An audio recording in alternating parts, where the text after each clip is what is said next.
We're going to begin with our Acknowledgement of Country. We'd like to pay our respects to the traditional custodians of the land, the Dja Dja Wurrung people.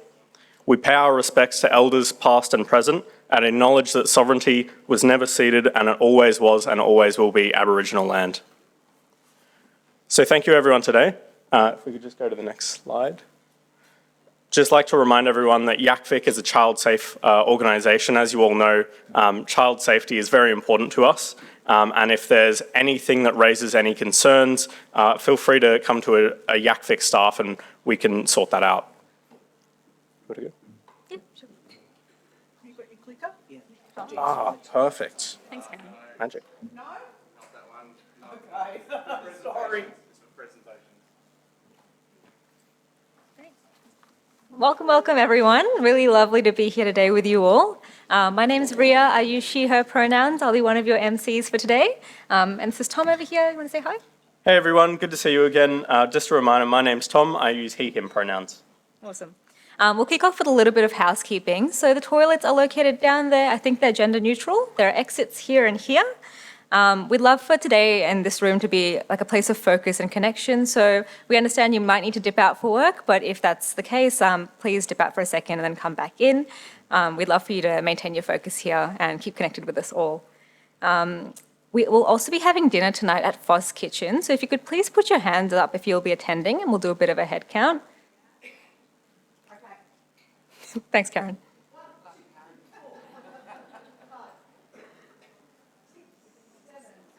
And just while Karen's counting, if you've got any dietary requirements or anything like that, go to Karen as soon as she's finished counting.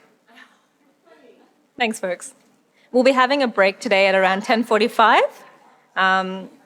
And we also have a bit of a lost property table up here. So Karen's lost her iPhone. If you find anything around here that is looking misplaced, pop it up here and we'll distribute it towards the end of the day. Thank you. Last little announcement is that YACVIC is hiring, YACVIC Rural. We're hiring the Southern Mallee Development Coordinator, the Rural Development Coordinator for the Southern Mallee region. If you're interested, it's a lovely role. Speak to Derm, Karen or Ree, who'll put their hands up now. Yep, great. So go chat to them if you're interested. They'll tell you all about the role and why you should apply. Applications close December 7th, and I think interviews might be in the week after or the week after that. So yeah, definitely have a chat to them if you're keen. Thank you. Miss anything? I think that's everything. Is it up to you? Yeah, cool. Okay, I think that's all the housekeeping today. So we'll kick off then this morning with the first session. It's all about technology.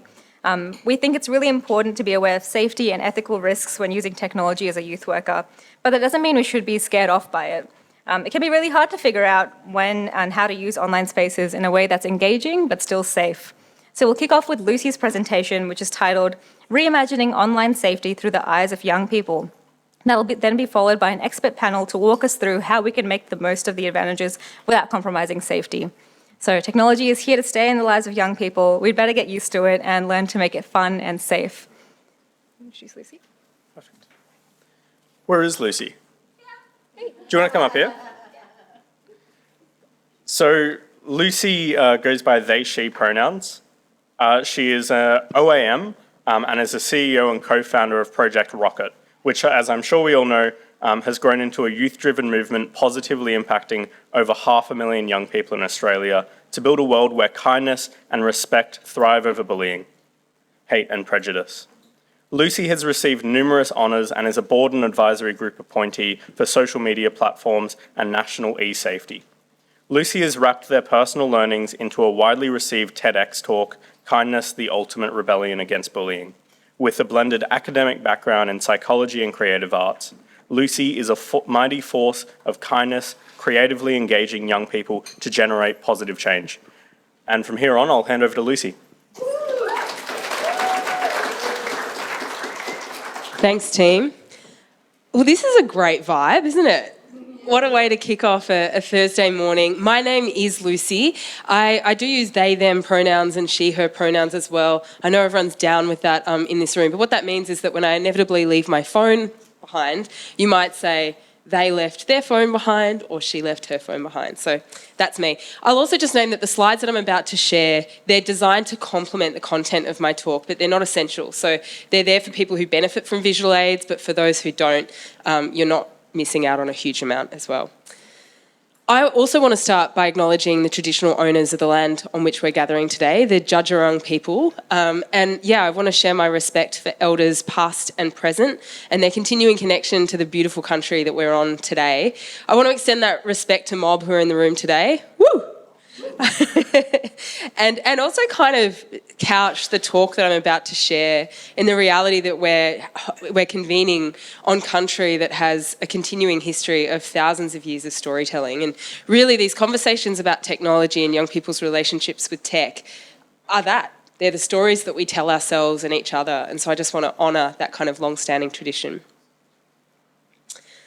Project Rockit started out as a grassroots community project, definitely not a massive organisation, and we're still not. When people ask, like, why are you called Project Rockit? It was like shoving two words together. Back in the day, two young people wanting to tackle bullying in school started this project. Back then in 2006, my little sister Rowe and I saw an opportunity to build this, a world where kindness and respect thrive and every young person is free to realise their potential. So the way we wanted to do that was just by sparking the conversations and peer connection that we wish we'd been lucky enough to have in school. For the 17 years since, Project Rockit's core work has been delivering youth-centred, strengths-based workshops into Aussie schools. And what started, I guess, as this little scrappy community project is still scrappy, but has now reached over 600,000 school students and elevated over 100 young people into career-starting employment in the social impact space. And I think there might actually be some of those young people in the room today. I deliberately put Sneha in the middle of the screen as a bit of a shout out. I'm so lucky. When I started out, I thought I was the only one who cared about this vision and who could get behind it. Starting something like Project Rockit can be quite lonely, but over time I've come to learn that the vast majority of people believe in this vision and are actually willing to work for it and stand up in front of thousands of teens and have the brave, hard conversations that we need to have. So the reason I'm sharing this is, I guess I wanted to set the scene that youth co-design is in our DNA. We didn't know what co-design was. We didn't know what youth-led was when we started out. I didn't know what a social enterprise was. But essentially that's where we've gone. And it shows what's possible when we elevate youth lived experience at scale, that it's actually a really powerful force to be reckoned with. Really important decision that we made somewhere in the mix was that we made a big decision to say yes to partnership and collaboration in all forms. And you might think it's unlikely that we'd work with all of these platforms up here. We've got Instagram, Facebook, YouTube, Google, TikTok and Snapchat. We used to have the Twitter logo up there, but I took that down. Delivering, programs and campaigns and engaging federal politicians in discussion groups with young people and serving as global advisors to these company decision makers. The recognition from within these platforms is that they have a lot of work to do. And my greatest surprise as I've started to work more and more with the platforms is to find that the people working in safety and policy teams aren't so different to us. That yes, these platforms have their problems, they also have a strong, powerful force within that's made up of people from civic service, people who are former teachers, who are child and youth advocates as well. So that's been really important. And where I'm going with this is that I wanted to share one example of a kind of partnership. This is one of our partnerships with Meta, our Project Rockit Digital Ambassadors program, which has been running since 2018. And the goal was to train Year 7 and 8 students with the skills to not only be safe online, but actually to harness digital as a tool for social and community connection, especially in regional areas. And the idea was that they'd be able to build respect and build their own leadership skills and stand up for the issues that they care about. Since 2018, this program has engaged 27,000 Year 7 and 8 students all over the country in every state and territory. As I said, with a really strong attendance that's regional. Originally, we started travelling out to these different areas, and when COVID hit, we converted to online events. And the online format has enabled us to collect huge amounts of data, insights from young people about how they're using tech. So as you can see here, when we asked Year 7 and 8 students, overall, do you think being online is a positive or negative part of your life? 71% reflected that they felt it's mostly positive. 21% said that they weren't sure, and 8% felt that it's mostly negative. Now, in a group this size, 8% is still a lot of people that felt that tech can be negative. That's actually, I think it's about 300 people. And that 300, that's a really important number. 300 young people that have had terrible experiences online. But what I've found is we tend to focus only on that 300, and actually they're a minority. When we asked young people, in what ways has social media positively influenced your mental health? Of the 9,000 respondents that we received, the top 2 responses were, 1, it connects me with content that makes me feel good, and 2, it connects me to communities that I'm part of. The key theme being connection. It wasn't about validation or dopamine or getting a rush or getting a hit, it was seeking connection. And I think that says something really important. In comparison, when we asked, in what ways does social media negatively influence your mental health? Of the 7,700 responses we received, the top 2 were, number 1, I struggle to take time away from my device, and number 2, it makes me compare myself too much to others. There was nothing in there about predators or extreme cyberbullying or hate, and yet those are the issues that we hear the most about. And so it says that on a collective level, the kids are all right, and also individually, we do struggle with our relationship to technology. Really important insights. So this leads me into a project that I really want to share because I think it's a great free resource that centres young people's perspectives on this. In 2021, we applied to the Office of the E-Safety Commissioner for a pipe dream project. We didn't think we'd get it. That's always the way, isn't it? Called In Real Life. And our goal was to reimagine online safety education through the eyes of young people. Let me put it this way. When you go into a school and you stand in front of a group of Year 8 students and you say, hey, we're from Project Rockit and we're here to talk about cyberbullying. Yeah, that's the reaction you get. Often it's like eye rolls, side eye, the odd groan of disgust, like literally audible groans. And I get it because, there's something broken here that we know that young people have a powerful and exciting relationship with digital technology. But the subject matter, when it's talked about in schools, can be quite cringe, right? And obviously it's not meeting young people where they're at. So In Real Life took on 2 project phases. One was a co-research project with researchers from the University of Western Sydney that was supposed to identify what young people actually want to know when it comes to online safety. And number 2 was to recruit a whole cohort of teens to actually design the solution. So what did we find? Well, for phase 1, the co-research report was coordinated by Professor Amanda Third, and what the team did was so cool. They actually elevated young people as researchers. They didn't treat them as test subjects. They brought them together and equipped them, built their capacity with the skills to actually explore. If we're being scientists about this, what kind of issues do we think young people are facing in schools? Have a think about your peers. Have a think about what you're taught in school, and let's be critical. Let's interrogate this. They ran, they shared their observations. They identified the gaps in what they're taught, the education they want, and how, design principles, I guess, how they want to be learning this content as well. I'm going to go back a slide. So I'm just going to really quickly share with you the finding. First of all, as you can see on the left-hand side, this is conventional online safety education. And for those who aren't able to see the slide, I'll just name that there's a huge circle that reflects the extreme risks and harms that are largely dominated in this subject matter. Then there's a tiny circle that talks about the lower level risks and everyday issues. The majority of online safety education focuses on addressing extreme risks, grooming, severe cyberbullying, privacy and security disasters, cases of leaked images that ruin people's lives, and teaching young people the technical skills, how to report it, how to block it, where to go for help, kind of often criminal responses that they might receive if they do something wrong. Only a very small minority of young people experience these harms. So while they're relevant, they're not as relevant as perhaps the lower level everyday issues that young people are actually facing. On the other hand, young people's experiences revealed that what they face more often are these lower level risks and everyday issues. Things like how to communicate effectively, how to strike genuine friendships and relationships online that are safe, how to identify the red flags, how to assert and maintain boundaries, literacy about consent, and when it comes to exchanging images. Young people wanted delivery that's youth-centred, interactive, that's grounded in diversity, that's open and collaborative, that's authentic and that's original. So suffice to say, they're not wanting a lecture that goes for 40 minutes from a teacher about what not to do. They're wanting something much more nuanced than that. So for part 2, co-creation, we recruited 27 young people, aged 12 to 18, from a whole range of different contexts. We hosted regular online meetups and set up a WhatsApp group that was just a long, sprawling vent, basically, of their experiences. And we create space for them to, for the first 3 or 4 weeks, we just hung out. We spent time talking and understanding their digital lives.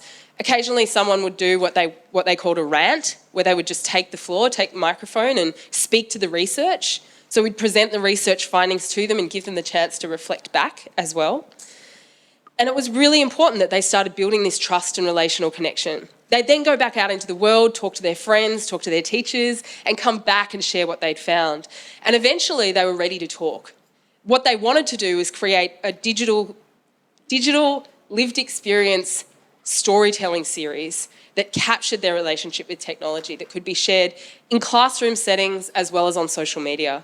So we sent out vlogging kits and built their communication and digital narrative skills. And the result is a suite of 36 digital storytelling assets, like a little kind of resource library that teachers can use, youth workers can use, and young people can access themselves, that literally does explore online safety through the eyes of our young creators. Topics like the daily battle with body image, or the greyness of consent online. Victim blaming is gross. Why do people choose to troll? What's the line between bullying and banter between friends? How gaming can actually be a really positive part of your life. These kinds of topics that are much more everyday. And I'm not sure if this video is going to work. The sound's off, so I might take a moment to, cue that. I really quickly want to play one of the videos that I love. This is Sunayna. Sunayna is one of our creators, and she's going to speak to dealing with unwanted approaches online. It's quite nuanced. You'll see that there's education in this. She does give some strategies towards the end. This video alone reached 55,000 people online and still growing. So just to highlight the reach of these messages as well. And we have actually, since this was released, In Real Life was honoured by the Webby Awards as an honoree. And the Webby Awards is a global award series recognising excellence on the internet. So it's so cool for these young people to see that presented back to them. Okay, let's see how we go. Okay, I'm going to keep talking about Sunayna, who's an absolute legend, and is actually now studying primary teaching, which is really cool. I will say that this series is now being used as a teaching resource to spark the conversations that are really difficult for teachers to have and for youth workers to have, because the reality is, as you can see from the research, what young people are asking for isn't necessarily easy for adults to meet them on that level. And so these are just kind of the jump-off point that it's been created for young people themselves. Okay, I'm going to try again, and it's okay if we can't play it, I can direct you to the series. No. Okay, cool. That's all right. I will tell you how to find the series at the end, but if you're looking for it, it's projectrockit.com.au/IRL. Pretty simple. Cool. I did quickly want to share here our co-design principles that I think could be really helpful for workers in the room and young people who are wanting to co-create with teen audiences and kids. Really important. Number one, and I should say as well, these weren't identified by us. These were identified by Western Sydney University, who observed our practice working with us and drew together this pack that can be used for anyone in the sector. So first of all, building collaborative relationships with young people beyond their advisory roles. Rather than aiming to extract their lived experience, which can feel kind of gross, it's about actually having a relationship and building a partnership so that they can determine where the project will go. Number two, capacity building and mentorship, looking for ways to actually build their capacity so that they can meaningfully contribute. And for us, this was identifying those that were passionate about video editing and giving them a role, or about branding, or those who wanted to contribute to the video series versus those who just wanted to be part of the yarns. Number three, redressing traditional power dynamics. What we're talking about here is actively divesting our power, not making executive decisions, and being really transparent about the decision-making process. Number four, remuneration. It's pretty simple. If we're utilising young people as lived experience experts, we just need to pay them for their time. So simple, and still so often it doesn't happen. Number 5, shared decision-making between adults and young people. I've kind of touched on that, but all of the decisions about this project were shared. Originally, we applied to eSafety to create a suite of online modules, but the teams we worked with said that would be awful, so we didn't do it. And number 6, creating spaces, respectful spaces for sharing, safer spaces. I think this is really important here, the word safer. We recognised through our conversation early on that we couldn't ensure safety, 100%. If you're putting your face and your voice onto a series like this, you may cop some criticism online. Instead, what we spoke about are how we can manage those risks, how we can feel empowered, what will happen if there's negative criticism, how we will manage that and how we will support them. So it was about acknowledging that when it comes to lived experience, if it feels like it's worth sharing, it also is going to feel like a risk. And I can say that from my own lived experience as well. Flexibility. We know that lots of these young people, they're not just participants in our project, they're three-dimensional, incredible 360-degree humans with full lives. So it was about creating different ways for them to connect and communicate as well. Not all of them spoke orally, were comfortable communicating in that way. So it was about creating written opportunities to contribute, or contribute personally, privately, and then share with the group. Regular and varied communication, setting up a WhatsApp group. I think some of them had like an Instagram group that was kind of going where they could share content that they were seeing online. Celebrating achievements. We've tried to, wherever we can, nominate the young people in our series for local youth awards, and one recently through the Yarra Rangers Youth Awards was acknowledged as a local hero. This is so cool because these aren't the kind of young people that put themselves out there and put themselves first, with their permission, of course. And finally, it's about building these trusting youth, adult and peer relationships. And Francis, if it's possible to scroll down the presenter notes just a little, I just wanted to share a quote really quickly here that I think speaks to that. One of our youth creators said, "I remember one night there was a conversation going on for 2 hours over WhatsApp because people were finding common interests and connecting with each other in such an organic teenage way. There was banter, there was compliments, they were sharing different opinions back and forth. And ultimately, it was so much fun." When we create these projects and these conversations, if we can spark connection between young people, if we can build their own communities and networks, I think we're doing the right thing. I think ultimately we're creating a world where even if they do face harm online, they've got the support that they need offline too. So I'm going to share some, before I wrap up and we head into this incredible panel, I'm going to share a couple more co-designed goodies that are free, that are available on the internet, and it's also an opportunity to do some shout outs too. So the first one that I wanted to share is a project that we ran last year and into this year for anyone working with young people who are really into VR or emerging future technologies. And this is our Metaverse Youth Safety Guide and Metaverse Youth Consultation project. It was supported by Meta, but basically the Metaverse is like future 3D internet, if you're not entirely familiar. And it's going to require a real rethink of how we talk to young people about digital, because it's kind of like putting yourself into the digital space rather than looking at your phone. And so it's really important that young people are centred in conversations about this. And so that's why we've worked with a number of organisations, awesome youth orgs Australia-wide, to create this guide. The next one, Intimate Images Unwrapped. We've utilised the same video storytelling technology that young people tell us they want as a backdrop to create this new series on intimate images. We know that too many young people, especially in this country, we have a lot of an underlying tone of misogyny and kind of divisive behaviour when it comes to relationships. We know that too many young people have faced the humiliation of having an intimate image leaked.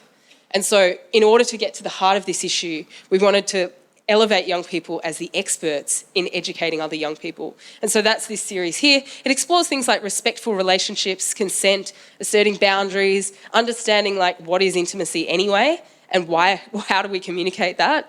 And the last one is a huge shout out that I want to share to White Ass. Are there any White Ass people in the room? Yeah, love it, what a vibe. We love White Ass. So this is season 4 of Project Rockit TV, which this is a bit of a sneak peek here because it's coming out in, I think, in a week or so. We're very lucky to have teamed up with the incredible team at Whiteass to create season 4 of Project Rockit TV, which is generating community and classroom learning around experiences of disability. So there's lots of great content in there around navigating relationships, communication, stimming, the language that we use, advocacy. It's absolutely sensational. And I think it highlights that this isn't just for teens. This is about how we as a sector can collaborate to create these way more impactful experiences than we ever could on our own. So that's it for me. I have to say that this is just such a vibe here and I'm absolutely loving it. I really think that, I guess there's one quote perhaps that I'll leave you with, if I can click forward, and it's this. This is a quote from Hannah Arendt, the German-born Jewish political scientist and philosopher, an incredible thinker of the 20th century. And this quote was actually taken from 1961, but I think it's brilliant. She says, "Education is the point at which we decide whether we love the world enough to assume responsibility for it, and by the same token save it from the ruin which, except for renewal, except for the coming of the new and young, would be inevitable." And education too is where we decide whether we love our children enough not to expel them from our world and leave them to their own devices, nor to strike from their hands their chance of undertaking something new, something unforeseen by us, but to prepare them in advance for the task of renewing a common world. Thank you so much. It's been awesome to speak with you.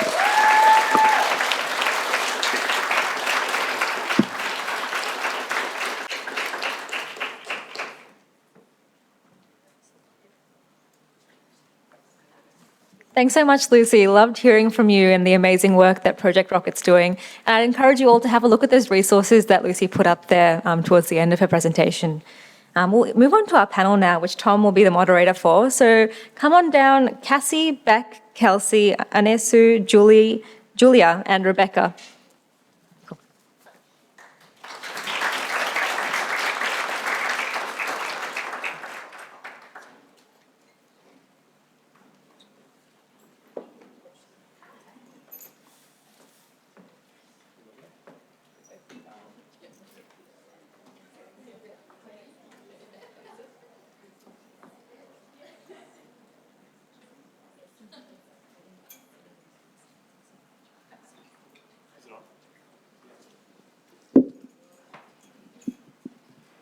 We may be able to grab another chair for Yaktik staff. But yeah.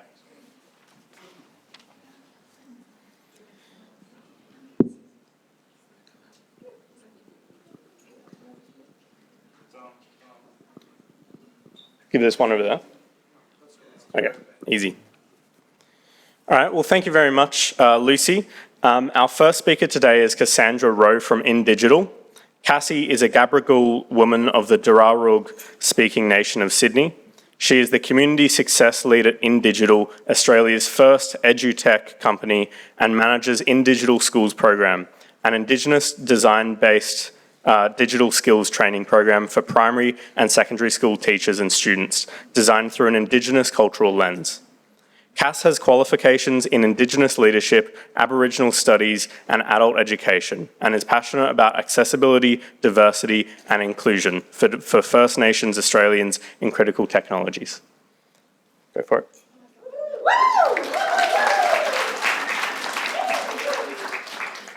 Thanks so much. I'm going to be boring and stand behind this thing here. Warramie, I am a Gabrogal woman from the Darug speaking nations of Sydney. I'd like to acknowledge everyone in this room. Thank you so much for having myself and what my company does, or my team's company does here. And I'd like to acknowledge any mob in the room and any Dja people as well. So thank you so much for having us. I'm getting nervous. Yeah, Indigital. Does anyone know Indigital? Has anyone heard of Indigital? Woo, a couple of hands. Thank you, thank you. Has anyone seen the Jarrah Lights project in Bendigo? Does anyone know about that? Yeah, that was a collaboration that we did, and I'm just asking the question because it makes it so much easier to explain what we do. I don't know how I'm going to do that in 10 minutes, but I'll give it a go. So Indigital, who is Indigital? Now I've got to use this thing. Do I just... don't know how to use the tech at a tech company.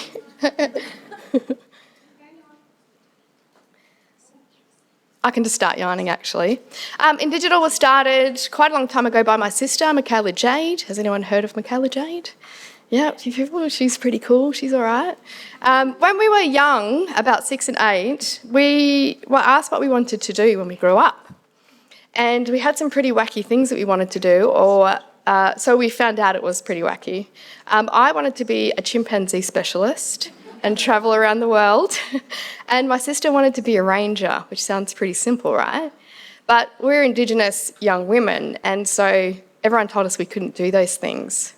So I'm standing here now, and I can say that I've travelled the world for about 24 years working with chimpanzees in lots and lots of countries. You can talk to me about that another time. And my sister started Indigital. So Indigital is an interesting company. We work in technologies, we work in critical technologies, and we have kind of two facets of the organisation. Here we go, good.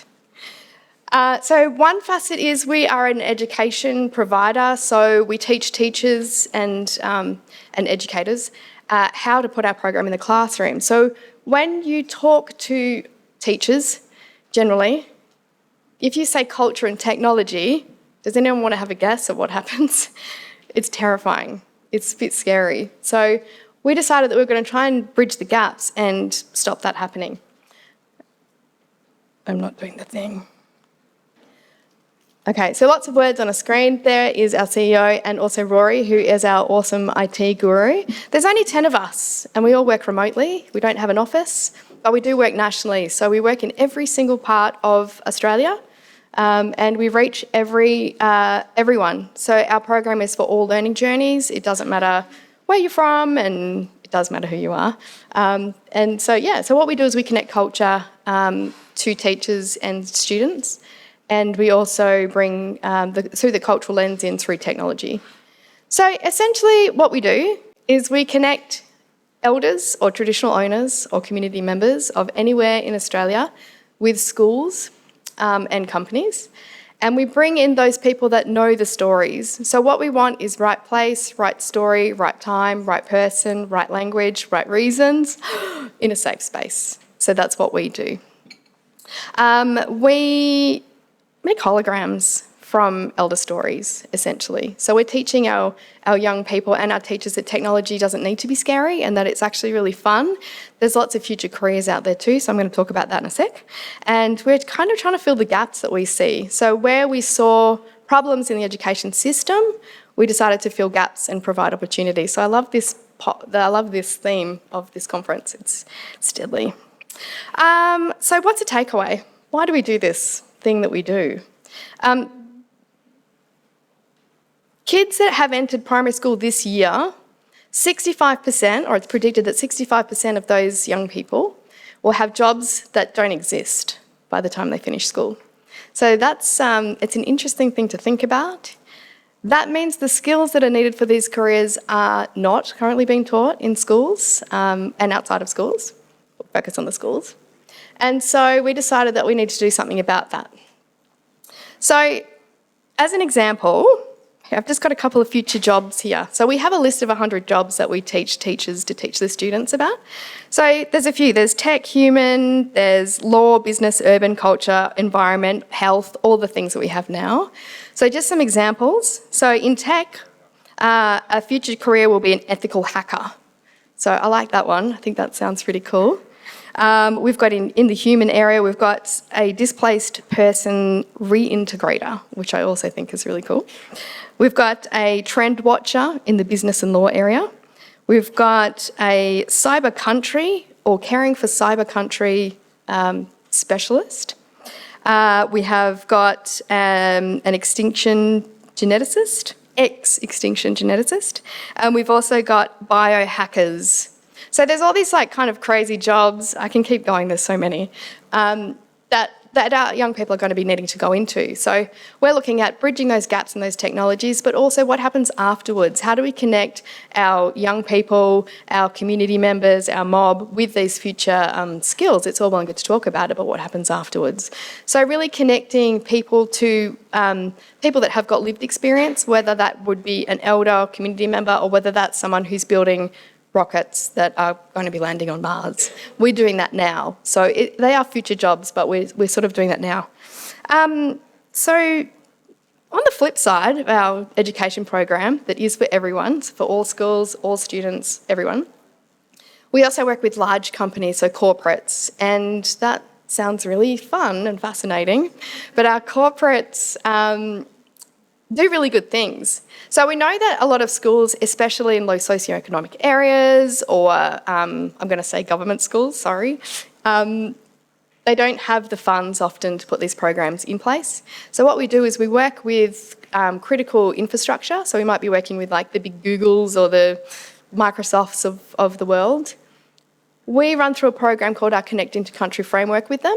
So what we do is make sure that the right community is there, they're walking along with them in the journey so that they can know what culturally is the right thing to do in these builds and provide opportunities for not only the people that are working on those infrastructure projects, but for the students that are coming out of the schools. So our corporates will cover the cost of clusters of schools to go through our programs.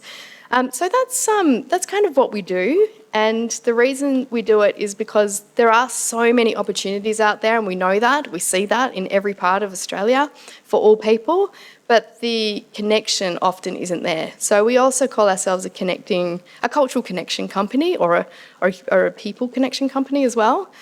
So we get to travel around, meet people like everyone here. I can't wait to yarn and sort of learn about you as well. And people like Lucy from Project Rockit that do some really cool stuff. We get to travel around and talk with people like them too. And so that's Indigital in a nutshell. It's what we do. It's why we do it. And if you're interested in talking about Indigital or chimpanzees, come and talk to me afterwards. Yeah. Thank you.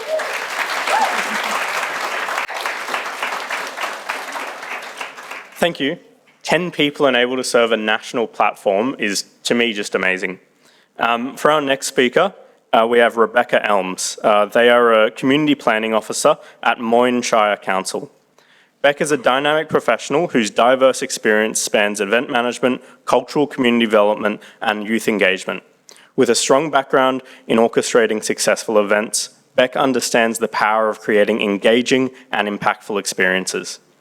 Her passion for cultural and community development has driven her to facilitate dialogue, connection, and shared experiences within community. And her work with youth has allowed her to empower and mentor the next generation. So without further ado, Beck.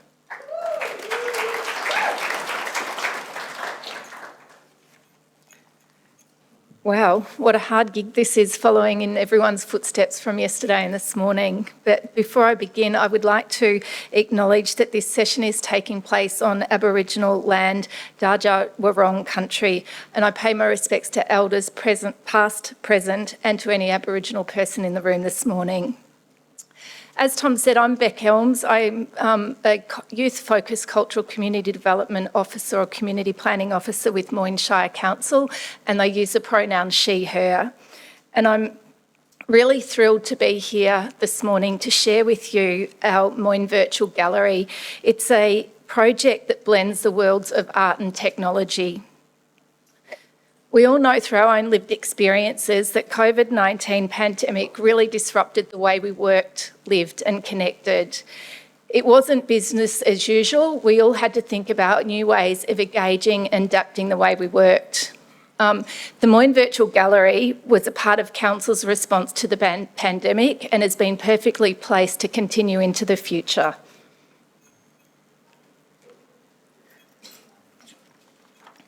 Unlike our metro counterparts, the Shire has very little in the way of appropriate or dedicated art spaces to support the creative industries. It does not have an art gallery, we don't have a performing arts theatre, and it's reliant upon facilities managed by community organisations to support and deliver cultural activities. The MVG and its programs provides an accessible space through the use of digital infrastructure that supports more opportunities for young people to access and participate in arts and culture. Now, this is where technology is going to let me down, because I was going to take you on a bit of a tour of the virtual gallery, but I'll just talk you through it and some of the key aspects of the gallery.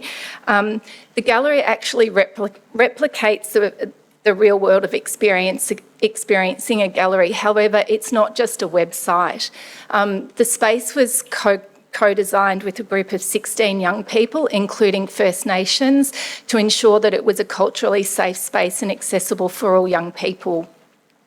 It has the ability to host multidisciplinary exhibitions, so we have artworks, we have multimedia, and also more recently 3D. We've also been able to promote some of the other activities that we do through our youth programs at council in the gallery. So you can all take yourself on a tour, but out in the back garden is a stage, and that features our freezer program, so recordings that have been made throughout our freezer program. So it's a real platform for promoting what else is happening in the Shire. It's scalable, so it can allow for large and small scale exhibitions. So for us, we've got a lot of remote rural communities with schools that have got really small cohorts of young people. They can still utilise the platform to have their own exhibition if they wanted to. So that's one of the other points of the gallery, is that we're able to provide access for others outside of our organisation. We can run multiple exhibitions at once, and it's a perfect vehicle for young people to curate online exhibitions. So this year, within the education system in the arts faculty or the arts space,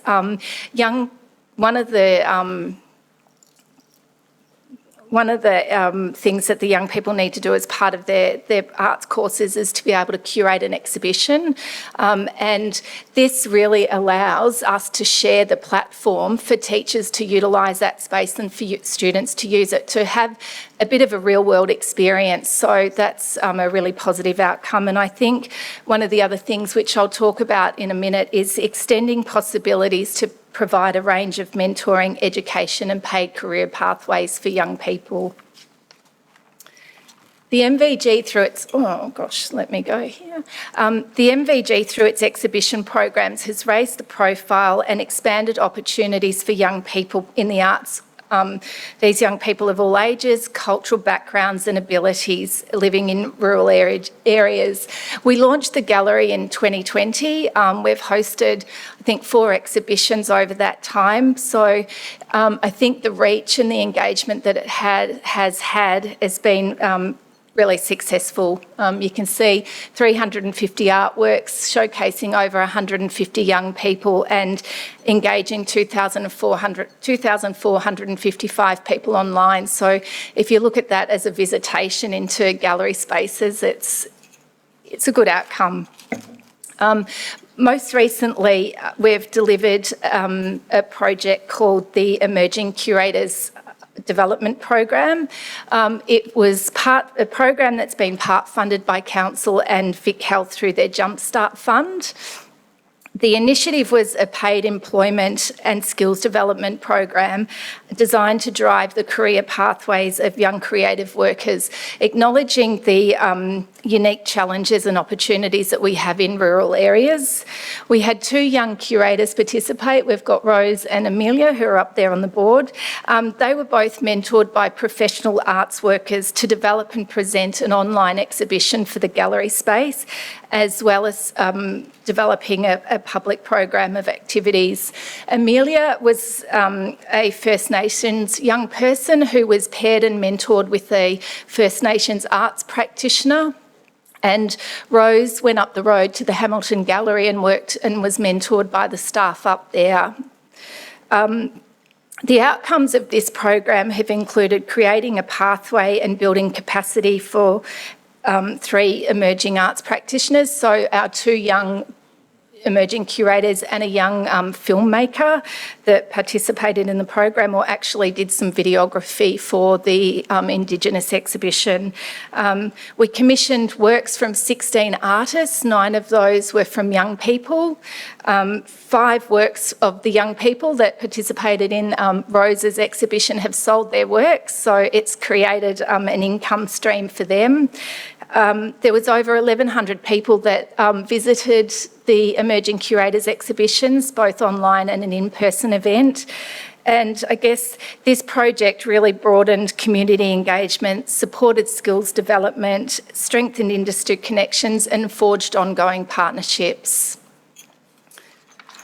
I'd just like to share a quote with you from Rose, one of the emerging curators. So participating in the Emerging Curator Development Program was an amazing experience. I learnt so much about the inner workings of an exhibition with the Hamilton Gallery. I built connections with young artists as well as industry professionals in my time in the program. The digital aspect of the MVG was a new experience for me, as well as holding a workshop as part of a public program to support my cyberculture exhibition. Overall, I learnt so much about participating in the program and enjoyed the many experiences I had and feel as if I've come out of the program with so much knowledge and experience.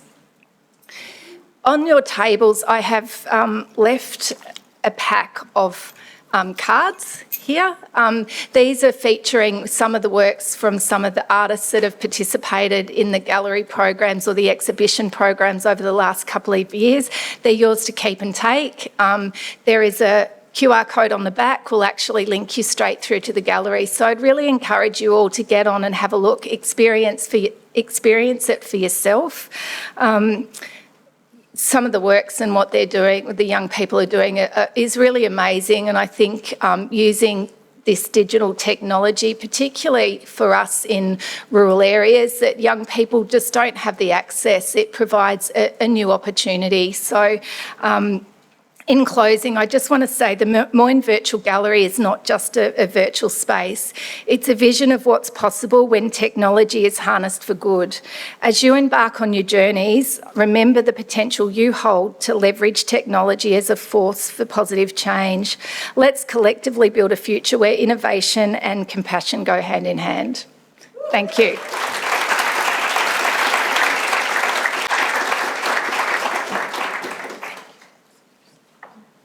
Thanks, Beck.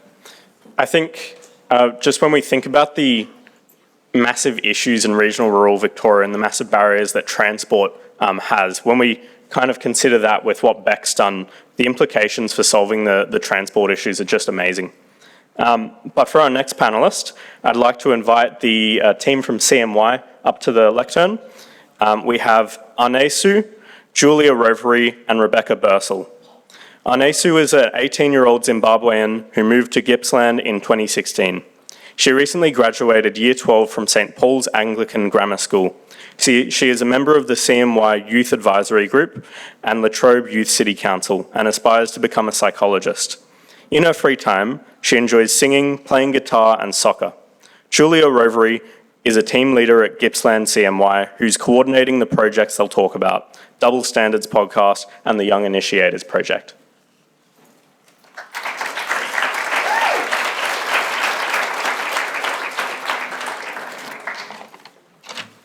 Hello, everyone. Thank you for having us here. So first, I would like to acknowledge the traditional owners of the lands that we're meeting from today and pay our respects to elders past and present. I also would like to acknowledge that sovereignty has never been ceded. This was and always will be Aboriginal land. So we're here today representing CMY. So CMY supports young people from a refugee and migrant background and has been around for about 35 years. We are part of the Regional Presence Program that has been around for about 8 years.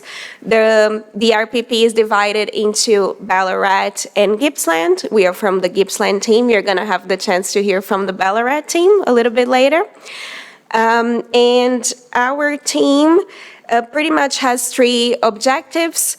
So we promote and facilitate the meaningful participation of young people in rural areas and connect them with community. We also build rural and regional sector youth capacity, with a focus on support for multicultural young people. And we provide high-quality youth affairs advice as well for young people, government, and the broader community that has the lens of multicultural young people. We run a wide range of programs as part of the RPP Gippsland.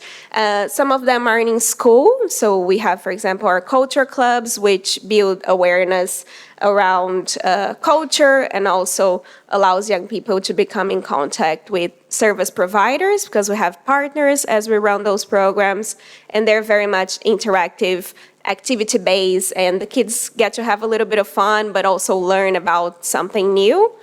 And it helps them accessing services because they build that familiarity. And we have 3 other programs that we'll be speaking about today. But besides that, we also do some anti-racism engagement, community engagement, and we have our youth advisor group, and that's a group of young people that come together to inform our work, and we do skill building, advocacy through that group, and sort of we use that group as a way to find out what's happening in the community and build any bridges that they might be with other services, with government, for example, too. And Anesu, that I have here, she's one of the young people from our youth advisory group, and she'll kick us off by speaking about the project that the Youth Advisory Group has been developing for the past year, which is our Double Standards podcast.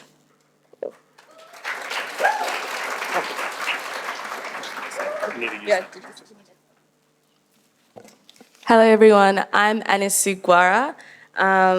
So I'm just going to give you a little summary of what our podcast is and how it came about. So our podcast is designed to amplify voices of the multicultural youth living within the Latrobe Valley. This podcast is called Double Standards. Fun fact is, it is available on Spotify, but beforehand you'd always have to put CMY at the end. So I guess we've made it in life and you can just put on Double Standards now.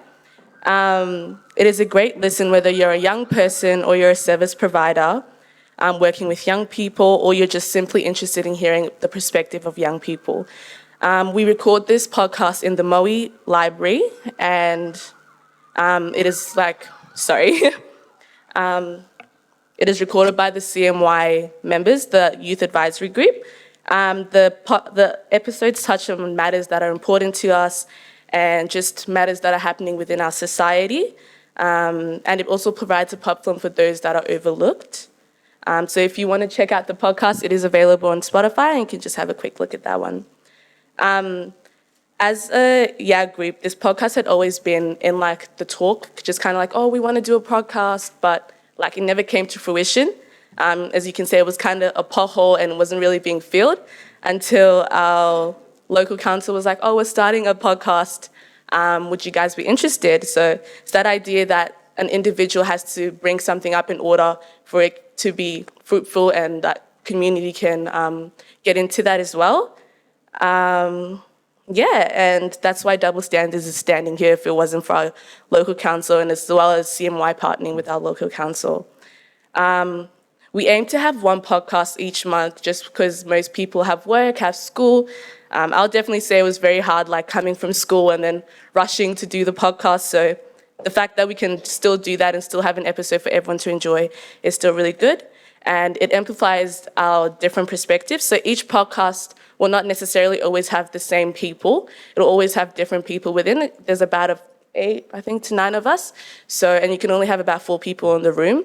So each time there'll always be different people. So if you never hear me on it, there's going to be someone else. I always find myself listening to the podcasts that I'm not in, just because I don't like the sound of my own voice, but that's okay. At the moment, we only have 7 podcasts, and each podcast is covered by a theme. So at the moment, we have our very first one was Just Do It, and we have International Women's Day, cancel culture and social media, stereotypes, finding freedom, and talking about mental health. And the one that just got released on Friday is Context Matters. I would definitely say one of my favorite ones is Just Do It. I like the fact that that's the first episode we had. Just that idea that in life you just have to go for what you want, and sometimes you can't be lazy, you just have to do it. So that's the one that I liked, and it opened myself to new ideas, and the idea that people struggle with the same things that you're struggling with, and you're not alone in everything you do, like you're all together. Yeah, and a highlight for me is just being able to sit together with young people, talking. Like most of the times, it's just we're having a conversation, but it's just being recorded. We're all sitting in there, and it's the idea that you can be together. How can I describe it? Trying to find a word, but it's not coming to me. But it's the fact that you can support one another and build a culture and community together. And one thing I'll definitely say is our family and friends that have supported us through listening to our podcast. I'll brag a little bit, we've got 5-star ratings, so, but yeah, that's us. But as like youth as well and as individuals, it has allowed us to be more bold. If you've noticed, it's not up there, but our frame has an orange background, and I did a little Google search, and it says that orangeness represents being outgoing and being bold, and I think that's what the program has definitely allowed us to be. And it's just opened up new opportunities. So that's double standards. Thank you.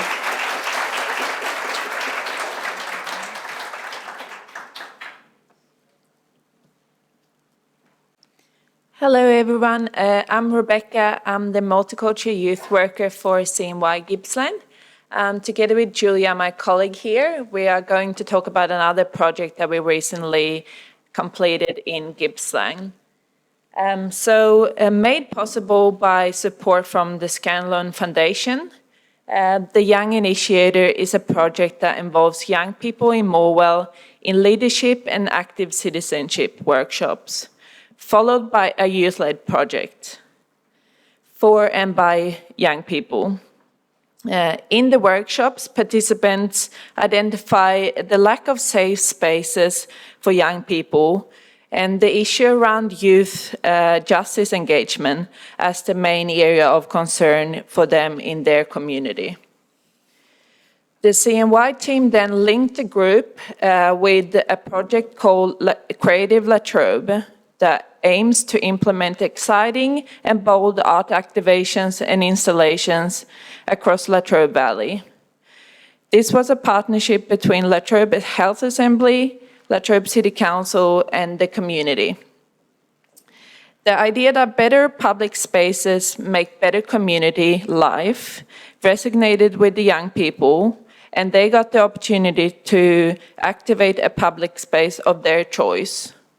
The Gippsland Tech School has worked with the group and together with the council to make the young people's ideas come to life. Yeah, so with this project, we had the chance to use the latest technology in like 3D printing, which was like completely new to us. We had like no idea what was going on. So it was very fun to also for us to go to the tech school and see how everything worked, like how 3D printing actually works. And then we created young people created these hives, which inside are actually their vision, like little models of what public spaces would look like. So they put they were extremely creative. They could be extremely creative because with the 3D, there's pretty much like no limits to what you can do. So they could really let their imagination sort of run wild, and each of them had their own cell, so they could put their own vision of what they wanted, let's say, Latrobe to look like. So these cells, they will be displayed around the community. So we're having talks with like the Latrobe Regional Gallery, with the libraries, so everyone can see and have that opportunity to visually see what young people want to have in the community, but also make a case for the council in the future to actually build these spaces. So we are very excited. This project was a little bit challenging in the sense that we came with the project with a bit of an idea of how we wanted everything to run. But as we know with youth work, we have to be flexible and we have to meet young people where they're at. So I think that's an important learning from the project, that once we met the group and we found out what were their needs, what were their gaps, we were able to tailor the citizenship, the leadership workshops to them so they could realize their full potential. And once we saw the council that they had this project around, being creative and having safer spaces, we thought, oh, that's actually a great connection to what our young people are thinking about right now. So why not connect them both so we can all sort of pool our resources, put our time together, and come up with a result that is not what we expected, is actually a lot better than what we anticipated. And young people were extremely happy about it. Like we have, they talked to us about how they learn about project management. They also learn about being flexible because they had to adapt their ideas to different medias. They had to adjust the scope of what they were thinking.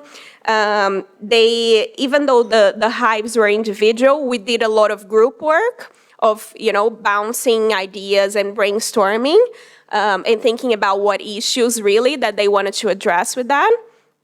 And also they raised that they also learned that they could ask for support, that they learned that there were people around them that would help them and to sort of make their vision come true. And they told us that these projects are important for young people to be able to really express themselves in different media. So it might be that, the written letter, the written word is not for everyone. It can be that they are much better expressing themselves through something visual. And they now have a better understanding and connection to the place that they live in. Because as part of this project, we brought to them maps so they could visualize the Morwell, they could visualize where the social areas were, where they could hang out, so they could really reflect on where they live and how they would see that space, becoming, how could it be better? And then, of course, gaining that practical experience in developing a project. So I think that this project really gave us an idea of how technology can help with putting citizenship in practice and helping, young people realize their ideas at the same time as putting a bit of a pitch and a bit of a pressure on the local government to actually make those things come true. So that's it for our team. Sorry. Thank you. If you have any questions, you can reach out to our team and to us. We are a very small, very active team, and we're very passionate about what we do and engaging and connecting young people. So please reach out to us if you have any ideas. We love collaborating as well. Thank you.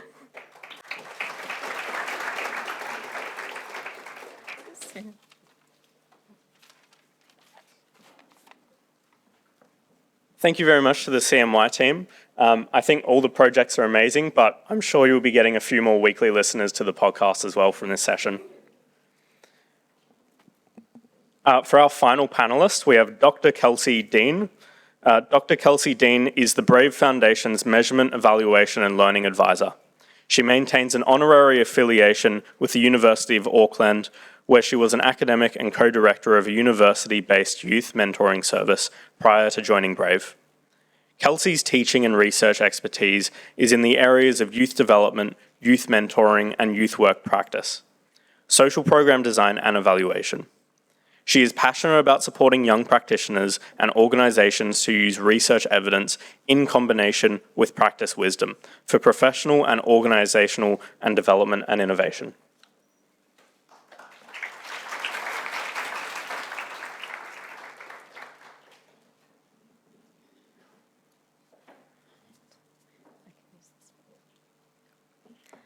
I'd also like to begin by acknowledging the Aboriginal lands on which we gather today, Jaja Wurrung country.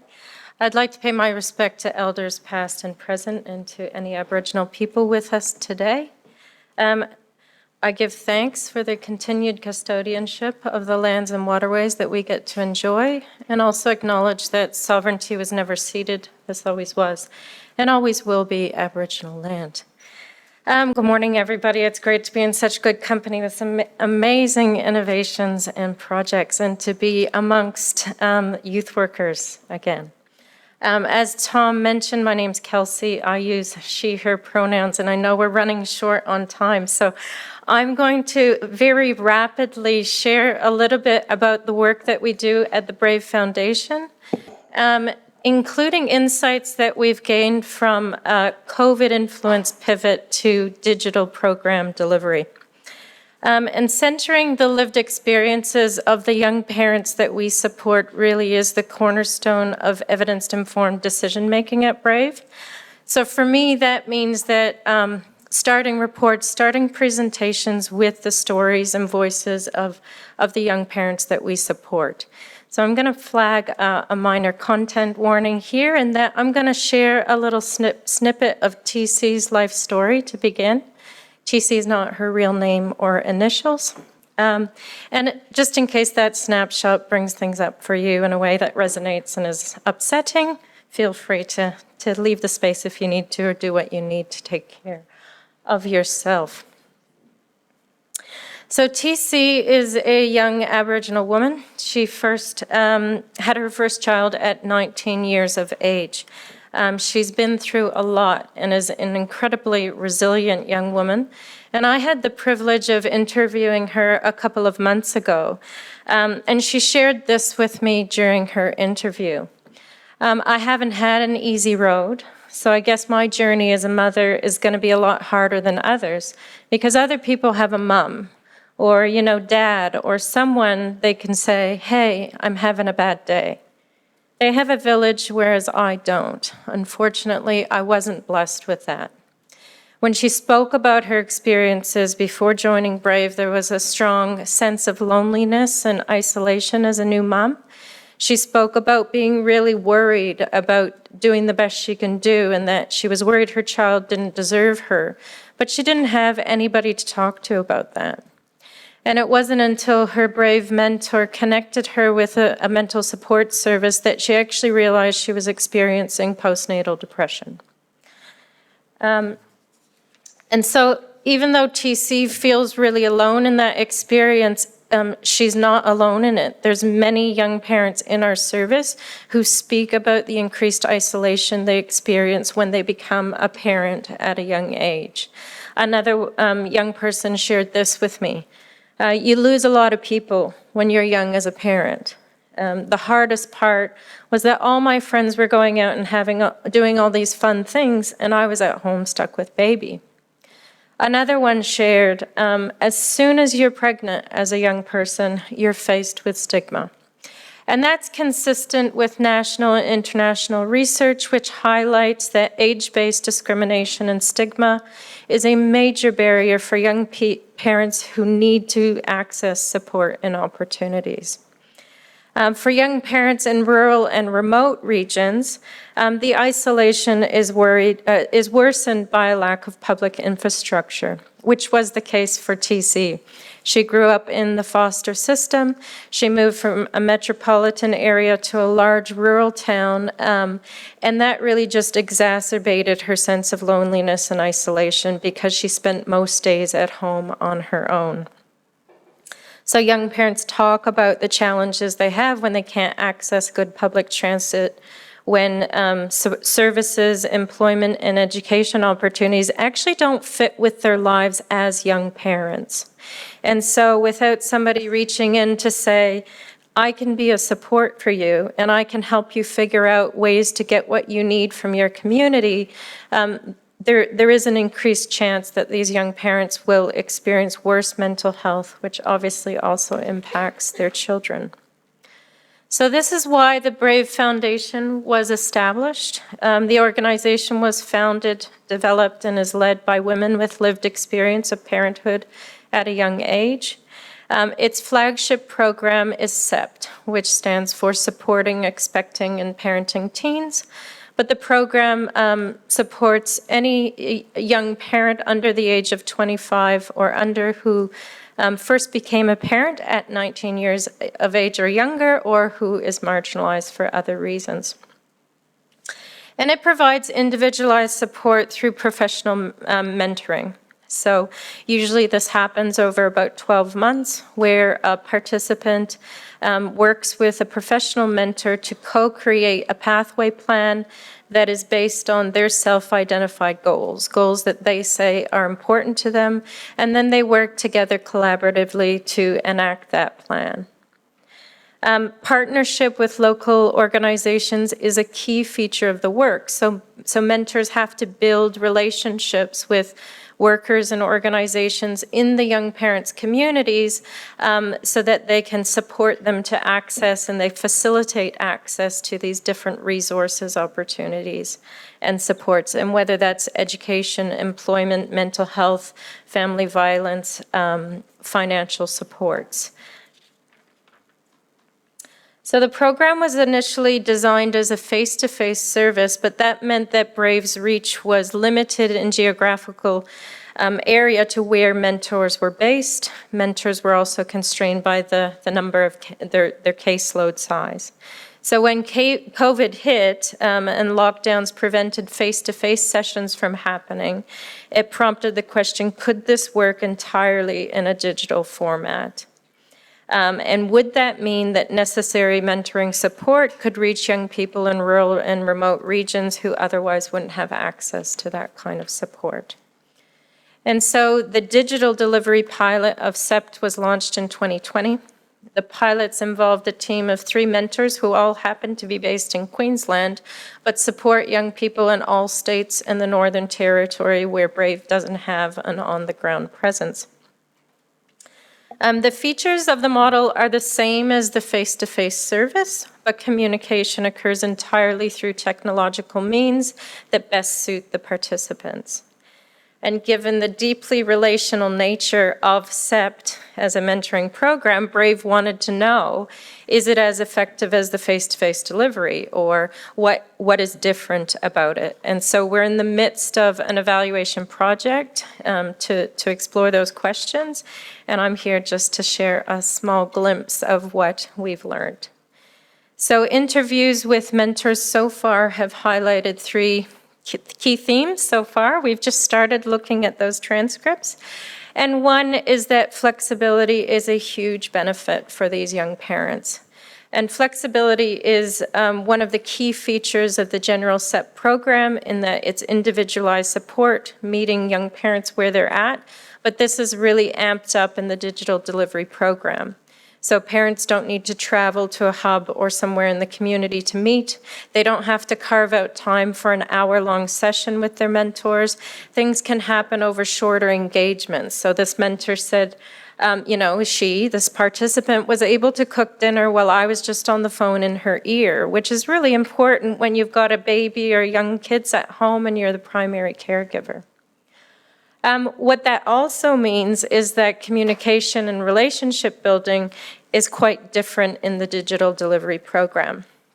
You might assume that digital delivery of mentoring might happen like telecounseling or telehealth sessions where you meet on video for an hour or so. But like this mentor said, most of them don't want to do video chat. They want to call, they don't want to be face-to-face. So there's a lot of body language stuff that I miss out on from them, but they also miss out on that from me. So it's quite different. But it does mean that support can happen over, say, a 20-minute phone call, and then text and messenger communication, follow-ups on agreed actions over the next little while until they can reconnect again. And because communication is so different, one of the challenges of the digital delivery, even though the nature of the support and the approach is the same, is that everything just takes a lot more time. So this mentor said, you just really need to be patient with how much longer it can take to build rapport. Another one said, sometimes it's kind of like out of sight, out of mind. So if we're not meeting face to face, I'm not in their life, they don't see me, and so we can have periods of disengagement, and I have to really persist to say, I'm still here, I'm available when you need me. The building relationships with local services in the parents' communities is also really different when you don't live in those communities yourselves. You can't drive around, you can't visit services, you don't have a sense of the reputation of the services that are available. And so mentors learn about participants' communities through a lot of Google research, looking at distances it might take for participants to travel somewhere, ringing up services over the phone. But they have to do this for multiple communities over different states. So it becomes a really substantial and important part of their workload, and it takes time to build. So those questions really prompted further, queries about Is this as effective as face-to-face? Some might expect that the impact might be less or different, but our preliminary findings actually don't bear this out. This is very early days, but this is a graph of a well-being survey, well-being and life skills survey that was administered at the beginning of the program and at the end of the program, and it compares digital delivery participants in blue and face-to-face participants in orange. And the first set of columns there is their beginning program scores, and the second column there is at the end of the program. And so it asks questions about, do you have strategies to help yourself stay calm and manage stress? How comfortable are you talking to health professionals? Do you have family routines in place? Do you have a sense of the direction you want your life to go in? And do you feel good about the future? And so this is very small numbers at this stage, but what we're seeing is actually for both groups, the scores are higher at the end of the program than they are at the beginning. But when we compare the blue to the orange, we're also seeing that the scores actually look higher for digital delivery than for face-to-face. Because the numbers are so small, we can't say whether that's purely chance or not, but on the face surface, it looks like outcomes are no worse. And actually that fits with what we've been hearing in consultations and interviews with young parents who say the impact their mentors have, whether they're in the digital delivery or not, is transformative for them. So the results feel really promising for us at this stage of just having another option for participants who otherwise wouldn't have access to that kind of support. But the message I want to leave you, given the rural youth worker workforce, is that our mentors can't create sustainable impact on their own. They really need strong relationships with people in these young parents' communities. And so we do want you to know about the work that we do. And we really value partnerships with organizations and workers who share our values and share our commitment to reducing inequities for marginalized young people like young parents. And so that is the website and the email if you have questions. Thank you.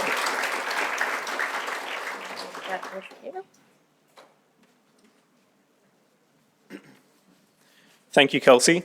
I know a group of young mothers back in Shepparton would be very upset if I didn't thank you for what you just presented. That concludes our panel, our technology panel. So could we just give a final round of applause to our panelists?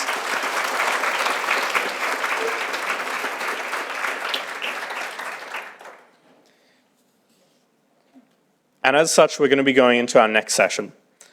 So our next session is our Yakvik's very own Alice Fox and Finnley Stirling. This is an activity and discussion, and so we're going to be talking about what will it take to make this happen in your area. Alice and Finn will guide you through some discussion questions about after which morning tea will be served.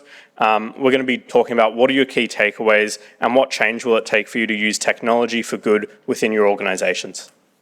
Thank you.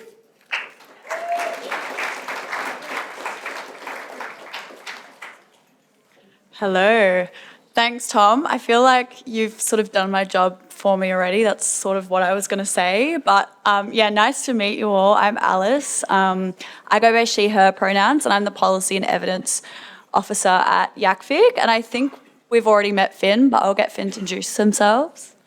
Thanks, Alice. I'm Finn. I use they, them pronouns. I am a young peer facilitator at YACFIC, and I'm also working on the upgrade for the Code of Ethical Practice for the Victorian youth sector and our youth participation online resource. Sorry, that's a massive mouthful. So I feel like the people that were here yesterday probably already know the drill, but I'll go through it again there's lots of new faces today. So we've heard from lots of amazing speakers this morning, and we wanted to take some time to pause before we get some coffee in our bellies about what we've learnt this morning and sort of, your key takeaways and how you'll use what you've learnt and take it back home with you in your organisations. So how it's going to sort of be structured, we're going to have some discussions in our tables, and if you can elect one person from your table to use Menti, which is basically where you scan your phone, there'll be a barcode on the screen just to type in so we can capture all your amazing thoughts. We might also get, I was having a chat to Karen this morning, and she was saying we should get the YACFIC staff to sort of disperse so we can also listen into your amazing thoughts. Yes. Finn, did you have anything to add? All right, gorgeous. So maybe while the barcode is on the screen, if we can get one person from your table to scan it now, and then you'll have it at the ready, and then we'll get the questions up on the slide. As Tom said, it's just your key takeaways and then also how you can use technology for good within your organisations. And we'll also keep it to your top 2 things. Thanks, everyone. Oh, yeah, how long do you get? What's the time? It's 10:26 now. We'll be breaking for afternoon tea, morning tea, at 10:45. So you've got about 20 minutes.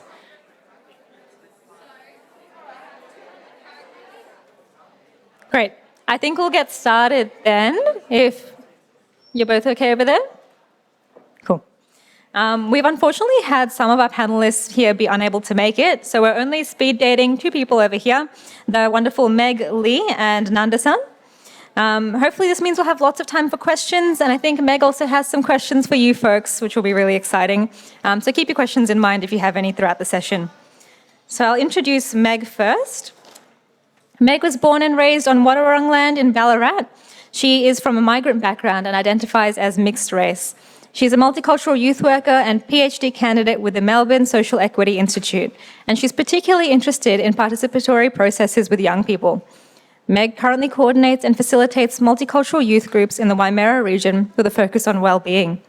Meg's paper, Working with Young People from Karen Backgrounds in the Wimmera, Insights and Discussion, explores how youth workers can engage inclusively and meaningfully with young people from Karen backgrounds. It asks, what have we learned so far from young people in Karen backgrounds in the Wimmera? Thanks, Meg. Over to you.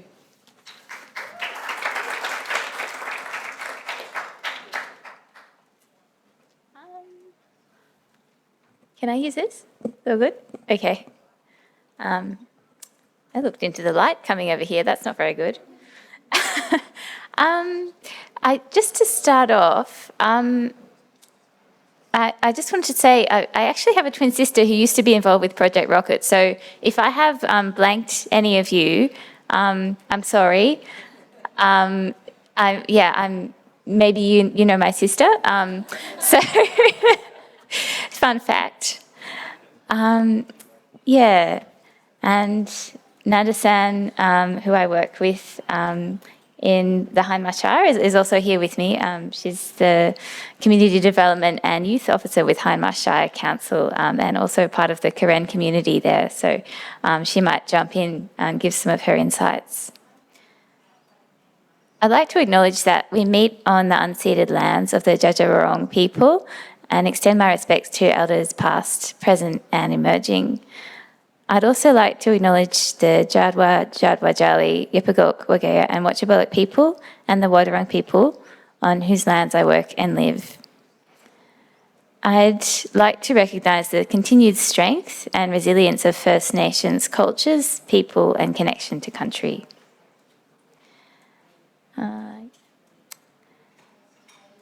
Over the last couple of years, I ran a research project with Karen youth on Watchabaluk country, or the Wimmera, using photography to explore well-being.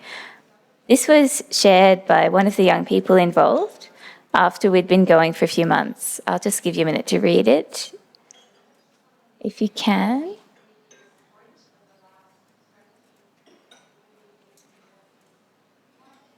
So Nyone shared a picture of a cloud with a palm tree in the side of the frame.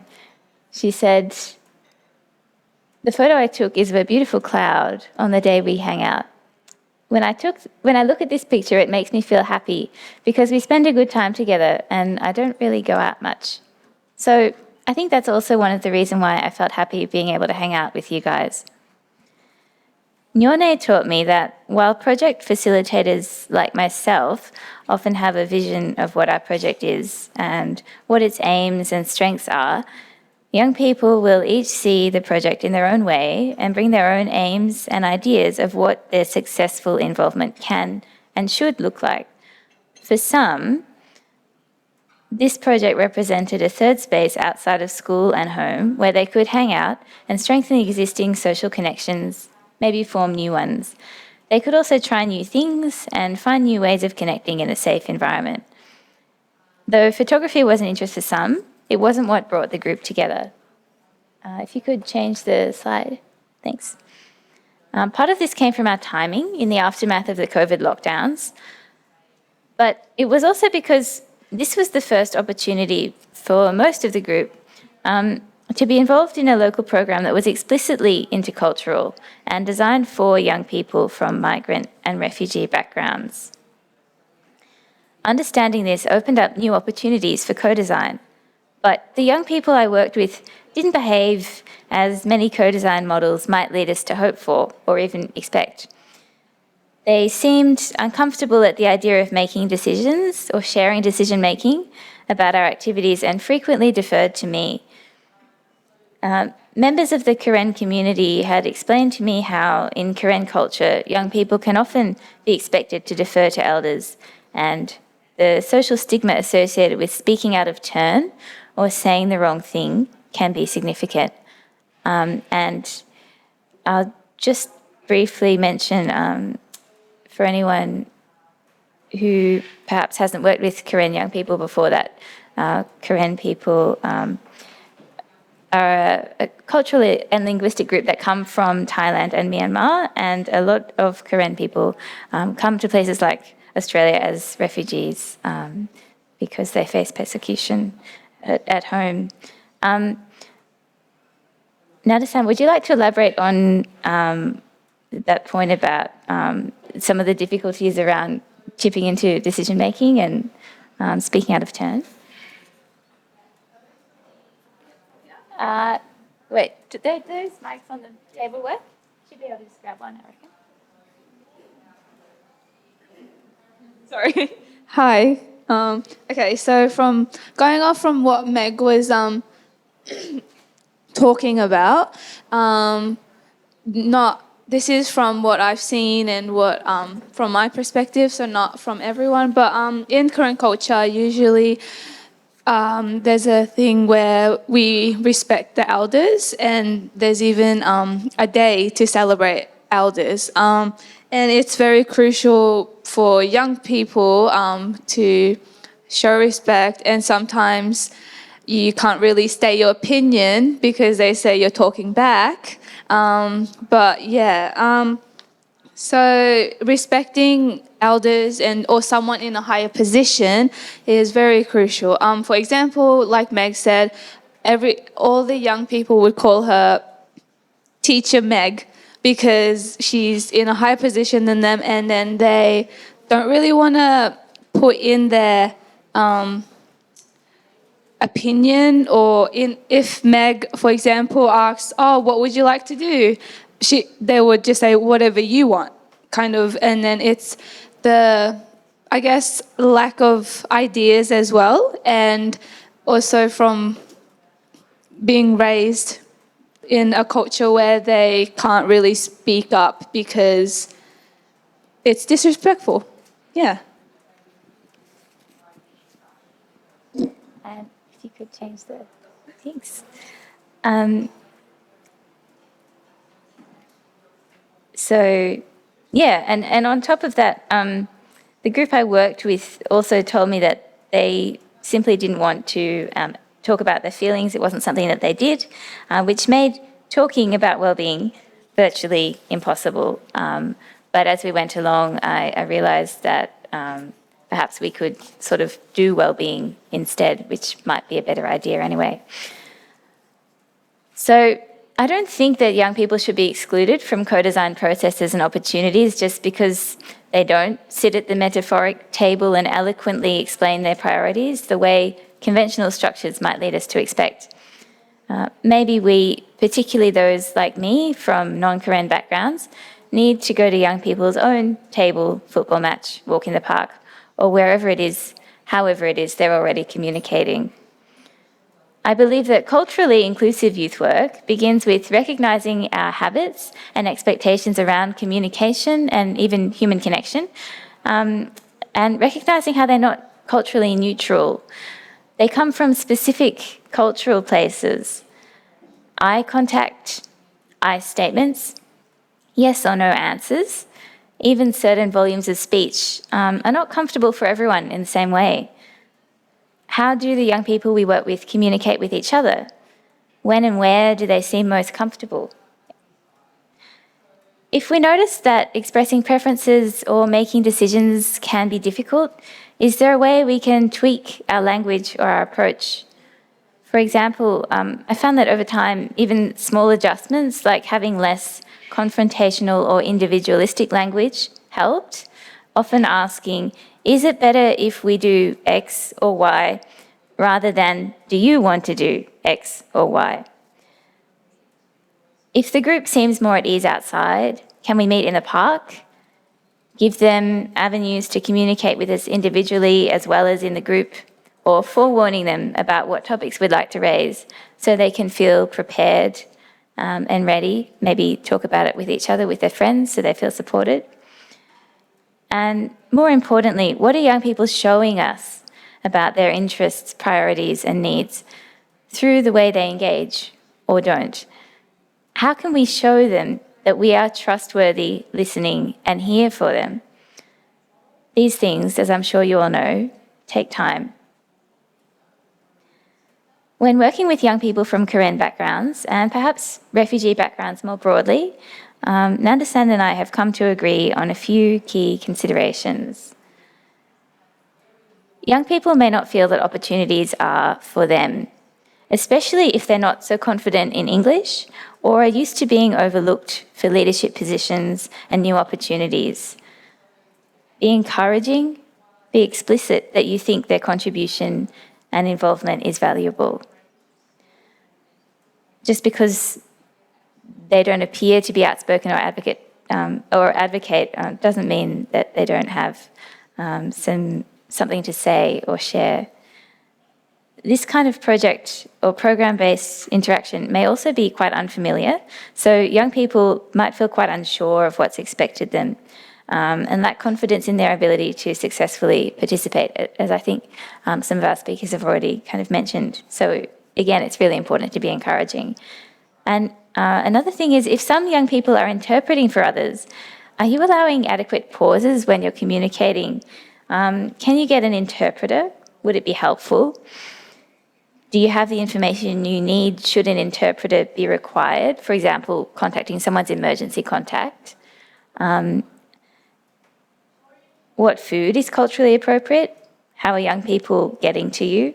And how can you make your activities more accessible as parents' ability to drive their children to and from events can be really limited, as with lots of other groups of young people. just a couple more things. Who can you work with and learn from? Connecting to parents, families, and trusted community members can be really important here, which I'll let Nandasan speak to that if she'd like. Yeah, from my perspective and what I've seen, it's very important for youth workers or just workers who wants to create events or anything like that to connect with the parents, especially in the Korean community. Parents are very, I guess, coming in from a different country and then coming in to Australia and then also to a rural area where,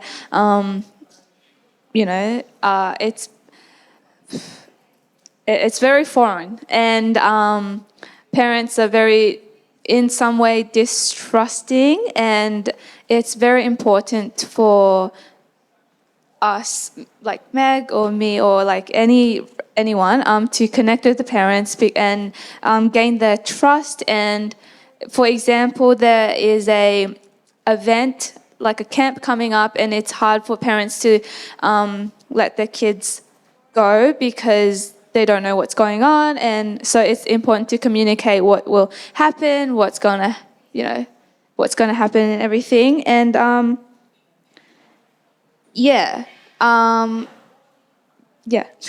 think you mentioned that can also be a bit gendered, right? Sometimes. Yes. So it's a very big thing and a very big issue. In Korean culture, the girls, they're usually the ones who are seen to have to stay home, stay near their parents, look after their parents, and it's harder for them to have access to go out, have fun. Even, for example, I live in Nil, and some people can't even go to Horsham, which is 45 minutes away, where there's shopping and stuff that they want to go to. Because of, I guess, the gender stereotype and all the, Yeah, but I think you mentioned how sometimes if the parents know that you're going and they know and trust you, then they'll let their girls go. Oh, that's okay. Yeah. Different. No, it's the same thing, I think. Yeah. So, for example, I grew up in Nil. I grew up in that culture, and then I'm from that culture, and I grew up in Nil. I know the parents. I've worked with the parents, so they are more likely to trust me if I'm going along with their kids, like to an event, to camps, to basically anything. Before we do anything, I kind of go talk to the parents and tell them what's going to go on, and it gives them a level of comfort and safety in that way. Yeah, and certainly I think I wouldn't be able to work with any Korean young people if I didn't also work with Nandasan and a few other people in the community. And one more thing that I took away from my research process with young people and the community was it's really important to check and ask yourself if you're basing your decisions or your communication off any assumed knowledge or terms that might not be helpful to young people. For example, like what an exhibition is and what an art gallery is like. I'll just return to the photography project for a minute here. So I worked with a few members and leaders of the Karen community and wider community in the region to create opportunities as part of the research project that would connect with some of the group's priorities and hopes for our time together. So one example is when seeing an interest in exploring the region and a love of nature in young people's photos, we organised a group trip to Mount Arapiles, which is a popular tourist attraction in the region. It was also an opportunity to take photographs that related to experiences of well-being, and so served the needs of my version of the project as well. During the trip, the group connected in a new way, and the young people started to share their desire for future similar trips, maybe even rock climbing.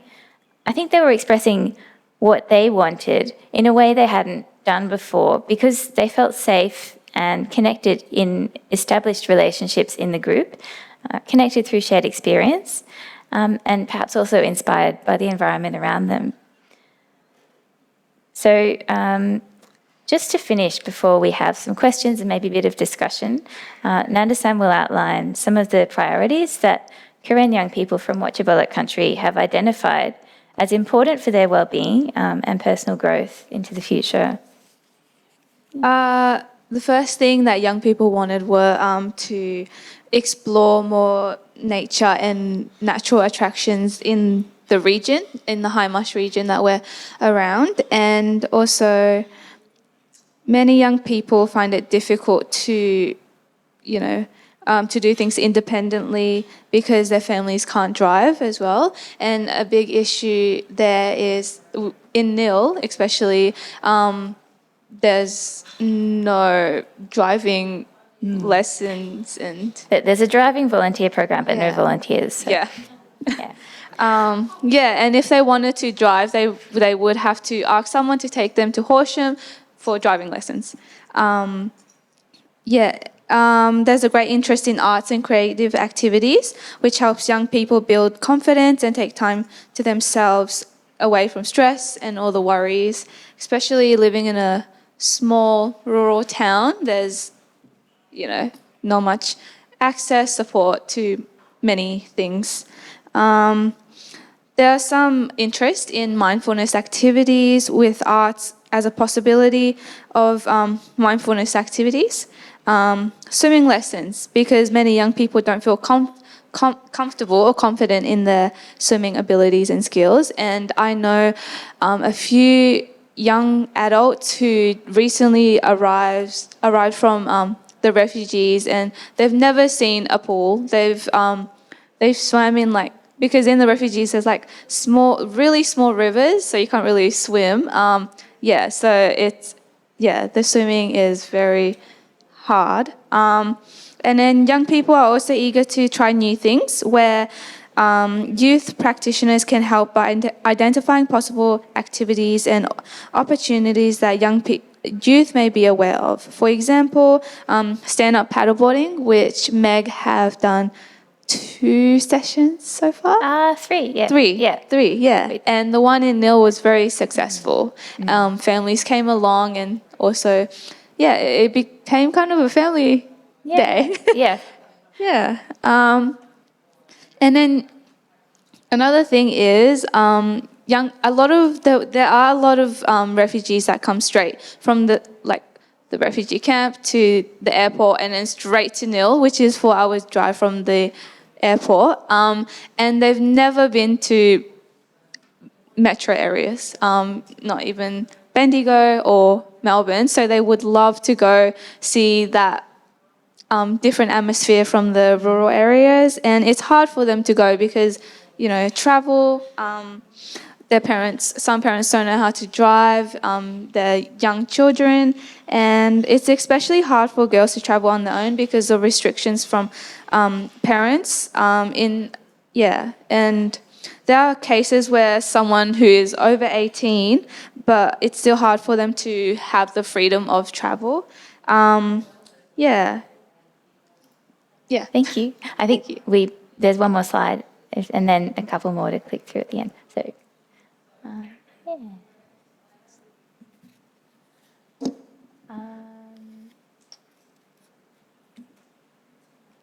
So, does anyone have any questions? Yep. Thank you. It was so great hearing from both of you. I really value the insight that you have and the knowledge you're sharing with us today. So thank you for that. When you're speaking about how to encourage people to participate when you're contacting the parents, how do you make sure that you're still giving the young person the choice and the decision to want to participate in that, and still respecting the young person's decisions and the parents' decisions, balancing that? How do you navigate that?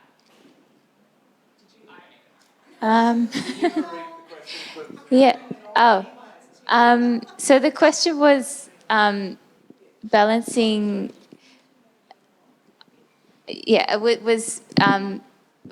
would you like to say? How do you, how do you balance navigating the competing needs of young people and their parents, still respecting the young people's independent, living and capabilities there? Yeah. Yeah, I think that's an interesting one. When I started out for my research project, I went through a whole, ethics application at the university where I said that I would run an information session about the research with the community, with some translated resources available as well, and that I needed young people's consent to be involved, but not from their parents, because I was working with an older age bracket of young people, 15 to 25-year-olds. Of course, parental support was encouraged, but I didn't make it a condition of the research. But realistically, when I started out at that time, just following COVID lockdowns, it was really difficult for me to connect with parents. But I did connect with most parents with the help of key community workers. And I guess that's where I suppose the idea of sort of like micro partnership becomes really important, because I was just tried to connect with key communicators in the community, and often checked with them about what they thought about something before I went ahead, and trusted them to help me get the information out there, and made sure that I was contactable. So yeah, I hope that answers your question. Thank you for that. Can I get some clarification on how you centre the young person's, wants and needs over the parents, but still including the parent in that conversation? For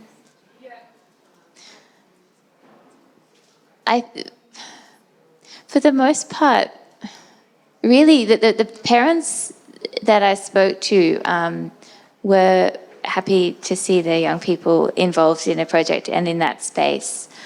So there weren't really competing priorities, which was really fortunate, I guess. Yeah. Have you seen any competition in those needs and how you meet those needs, Nan? I'm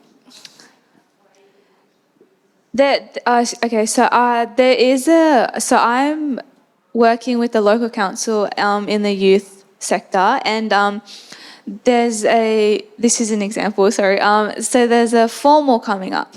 I firstly send out the flyers and stuff to the young people, and they tell me if they want to go or not, and then what I did a few days ago was I talked to the young people, and they were like, you have to ask my mum first. So I met up with the young person and their parent, and we kind of just talked about what was going to happen, and I kind of reassured them that I will be there, I'll be supervising, and there will be a few other Karen volunteers as well, just to gain more of their trust. That was one thing that I did.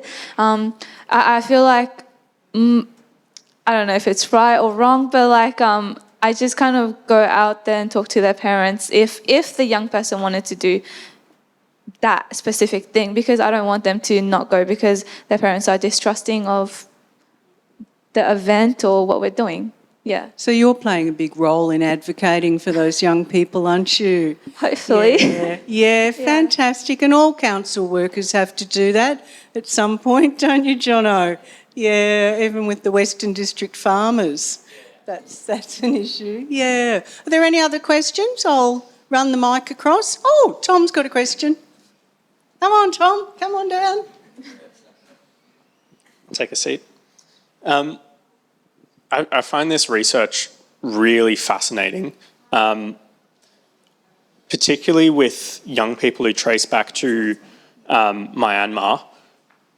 Due to I know it's been historical, but due to the current contemporary conflict that's going on there, with many non-state combatants tied to either geographical or cultural groups of people, how does that actually impact both your work and your research?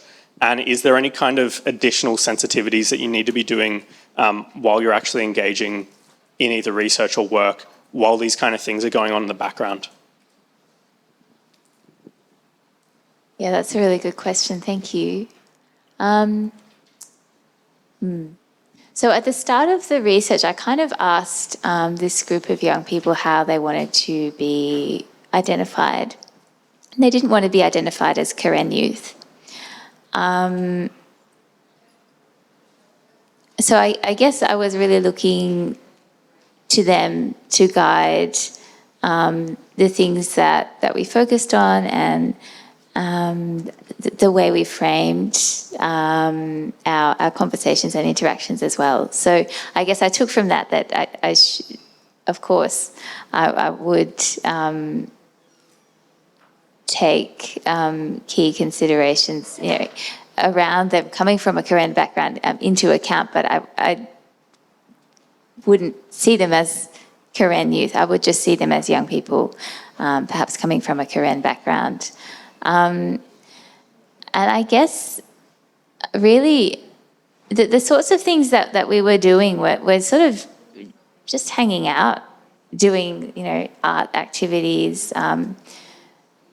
Maybe we had a photography workshop with a professional photographer. It was it wasn't like I was trying to drive, too much discussion around,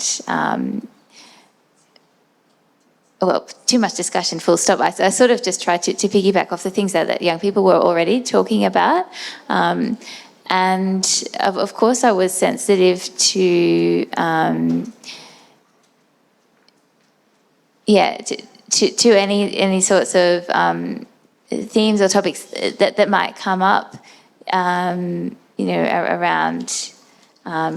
relationships to people at home and conflict. But really, they weren't what young people wanted to focus on. So I guess a lot of those risks were kind of just avoided because, I let young people decide what that space was going to be for them, and it was just a space for them to kind of be in the present, which is something that really came through in their images, and the photographs and the things that they wrote about them. So I'm not sure if that's a very useful answer, but it was a question that I had going into it as well, but I guess young people sort of answered that for me in a way. Would you like to talk to that at all? Maybe? Yeah, about how that informs. From what I know, from my perspective on what the young people in Neil see, the conflict doesn't really impact them. It's they don't really think about that stuff. It's more the older generation that kind of is more impacted. The young people are, I don't want to sound too, but it's kind of like a bit disconnected from back home because they've never had to gone through that conflict. They might see on social media, but it's kind of like a click and then, so it's more so impacted with the older generation.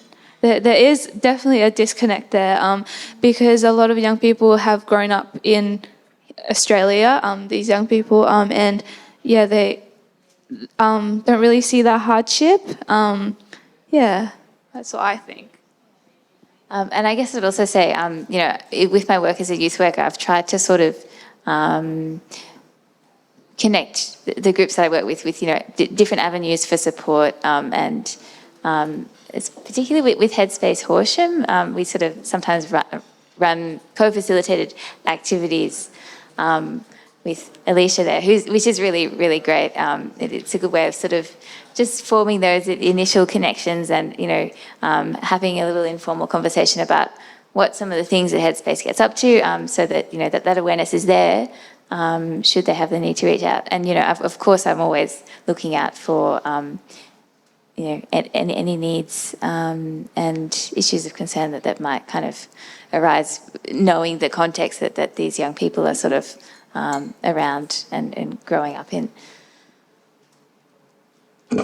Thanks so much, you two. It was really lovely to hear both of your personal insights there, and you've definitely given me a lot of reflective questions to look back on.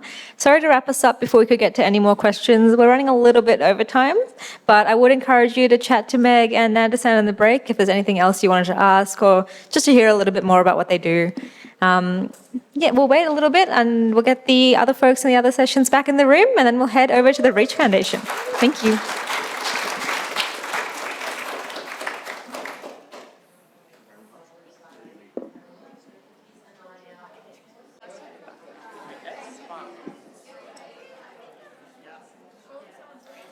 We're going to get into this next session now.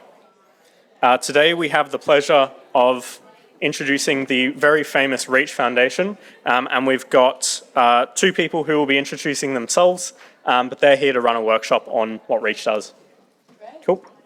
Thank you so much. Hello. My name's Daphne. This is Katie. And as Tom said, we're from the very famous Reach Foundation. I didn't realise we were famous. That's good. So if you haven't heard of Reach, we've been around for 30 years and we're one of the leaders in the preventative mental health youth space in Australia. We run workshops in communities and at schools across Australia, which is about improving the emotional and social well-being of young people. But more than that, it's really about allowing young people to see their own potential and find in themselves the self-belief to actually follow through on whatever that potential is. Yeah, I think there are some really beautiful connections with the speakers we just heard about letting the young people lead it and take it where they need to go. Great. Yes, just for a brief introduction of myself, I started working or volunteering at Reach when I was 15, so I came to the organisation really young. I'm from a... welcome.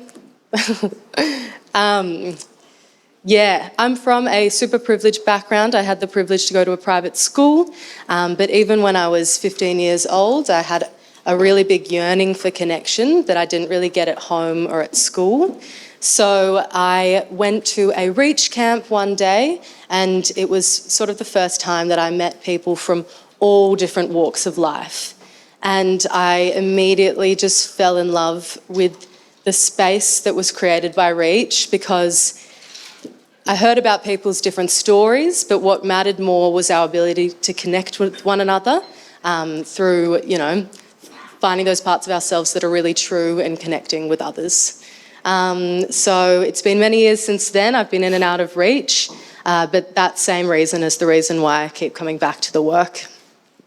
Yeah, beautiful. I guess mine is a little bit different to Daph's. I only started working at Reach at the start of the year, but I keep coming back to working with young people. It's something I promised myself when I was a teenager that I wouldn't do because my mum's a teacher, my granddad's a teacher, a lot of my extended family is teachers, so I think my rebellion was going, that's not me, I'm different. And then I accidentally ended up working in after-school care and helping with their pedagogy program for a few years, and I worked in a museum with young people, and suddenly I realised that it's what I love doing and it's what I'm passionate about. I think I keep coming back to it in part for a selfish reason. I think partly young people are so funny. They keep you on your toes. I think there's like a bit less tolerance for bullshit, and I think with that comes things that make me laugh, but also I think you have those really awesome, profound moments of truth, and I think that's what we get a lot at Reach. We're lucky enough to be invited into some of those more personal kind of aspects of young people's lives. Amazing. So today what we're going to do is give you a little bit of a taster of the work that we do with young people. So it's going to be a bit experiential. I think there'll be some of you who are like, yes, I can't wait to participate. There might be others of you that are like, I will be sitting and reflecting during this. I will not be saying anything in the group. Totally fine either way. We won't call on you unless I'm like dying to hear from you, but you can always tell me to piss off if you don't want to answer. That's totally fine.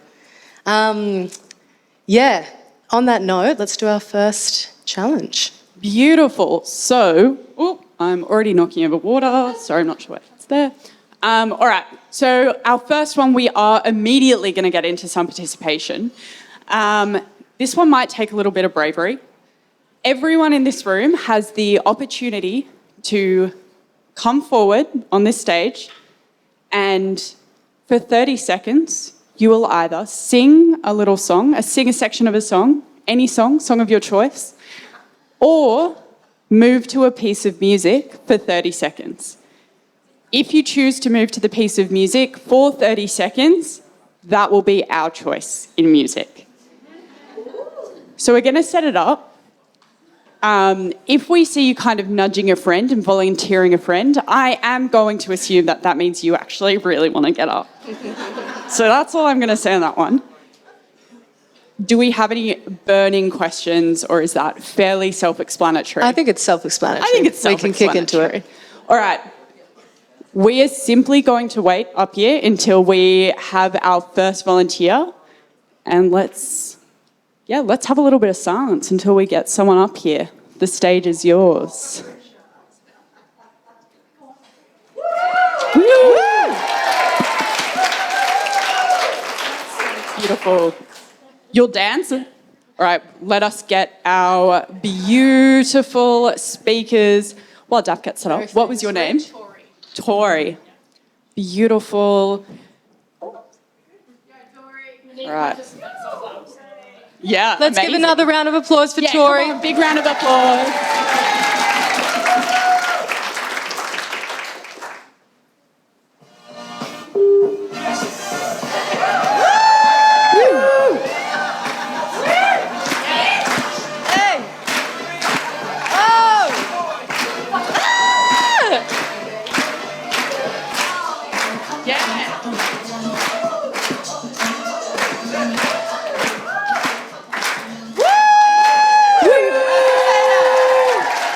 Beautiful. The performance of a lifetime to start us off. I did not want to fade that music out just then, but I felt like I had to because we said 30 seconds. How did that feel, Tori? It was quite fun. Like I've never done that before.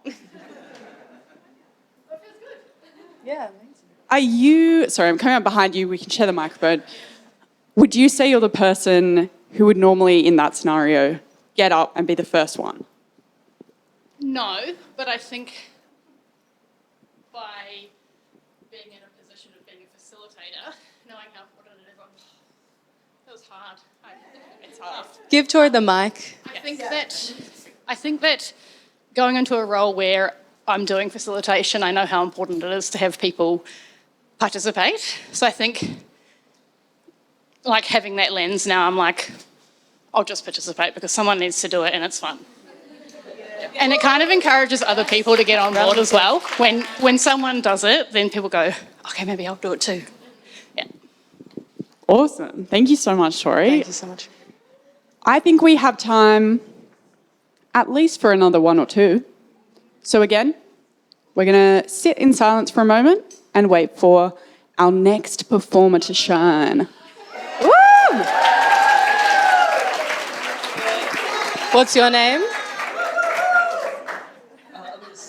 You going to sing? What was your name, sorry? Simon. Would you like the mic or would you like no mic? Up to you. Okay. Oh, God. What do we have on the performance agenda today? I would try one of my favourite songs, Under Pressure, by David Bowie and Queen. But I won't get anywhere near Queen levels, but let's try. Pressure, pressing down on me, pressing down on you, no man asked for. Under pressure, the things you feel in time splits a family in two, puts people on streets. Da-da-de, da-da-de, eat that up, eat that up. That's okay, it's the terror of knowing what this world is about. Watching some good friends scream, let me out! Oh, great tomorrow takes me higher. Pressure on people on the streets.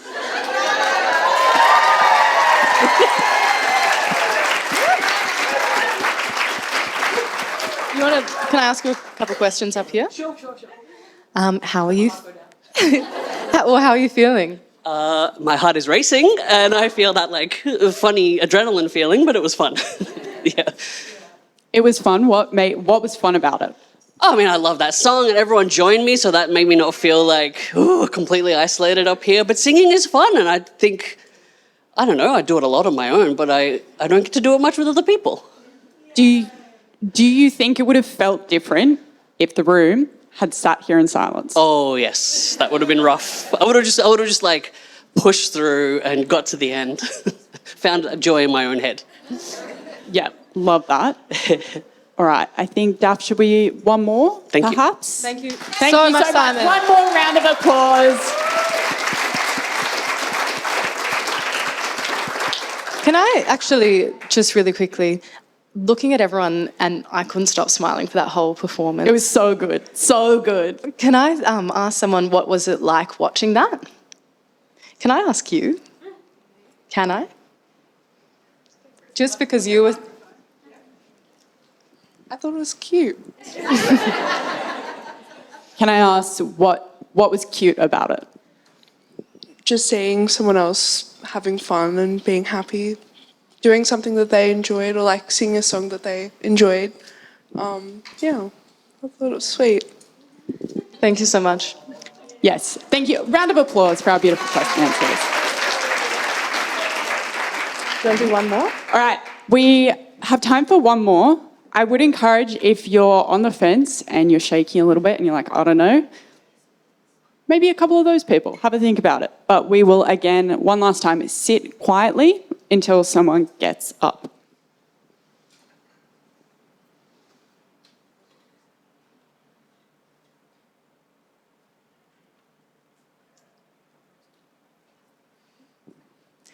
Okay, we'll put a pause on that for the moment.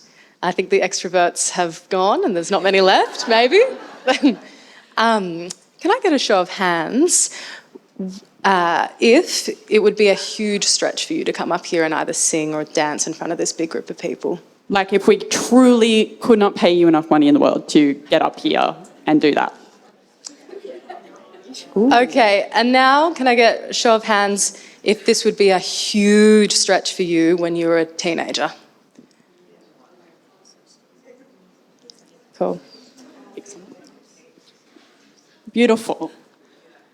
So we do this in a lot of our schools, and we often will just have an empty, silent front of the stage. And you have those whispers throughout the crowd of everyone going, are they serious? Are they actually going to make us do this? Like, what is happening?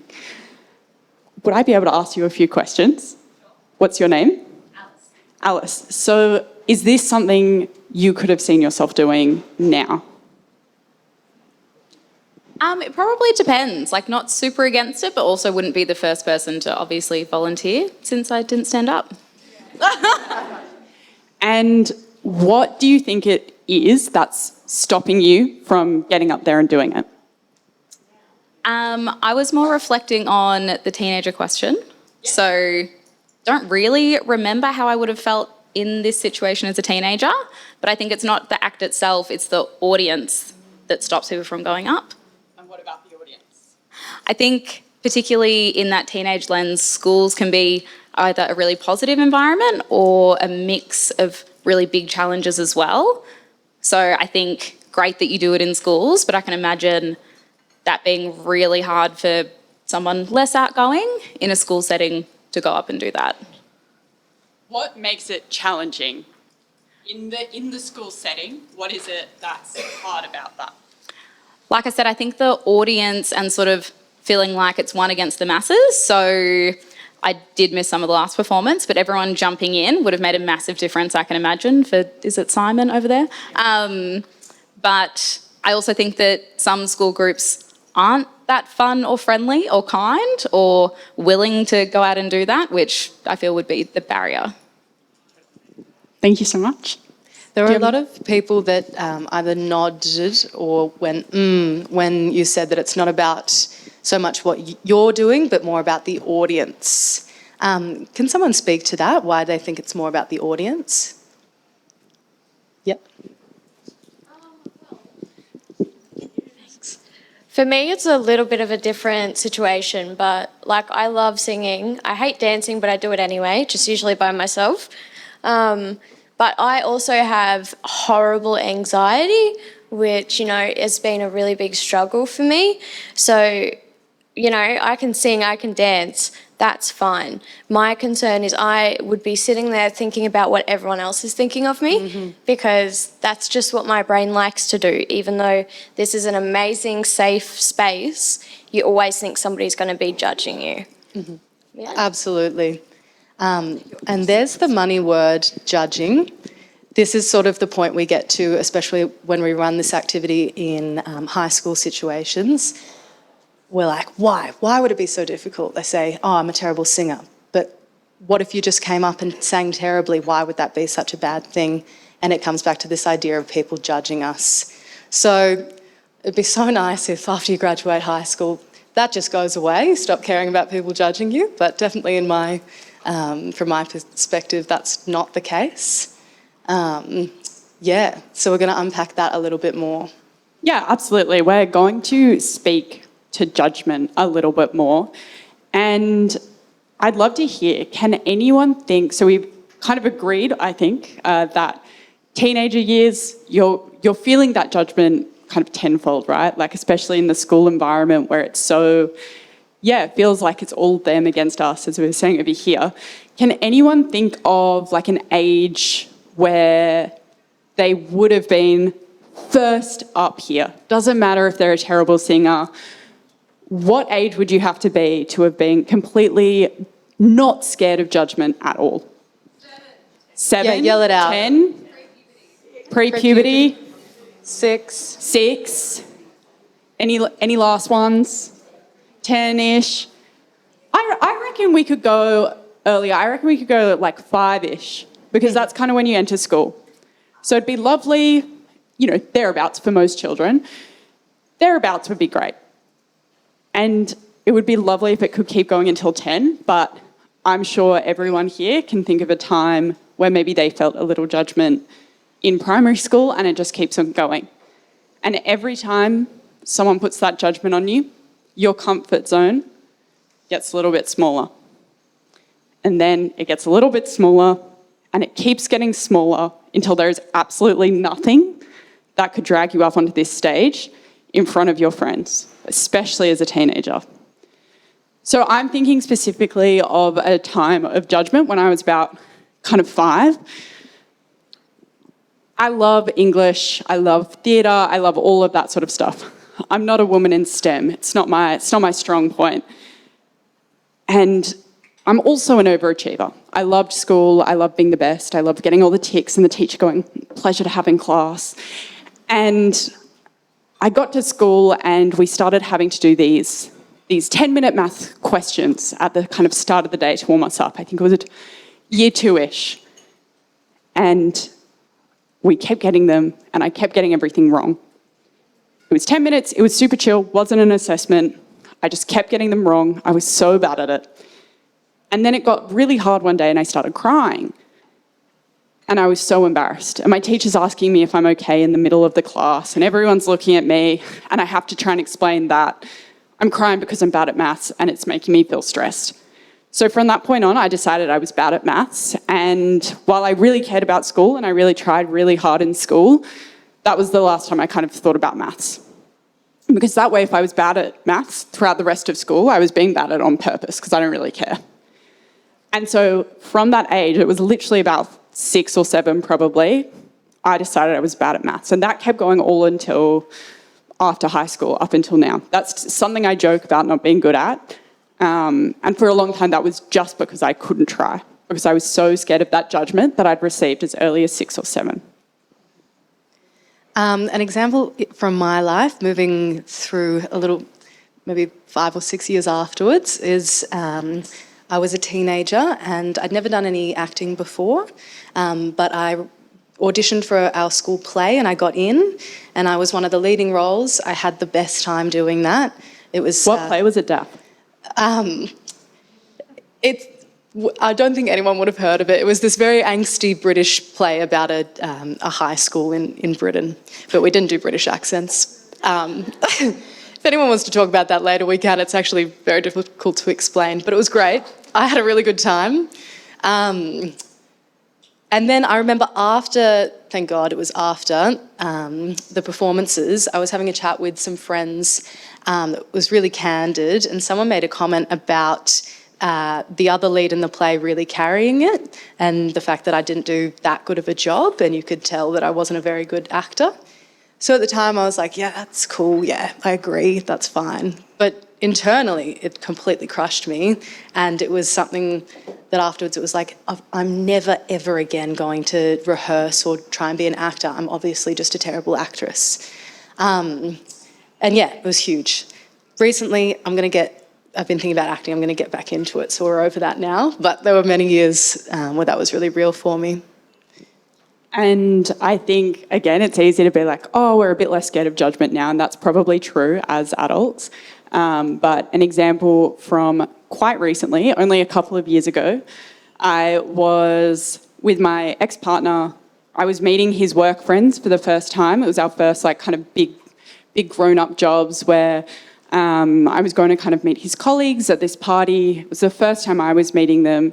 I was super nervous. I was still very much a uni student, doing part-time work and kind of having a good time. And so I felt really nervous to go into this professional-ish environment. So I get to the party, I turn up, and I am given it a red-hot crack of making small talk with these people who I have almost nothing in common with, apart from my partner at the time. And I thought I was kind of killing it out there. I remember talking about Dolly Parton at one stage, don't know why. And we get home at the end of the night and I was unwinding with my partner and he goes, you know, you don't have to try that hard. Just that comment. He was like, you're a bit much. Has anyone heard the a bit much comment? Yep, I'm seeing some nods, yep. I got that. A bit much, you're trying too hard. And I still think about that every time I meet new people. I think about that when I'm in my own new workplaces, and it is something I try and kind of counter. But if I'm feeling particularly lively or talkative at a social event, that's something that's in the back of my head. That will stop me, take myself to the bathroom, come back a bit more toned down. I'm sure everyone has 1,000 stories like this. I'm sure everyone can think of these times. So we would like to have a couple of minutes, have a chat to the people at your table. We'll play some music, and we'd love you to chat about some of the times in your life that you felt that comfort zone shrink, that you felt that judgment really come into play.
All right, guys, we're just going to do a couple more minutes, so make sure you've gotten around to everyone if you have not already.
All right, guys, we are going to bring it back in. Finishing up our conversations.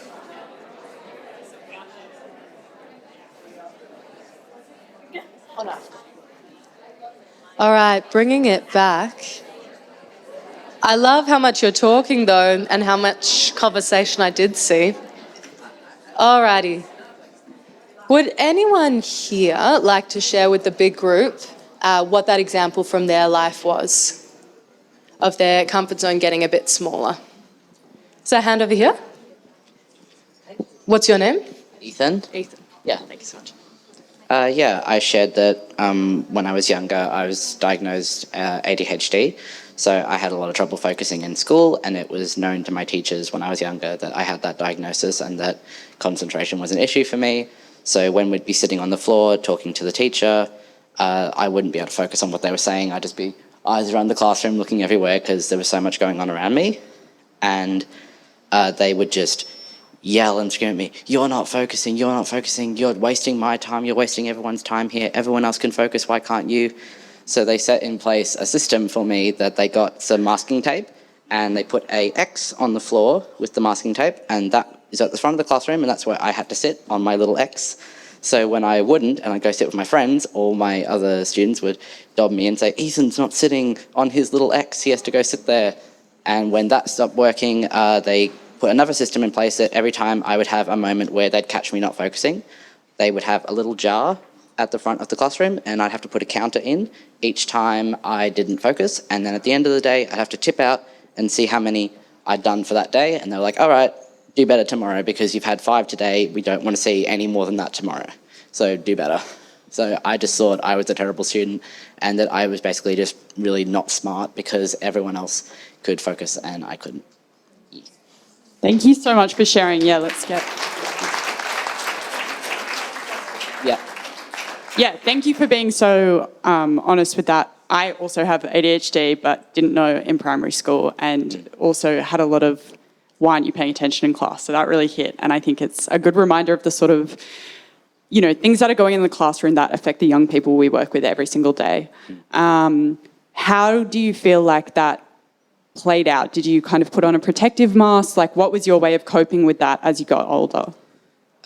Yeah, I definitely, got into this habit of really having to force myself to focus and just the constant reminders, and when I wouldn't focus properly, no one else had an issue with it, but I did. I would get on myself because that's sort of what I'd been taught to do, of this is obviously something you're doing wrong, fix it, because everyone else is coping fine, you're not, so fix that. And just it became that self-talk of do better, you're not good enough. Absolutely. It sounds like you became a bit perfectionistic in the way you were acting. Yeah. Could I get a show of hands? Is anyone else similarly became that really intense voice in your head of trying to be 100% perfect all the time? I know that definitely came through for me as well.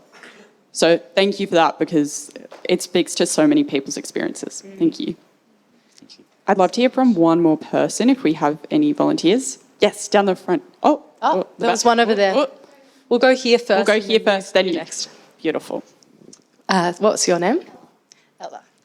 I just thought of this when we were talking because I think a few people might be able to relate to this, but I didn't say it on my table because I forgot. When I was in year 6, I got new runners. What colour? They were blue, actually. Oh, nice. But my friend had new runners too, but hers were Asics and mine weren't.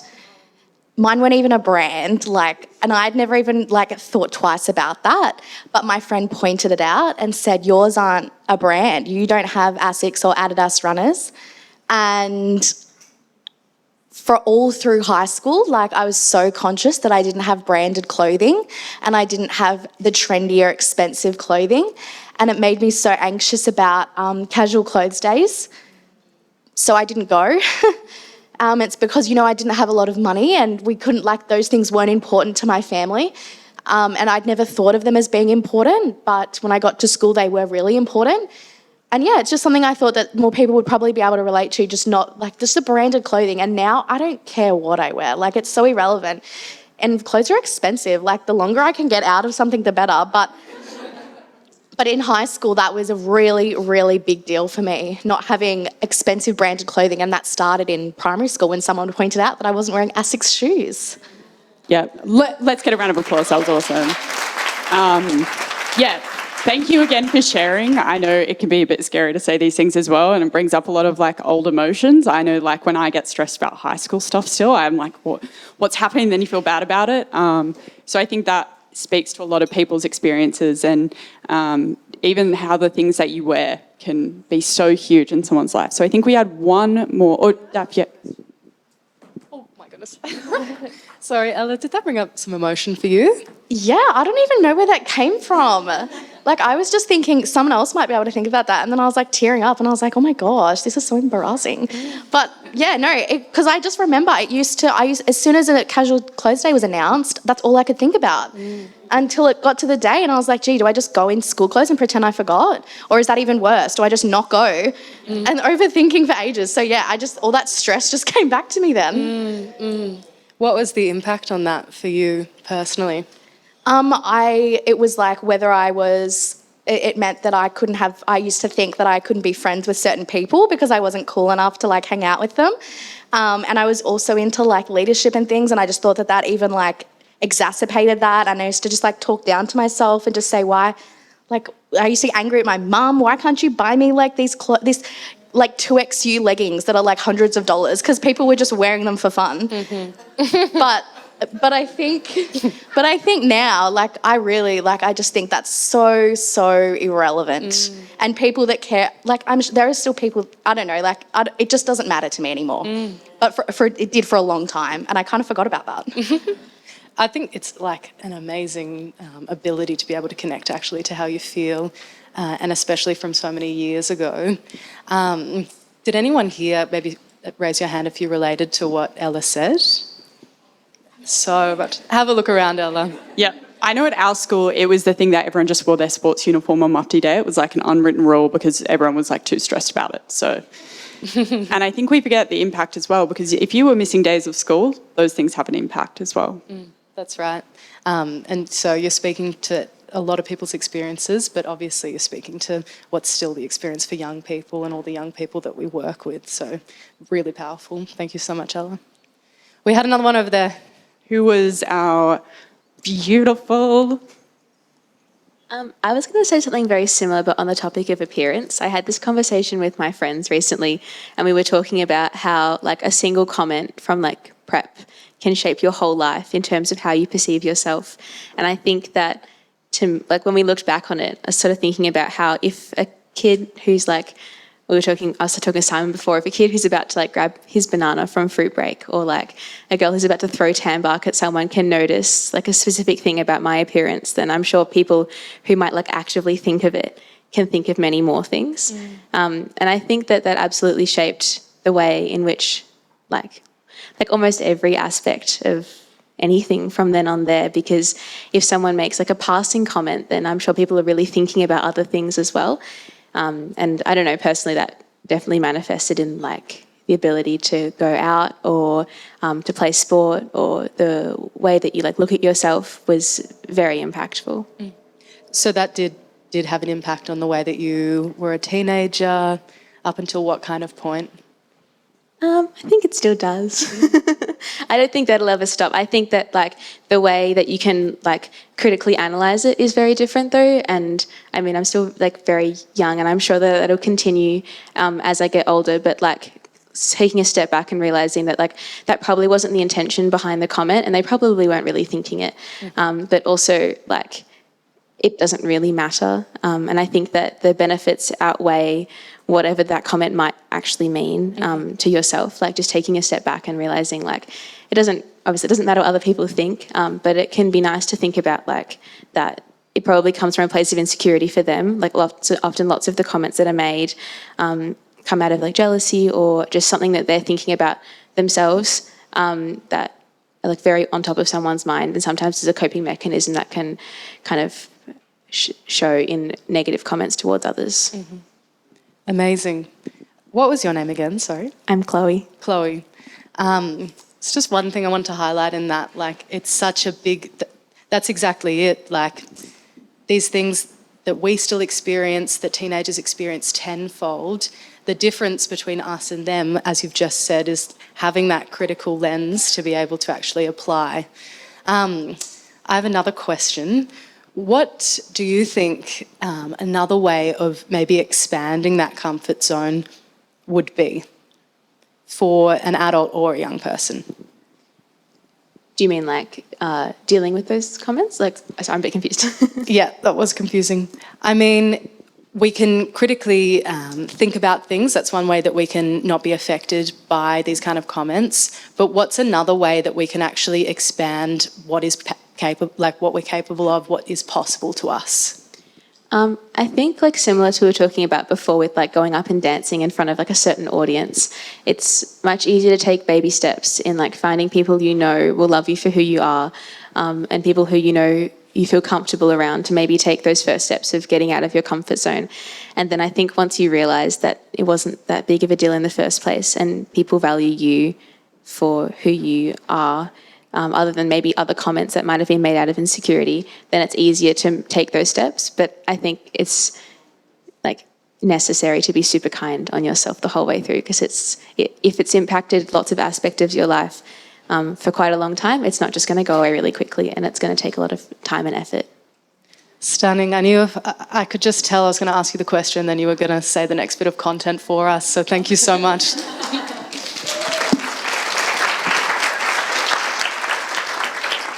So those baby steps that Chloe mentioned, that's exactly what we're going to do now. The flip side of the moments in our lives that can make our comfort zones go smaller and smaller, the flip side of that is those moments in our life where we see our comfort zones expand a little bit bigger.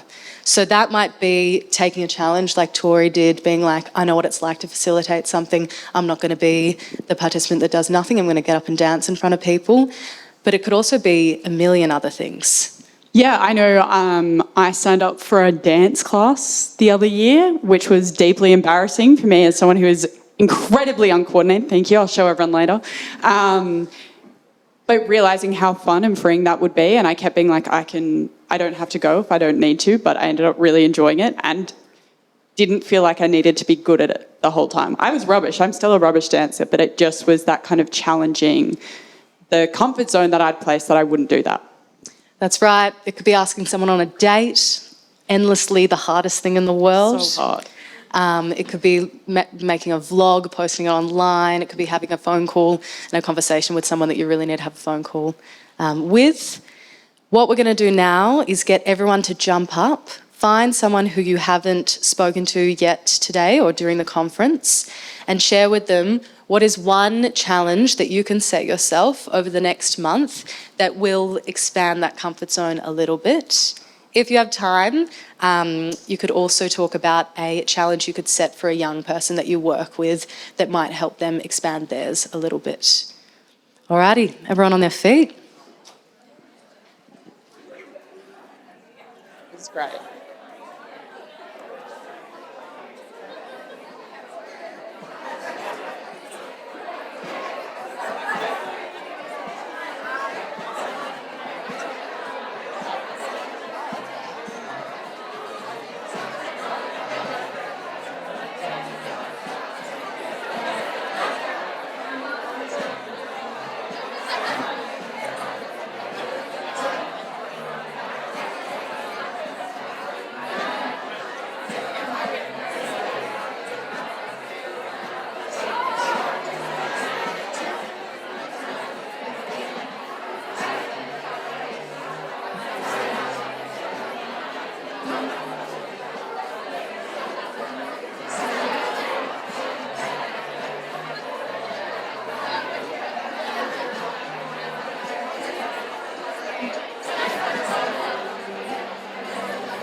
Sorry, I know I talk a lot. What? Yeah, I know. Yes,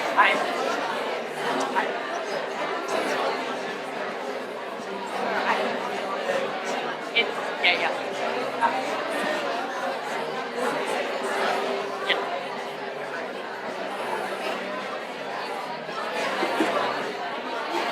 That would be amazing.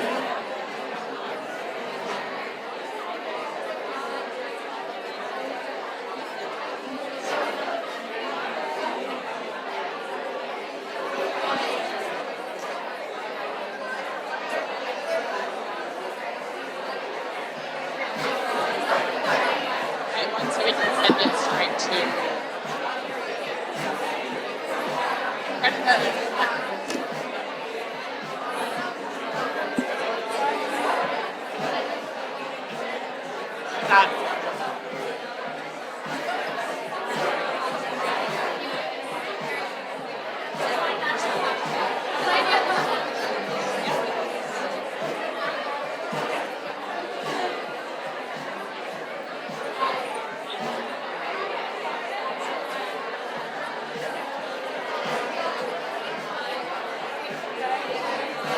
All right, guys, we are bringing it back in now. All right, everyone, we are about to wrap up. Could we please get everyone sitting down? Take a seat. Hello? We promise you can continue these conversations over lunch, over the rest of the conference, grabbing a seat.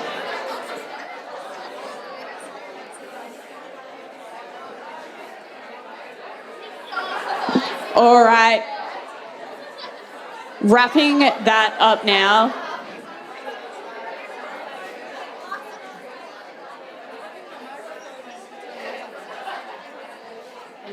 Hello. Sorry. We'll share. All right. To finish up, we have time for literally one person to share. Do we have any volunteers of what their challenge was for the upcoming month? Beautiful. Thank you. Sure, go. Beautiful. Mine is simply get a haircut. Easy. Mine is going to roller skating classes because I feel like I'm too old. Awesome. Thank you so much. We would love to spend time listening to everyone's, but our challenge to you is use this at lunch and ask other people about their challenges, challenge each other and keep each other accountable for that. And I think you'll learn lots of new things about someone else. Beautiful. All right, Daff. So I hope what we've done today is maybe drawn you a little bit closer to who you were when you were a young person, so that you can remember that those are the experiences and backgrounds that the young people you're working with are coming from. As we've said a million times, we work at Reach, but we also have a corporate arm of our organisation. We run workshops with what we call Wake for corporate clients or any group of adults. So it's slightly different work. If you're interested in that, come speak to us. Otherwise, you've been an absolute delight. Thank you so much. Have a great lunch.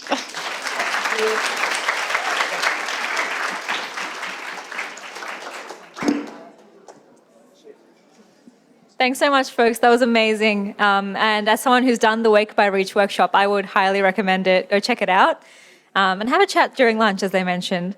So we'll head into lunch now for an hour. So we'll be back at around 1:45. I do just want to announce, though, that as we're going to lunch, all the hot food, including like dietary requirement hot food, is at the back of the room over there. If you're having cold food that's a dietary, it'll be in the atrium room over there.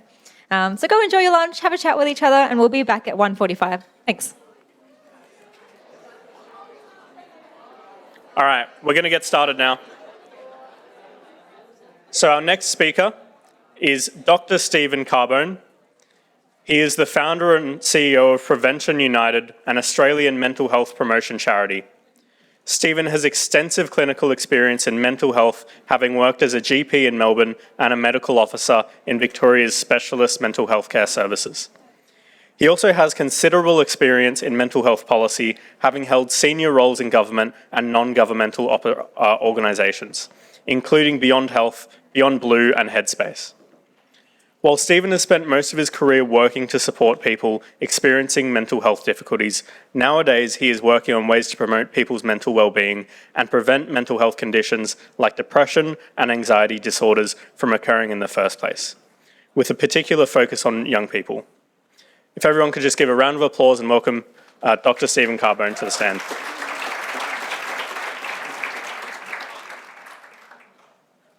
Thanks very much, Tom, and for Yakvik for the invitation to speak at this conference. It's really great. And before I begin, I'd just like to acknowledge the traditional custodians of the lands we're meeting on, the Dja Dja Wurrung people, and to pay my respects to their elders past and present, and also to acknowledge any Aboriginal and Torres Strait Islander people here in the audience. But also I'd like to acknowledge the contribution of people with lived and living experience of mental ill health and suicide for their contribution to our work and to the work of the sector. So I'm going to sort of lead the discussion in around creative approaches to youth mental health promotion. And by creative, I guess we mean diverse and different and myriad ways that we can work to sort of promote and protect young people's mental health. So sorry, I've got slides because otherwise I can't remember what I'm going to say. So, and I think a good place to start is almost back to basics and to really just ask the question, well, what do we actually mean by mental health, right? Because when I talk to people, you know, what often happens is you mention that word or you're talking about working in that sector, and people automatically jump to start thinking about conditions like depression or anxiety disorders, eating disorders, schizophrenia, other conditions. But then when you look at the sort of what the World Health Organization definition of mental health, I mean, they call it a state of well-being in which the individual realises his or her own abilities, so that's their terminology, can cope with the normal stresses of life, can work productively and fruitfully, and is able to make a contribution to his or her community. So which is it? You know, is it about mental health conditions or is it about well-being? Well, in fact, it's probably both. And in fact, the way we like to think about it at Prevention United is that mental health's like an umbrella term for the full spectrum of human psychological, psychosocial experiences, you know, about how we think and feel, how we perceive the world around us, how we relate to others, and how we function in our day-to-day life. And you can almost imagine two broad dimensions under that umbrella, a mental well-being dimension and a mental ill health or mental distress dimension. And so mental well-being is this concept that's come out of, I guess, particularly out of a movement called positive psychology, where they focus on the good aspects of mental health. So what helps us to feel mentally well.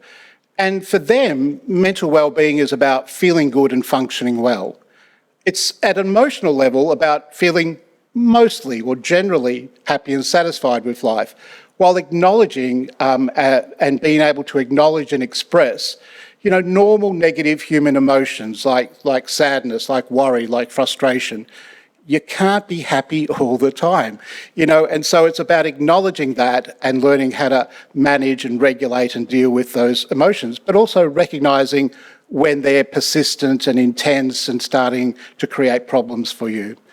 But it's not just about how we feel. It's also about, as we've heard before from Reach and others, it's how you think about yourself. You know, your self-esteem, your sense of self-belief, your sense of self-efficacy, being, you know, feeling good about yourself, not worrying what other people think about you. But it is also about how you connect and relate to others, you know, having that sense of belonging to a group, a family, a community. And beyond that, it's also having a sense of meaning and purpose and direction in life, having a sense of hope, being able to fulfill your potential and contributing to others. it's not just not having depression or not having an anxiety condition. It's much more than that. And it's a new sort of way of looking at mental health, which can actually be measured. And it's sort of what we're trying to, in a way, aspire towards, helping people experience more often than not.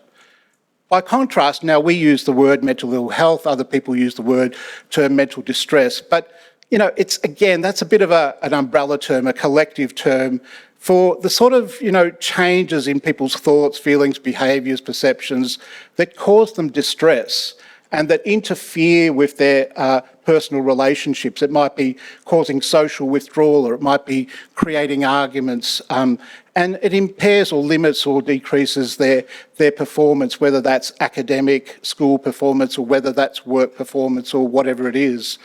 And, there's a whole lot of words that are bandied around and that can get a little bit confusing, but, it I guess, encompasses, things like psychological distress or mental health issues, problems and challenges, or, those diagnosable mental health conditions that psychologists and psychiatrists often refer to as, mental disorders, or they used to call mental illnesses. So that's what mental health is. It's a bit of a mix. We can be feeling good, we can be feeling not so good, and some theorists suggest that actually it's a combination of both at any one point in time. We don't just have to be experiencing good mental health or mental ill health. We can be experiencing varying levels of well-being and varying levels of mental ill health. That's confusing, I know, but bear with me. So the important thing to remember, though, is that our mental health is not fixed. It's dynamic, it changes. It changes sometimes day to day, but definitely week to week, month to month, and year to year. And it's influenced by things around us. Yes, there are some intrinsic factors that are unique to us, our genetics, our biological makeup, our personality, our personal experiences growing up. But most of the things that influence our mental health are not necessarily genetic and biological. They're the factors that are in our environments around us. As the social determinant saying goes, it's the factors in the settings in which we're born, in which we grow, in which we learn, in which we play, in which we live and work that actually impact us. The very simple way to think about this is to think about it in two parts. There's some factors that exert a positive influence on our mental well-being. They actually make us more likely to experience good mental health. We call them protective factors in the jargon. There's also some factors that are negative influences on your mental health, more likely to increase your likelihood or risk of experiencing a mental health condition. So they're called risk factors. And it's a little bit of a shopping list, but this is both good and complicated. But here are some of the positive influences on young people's mental health. And there's quite a range, starting with things like regular physical activity, a good high quality diet, good sleep hygiene, having those personal, social, emotional, psychological skills, during infancy and childhood, having that good, secure relationship or attachment between a child and its primary caregiver, parenting environment, the family environment, social connections with others. But it's also beyond the individual and the interpersonal. It's about the quality and nature of the schools we send our kids to and what happens there, the workplaces that we create and what happens there, and our society more broadly, where there is an inclusive society that supports diversity, whether people are getting an added income, are able to work and have affordable housing, whether in our local communities there is social cohesion, trust and social capital, and whether we have access to a clean environment and green and blue spaces. So all of those things count. They all influence and improve our mental health. And it's not just one thing, there's a bunch there, and that's just the short list. On the flip side, unfortunately, there's a whole bunch of stuff that causes a negative influence on our mental health. Now, some of that's just the opposite or the inverse of the positive influences, but some of it's unique. And I'll draw your attention, and I know this is, one of those sensitive topics and, it can be triggering for some people, and I apologise, but I guess I just want to highlight and emphasise, you know, the importance of some of these things that are causing harm. And it is things like child abuse and neglect. It is things like domestic violence or family violence and intimate partner violence. It is things like bullying and cyberbullying and loneliness. About 8% or so of all depression is caused by bullying and cyberbullying. About 12% of all anxiety and 19% of all depression amongst women is caused by intimate partner violence. Somewhere between 25 and 30% of all mental health conditions is caused by child abuse and neglect. So if we're not talking about those things, we're not necessarily working on the things that matter, that count, that we need to focus on to improve children, young people's, and even adults' mental health and wellbeing. So what do we know about the status of young people's mental health at the moment? Well, there's a lot of good data, and it's great because, you know, Mission Australia run an annual youth survey, Headspace run regular surveys, plenty of other people do too. But this is the sort of the data, the gold standard data that comes from the Australian Bureau of Statistics. And, you know, it doesn't happen that often, but fortunately there was some data that came out relating to the period from 2020 to 2021.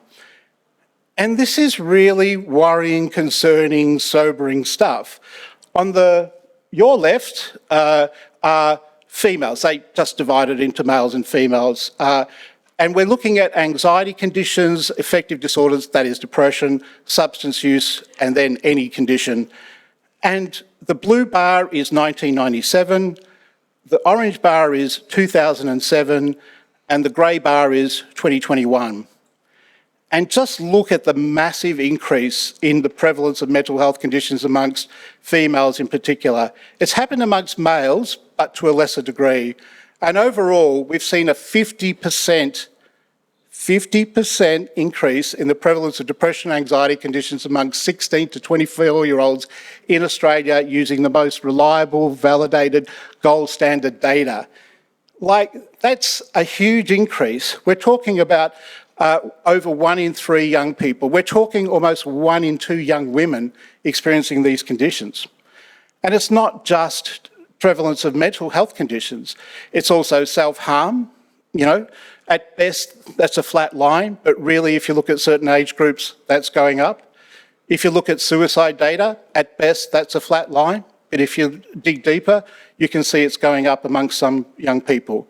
And this is a really interesting graph for data nerds. I guess that's me. This is taken from the HILDA study, which is a sort of representative study run by the University of Melbourne.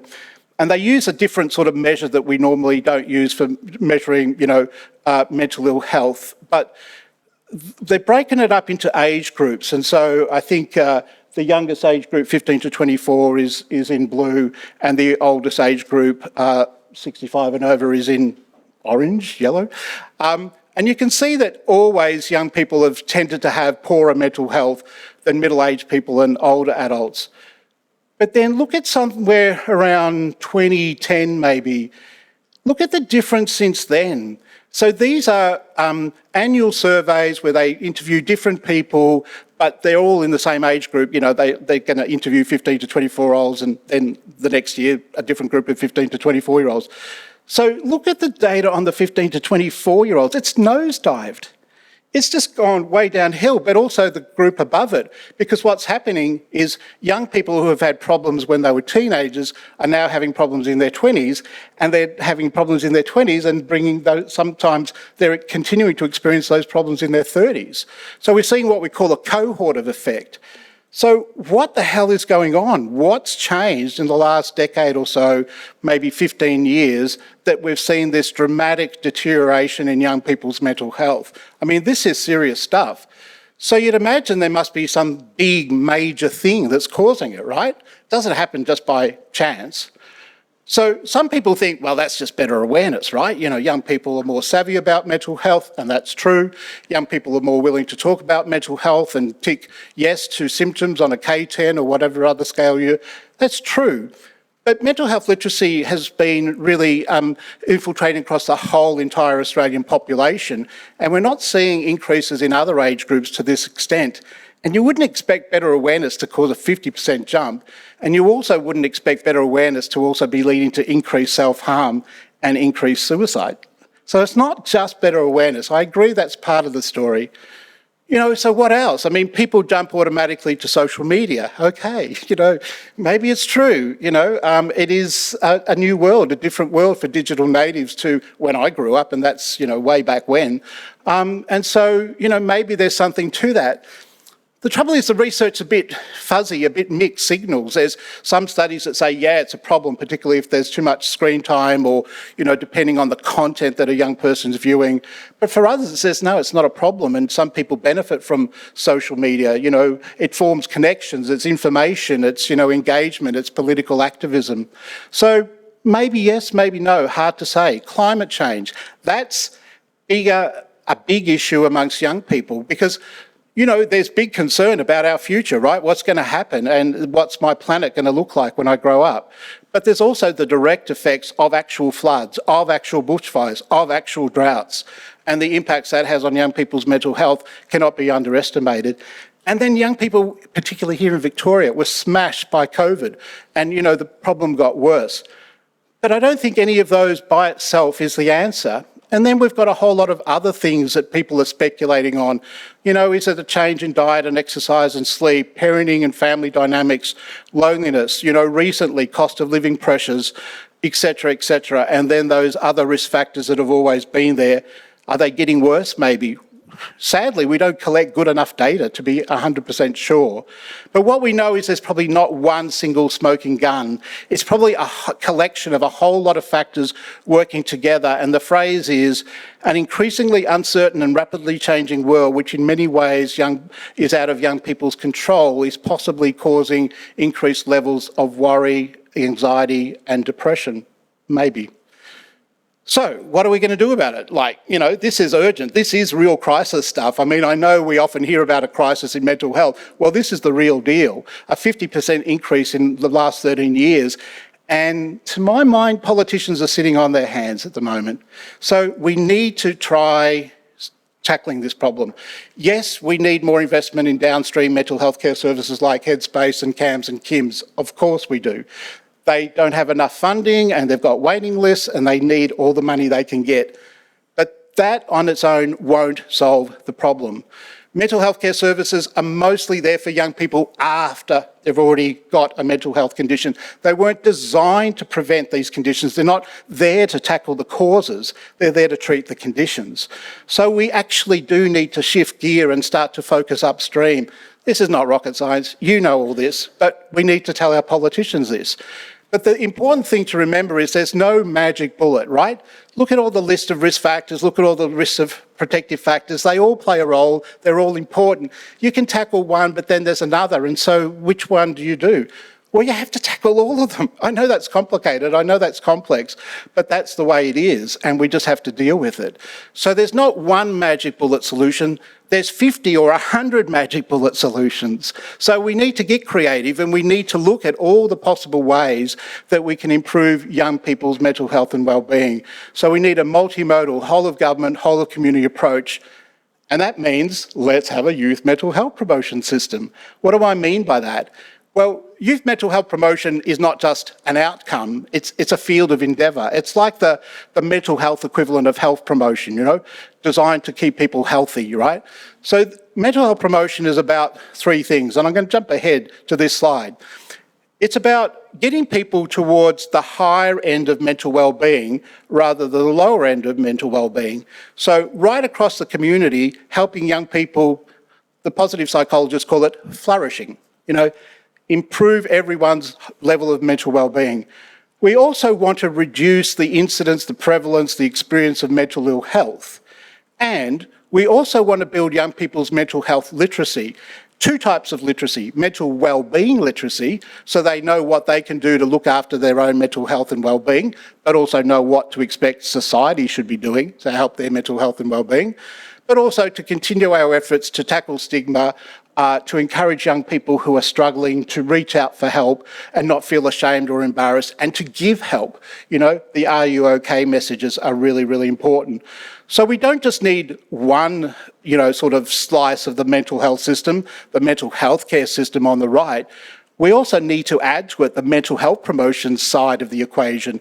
We've got healthcare and health promotion. Why don't we have mental health care and mental health promotion? Duh.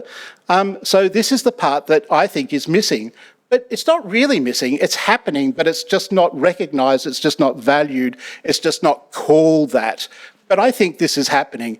And that's all about 5 things: building skills like mental health literacy, self-care, parenting skills, providing access to, social supports, positive, respectful relationships, strong social networks, community connections, changing the environments around young people. We can't just keep relying on resilience building. That's important, don't get me wrong. I'm not against resilience building, but on its own, that's not enough, because that puts the blame on the individual, or the responsibility on the individual, or the expectation on the individual. But we've seen this is a social health problem, this is a community problem, this is a societal problem, not a young person's problem. Social norms, we've got to counter discrimination, racism, homophobia, transphobia, inequality, and of course we have to address the inequalities in income, housing, education, and other things. So this is another shopping list, right? So this is a list of interventions that have been tried to improve young people and adults' mental health and well-being. And there's, the column on the far left is probably where most of the evidence is, and the column in the middle, and then the column on the right. But look how many things there are that we can do.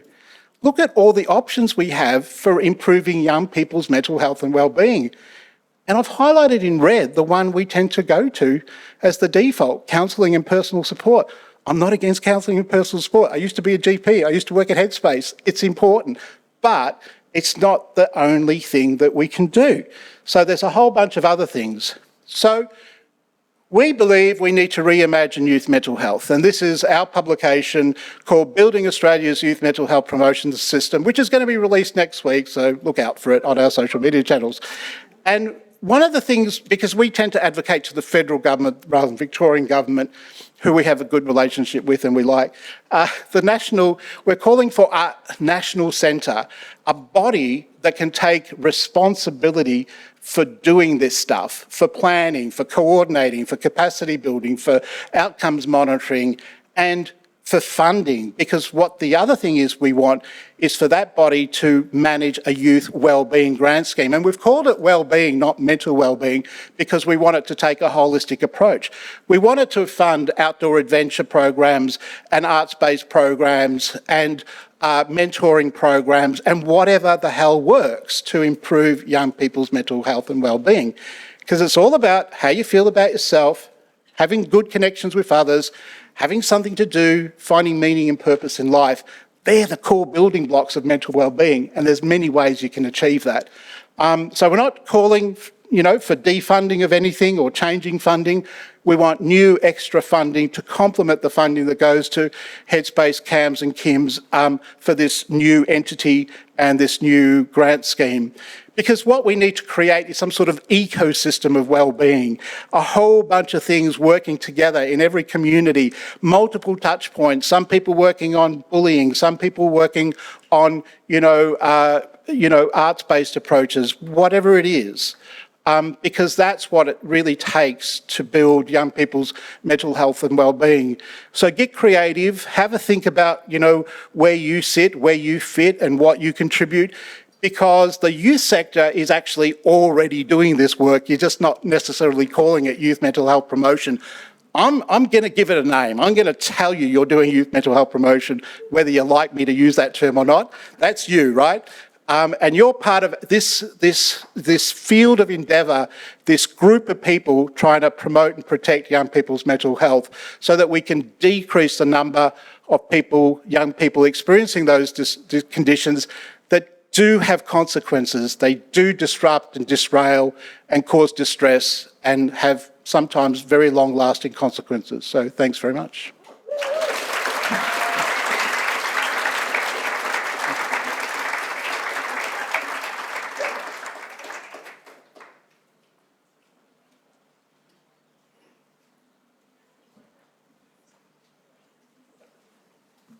Thanks so much, Dr. Stephen. That was really, really interesting to hear from. And the idea of a National Centre for Youth Wellbeing sounds incredible.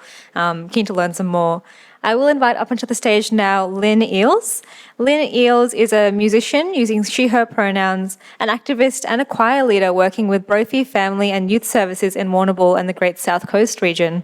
Lynn is an experienced project coordinator with a demonstrated history of working in the individual and family services industry. Lynn has a strong sense of social justice and has worked extensively with multicultural communities, youth programs and events, and LGBTQIA+ advocacy and supports. Thanks, Lynn. Thank you so much, everybody. I often think about when we give our bio, and it's really hard to narrow it down. So thanks for whoever wrote that bio. Yeah, we all do a lot of things in our world. I'm going to invite some panel members up in a moment just to offer an acknowledgement before I begin. I'd like to acknowledge that this session is taking place on Aboriginal land, Dja Country. I pay my respects to elders past, present and to any Aboriginal people here today. Sovereignty of these lands has never been ceded. This always was and always will be Aboriginal land. This session here is going to focus on creative, innovative approaches to our work in health promotion. And I love that Stephen just basically threw out the challenge that we all actually accept that we are all doing mental health promotion in any of our work that we do. That's how we get results.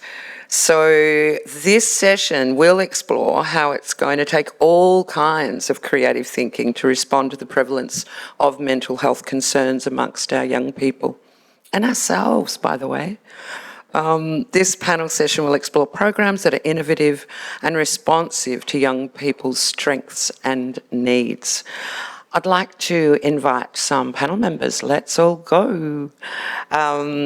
We've got Sophie and Ash are going to actually speak first, but I'd like to also invite Liz, Liv, Georgie, Ethan, and our Reach crew, who you already know.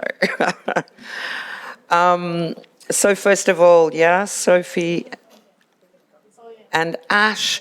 Sophie, she, her pronouns, is a mental health accredited social worker who has worked therapeutically with young people in school, community and health settings for over 22 years. One of the exhausted amongst us. Her experience includes extensive trauma therapy and crisis work with young people, families and groups, respect for relationships and trauma education in schools, and tertiary teaching in social work. At Origin Youth Mental Health, Sophie is a clinical consultant and educator and is thrilled to be supporting lived experience and peer workers in the Certificate for Mental Health Peer Work that they're now presenting. And I know we'll hear about that exciting work. Ash Hem, they, them is a peer worker with lived experience worker who works across various fields, including mental health, youth, LGBTIQA+, and disability. They're particularly interested in making sure peer work is valued as its own important mode of support and that the power of lived experience is appreciated as its own form of expertise. At Origin, Ash works as a peer worker trainer, delivering the Certificate 4 in Mental Health Peer Work. They also have experience as a facilitator and trainer in other lived experience places and spaces. Outside of work, Ash is a practicing visual artist, using art as a way to process the world around them. They also enjoy doing ballet for fun and sewing their own colourful clothes. I'm not sure why you weren't up here before, Ash. I'd like you to come and present to us now. Thank you. Okay, which way does this go? All right. Oh, there we go. I would also like to give a heads up that I have done this role. I have been in this role as a peer work trainer for 3 days. So, mind you, if I get the wrong information, Sophie's here to tell me that I need to say something correctly. But before we say anything, I would also like to acknowledge that we are presenting here on Dja Dja Wurrung land and pay my respects to elders past and present and to any Aboriginal folks here today. Oh, and I also note that the slide is a green slide and there's an artwork on the left and some white text on the right. And this slide is a white slide with some text on the right and an image of a diagram with 3 orange leaves. And in those leaves is research, clinical services, training and policy connected with some arrows. And inside that is a circle of a group of people with Origin's work written on it in white text. So Origin is an organisation that works across various streams, including research, clinical services, training and policy. You might have seen some of that out in the world before, as well as a lot of different peer work programs, including the Certificate 4 in Mental Health Peer Work. So the Certificate 4 in Mental Health Peer Work is a pretty exciting kind of course because it is a nationally recognised qualification for peer workers that really is about highlighting the value of peer work and the importance of peer work in a formal setting. The course at Origin is informed by Origin's own peer work programs, as well as some of the resources and research that has been done by Origin as well. This slide has a group of people sitting in a outdoor kind of area chatting and some text on the side on a white background. And this is just to say that the certificate is designed to train peer workers or potential peer workers for various lived and lived experience roles. So that could be consumer peer worker, but it could also be things like lived experience consultant, recovery worker, peer mentor, and those kinds of things. And to note, if anyone doesn't know what peer work is a mode of support where mutual relationships and kind of shared experiences are kind of at the core of that support. Importantly, it's all about lived experience and valuing lived experience as a form of expertise and kind of how we go through life and how we can support other people to go through their lives. So peer work in practice can look like a lot of different things. It can be one-on-one sessions talking to someone, it can be group work, it can be like shared learning and shared advocacy, those kinds of things. Recently it's been seen as this new kind of awesome support mode in industry, but peer work happens all the time in informal settings as well. So in small or big ways, you've probably engaged in some sort of peer work style thing, things like talking to a friend when they're really struggling and sharing your experiences, or, you know, a family member's in a really sticky situation and you've had a similar experience, so you share with them what you did and you kind of learn together to try to work out what the solution is for them. All of that is kind of like what you do in peer work. And then peer work then is just the formalised version of that, where you're taking those same principles and sharing experiences to support each other. This slide has the progressive pride flag on the left. It has a white background and some text on the right. And in all of the course, we aim to make sure that everyone is included, everyone's feeling safe and all that. So we're really supporting inclusivity, accessibility, cultural safety, and just overall respect for diverse experiences. The course is all online, and we really try to make sure all the students can access the course in the way that works for them. Of which? Is this my bit? I'll use this one. Yeah, so we have, our course is actually running for the first time at the moment. We're into our 3rd unit, which is very exciting. It's been 2 years in the making and 10 years in the making, basically, in terms of actually getting this up and running. And we have heard about how RTOs, if you want to start an RTO, some of the advice that came our way was don't. Just because it's a really huge undertaking. And so many people's work has gone into creating this. And so we've actually developed all the material with the support of some materials that we did get, but we have altered all the material and really made it youth specific and youth friendly. And that's why our course specifically takes that Cert 4 in mental health peer work and makes it specifically for working with young people. So we're really proud about that. And we currently have a cohort of I think it started at 31. A few people have had to maybe drop out for various reasons or defer. So we've got about 28 people doing it. It's amazing. Like, it's going so well. We have the best cohort. They're really, we're loving teaching. And especially because we've been developing all this material and now we get to roll it out and get feedback from the students as well. So we're really we're not really co-designing it, but we're definitely getting a lot of feedback, and then that's feeding into how we take the course forward. So we've started our current cohort, which finishes in July next year.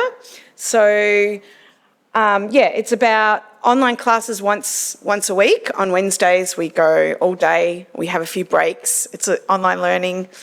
You know, since COVID, not everyone's as excited about that as they used to be, but it's still like we try and make it as engaging as possible and do lots of activities and that sort of thing. We've been getting great feedback that people are loving it. That's the people who are there though, so I don't know, I guess if they're there, they're loving it. But yeah, so we have that, and then we have online learning management system that has all kinds of self-paced learning, so really enhance all the content with lots and lots of extra material that people can go into if they want.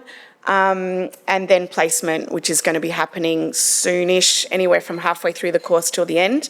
Can do placement, which is 81 hours, I think it is. 80 hours. 80 hours. Yeah. 80-ish hours. So it's about 10 days worth, or 10 or 11 days if you're going to do it all as one go, but we're really flexible about how people do that.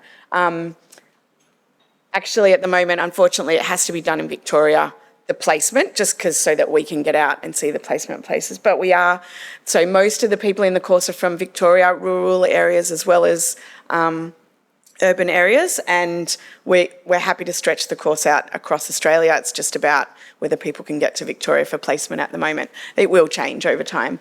So this is a list of some of the subjects that we're doing.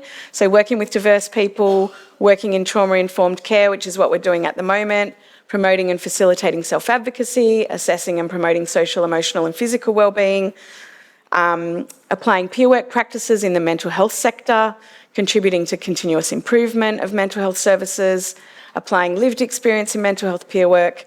So there's quite a lot of peer work subjects, participating in workplace health and safety, working effectively in consumer mental health peer work, and we do focus on consumer mental health peer work as opposed to carer mental health peer work at the moment.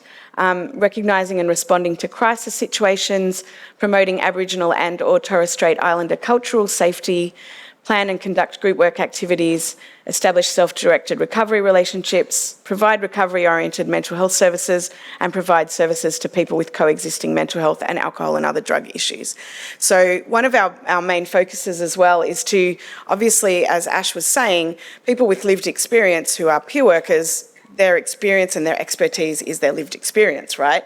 So the idea of a course like this is not to legitimise someone's experience, but it's about building skills and building in those resources to make that peer work really effective, and also support peer workers to be really well cared for in the work so they can continue to do the work that they love for a long time.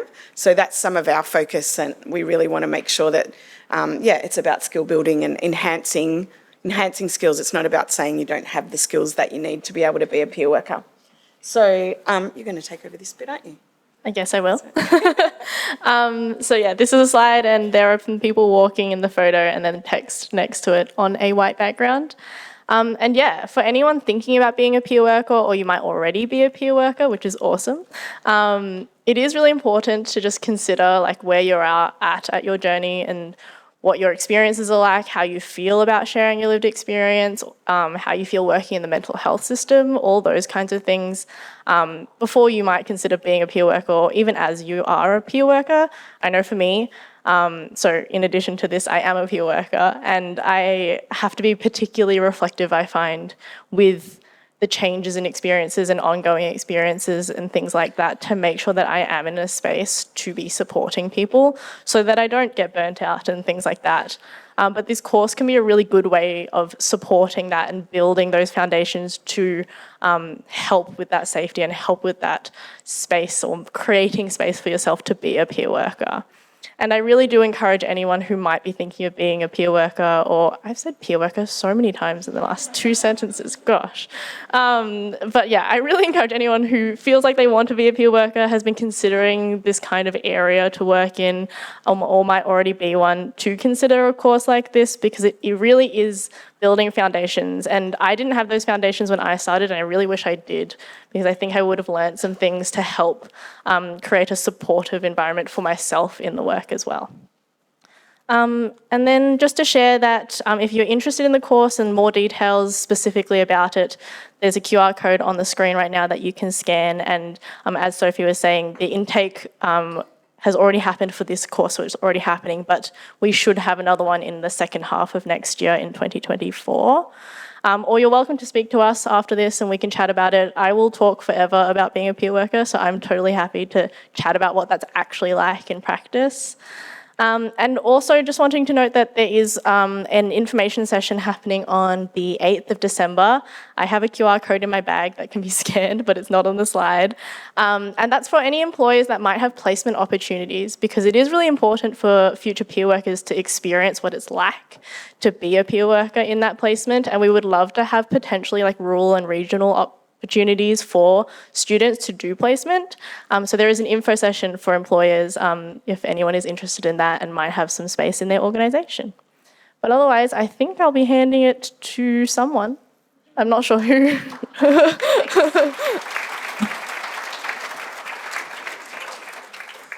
Thank you very much. I'm sure we've all got a few questions. We are going to hear from a few more people and then we will have some question time. So make sure that you get those ready, because I know everyone's prepared to answer some questions. Rich, did you want to present anything particular, or are you happy? Because I think this is a great time for actually that really solid Q&A, all those burning questions that you've got. Yeah? Great. Great. Okay, so our next crew that are going to come up and present are the Hay Partners. So the Victorian Government funded over 13 years ago the Healthy Equal Youth program. It's auspiced by YACVIC and supported by YACVIC and their amazing team.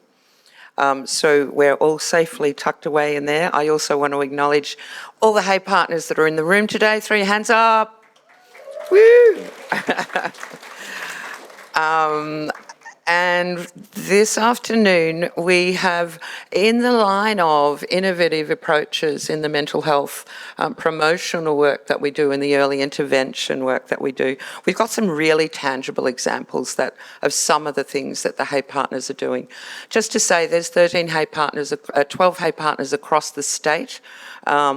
We have quite a few based in rural areas, and obviously there's a lot of rural people here today, and we all know the challenges when working with our LGBTIQA+ communities in rural and regional areas and metro and city areas as well. I do understand that. So to set the scene, with the funding that we get from the Victorian Government every year, through YACVIC, we put out small grants, small hay grants. Some of you may have seen some of these within your communities. It's $10,000, which is an extraordinary amount of money when you've actually been used to doing things low cost, no cost. So we get excited about the $10,000 lots. There's an announcement happening really soon of the new round of funding, which we're really excited about, and that will happen at a Hay Day in Melbourne, so keep your ears out for that. So Healthy Equal Youth is all about innovative ways within our spaces and our place-based spaces of actually working to support our young LGBTIQA+ community members. So within that, we do a lot of, we do all different sorts of things, and we've got a few examples, but We try not to ever reinvent the wheel. How often have you been sitting at a table, I bet, over the last 12 hours, and you've said, gee, I wish there was, and someone else went, oh, guess what, there is. So we're really wanting to, as a Hay network, we encourage that collaborative approach. We can't do anything in our rural and regional areas, in particular, without really strong partnerships and having lots of stakeholders on board, including, and most importantly, our young people, and all the projects that we do are youth-led as much as they can be and co-designed. So I suppose as a way of introducing Liv is from Rainbow. Have we got microphones over there? Yeah. Come over here. You've got to come over here. I'm going to invite Liv up to the podium. Liv is currently working with Rainbow Health Australia, but here today particularly to talk about the Rainbow Network. Yeah? Beautiful. You're cool for that. Thanks, Lynn. My name's Liv, I use she, her pronouns, and as Lynn said, I'm the Rainbow Network Coordinator, which is a statewide organisation working with and for LGBTIQA+ youth workers, whether that is you're a youth worker who identifies as part of the queer community or you are a youth worker who works with LGBTIQA+ young people specifically. We're here for you. If you don't know that Rainbow Network exists, you need to come find me and connect. And to put our tech people on the spot, I'm just going to demonstrate how easy the next task for you all is. Just to, before I do that, hand up please if you work with young people. Keep your hand up if you work with LGBTIQA+ young people. I was going to nail anyone who put their hand out. I'm so glad that nobody did. Good. Okay, because if you don't know if you are yet, you probably will soon if you know what you do and how you operate is safe and inclusive and welcoming. So without further ado, tech people, could you please jump on your favourite browser and everyone get out your phone, do the same. Hopefully your reception is better in here than mine. And simply in the URL tab, Rainbow Network. It should come up, .org.au if you need to, but Rainbow Network. Can I see it on the big screen? Can you do that, folks? Not tech savvy enough. I thought I was bad. No, that's okay. I won't hold it against you. So rainbownetwork.org.au, scroll all the way down. Keep scrolling until you cannot scroll any further, and you should see email sign up or newsletter sign up or join us or something like that, and simply put in your email address. What that will give you, folks, is hands down, and I'm not being biased here, I've been a subscriber to the Rainbow Network newsletter for a good, I reckon, 20 years maybe? Maybe not that long, 10, 15 years, and I never delete a Rainbow Network newsletter because it's not just about information sharing. It promotes what you're doing. If you're doing anything queer youth related, we can promote that. If it's a resource, if it's a bit of research, I work at La Trobe University under the Sexiest Research Centre in Australia, the Australian Research Centre of Sex, Health and Society. And so everything we do is evidence-based. And so if you're not familiar with the Bible in queer youth land, Writing Themselves In is a series of research data. It started in 1998. The fourth iteration just came out a few years ago, Writing Themselves In 4. It's what all of us Hay partners base our work on.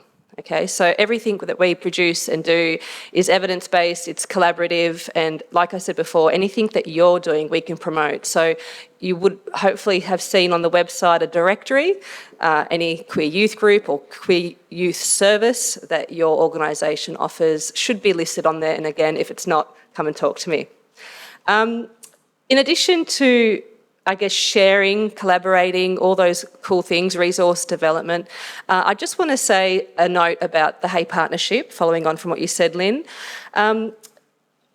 It can be really isolating and tough, particularly in rural and regional settings, and when you're working with such a targeted, relatively small often invisible community in your neck of the woods. And so again, collaborating and building those partnerships is absolutely instrumental in rolling out the work that you do and escalating that, and making sure that you're thinking about how every youth service, including of course mainstream youth services, mental health services and so on, are safe and inclusive. So I'm really lucky to be working La Trobe University, Archers, the Australian Research Centre, Sex, Health and Society, Rainbow Health Australia, who run heaps of great training sessions, and Rainbow Network fits underneath that, and we'll be rolling out some youth-specific training in the new year. So keep your eyes peeled, join that newsletter. And something I wanted to share following on from Stephen's presentation, and I guess this is a bit of a delayed acknowledgement of country of sorts, a little gem of wisdom that I learnt from an Aboriginal queer man, Mr. Todd Fernando, the LGBTIQA+ Commissioner. He once said to a group of us that the colonised health system, as we know it today, is working because it keeps people sick. And I turned to him and I said, what, so it's just about money? And he goes, absolutely, it's just about money. Just like, you know, drug companies don't want cures, they want treatments, it's about making money, and the same thing applies for mental health and wellbeing. So absolutely, being innovative is paramount in this space, collaborating on our very, you know, small bucket of funds it's just so instrumental in upscaling and spreading the love, the inclusive practice, so that every LGBTIQA+ young person feels safe, happy, welcomed, connected. And I think that's my music cue to leave. So fare thee well. Thanks, folks.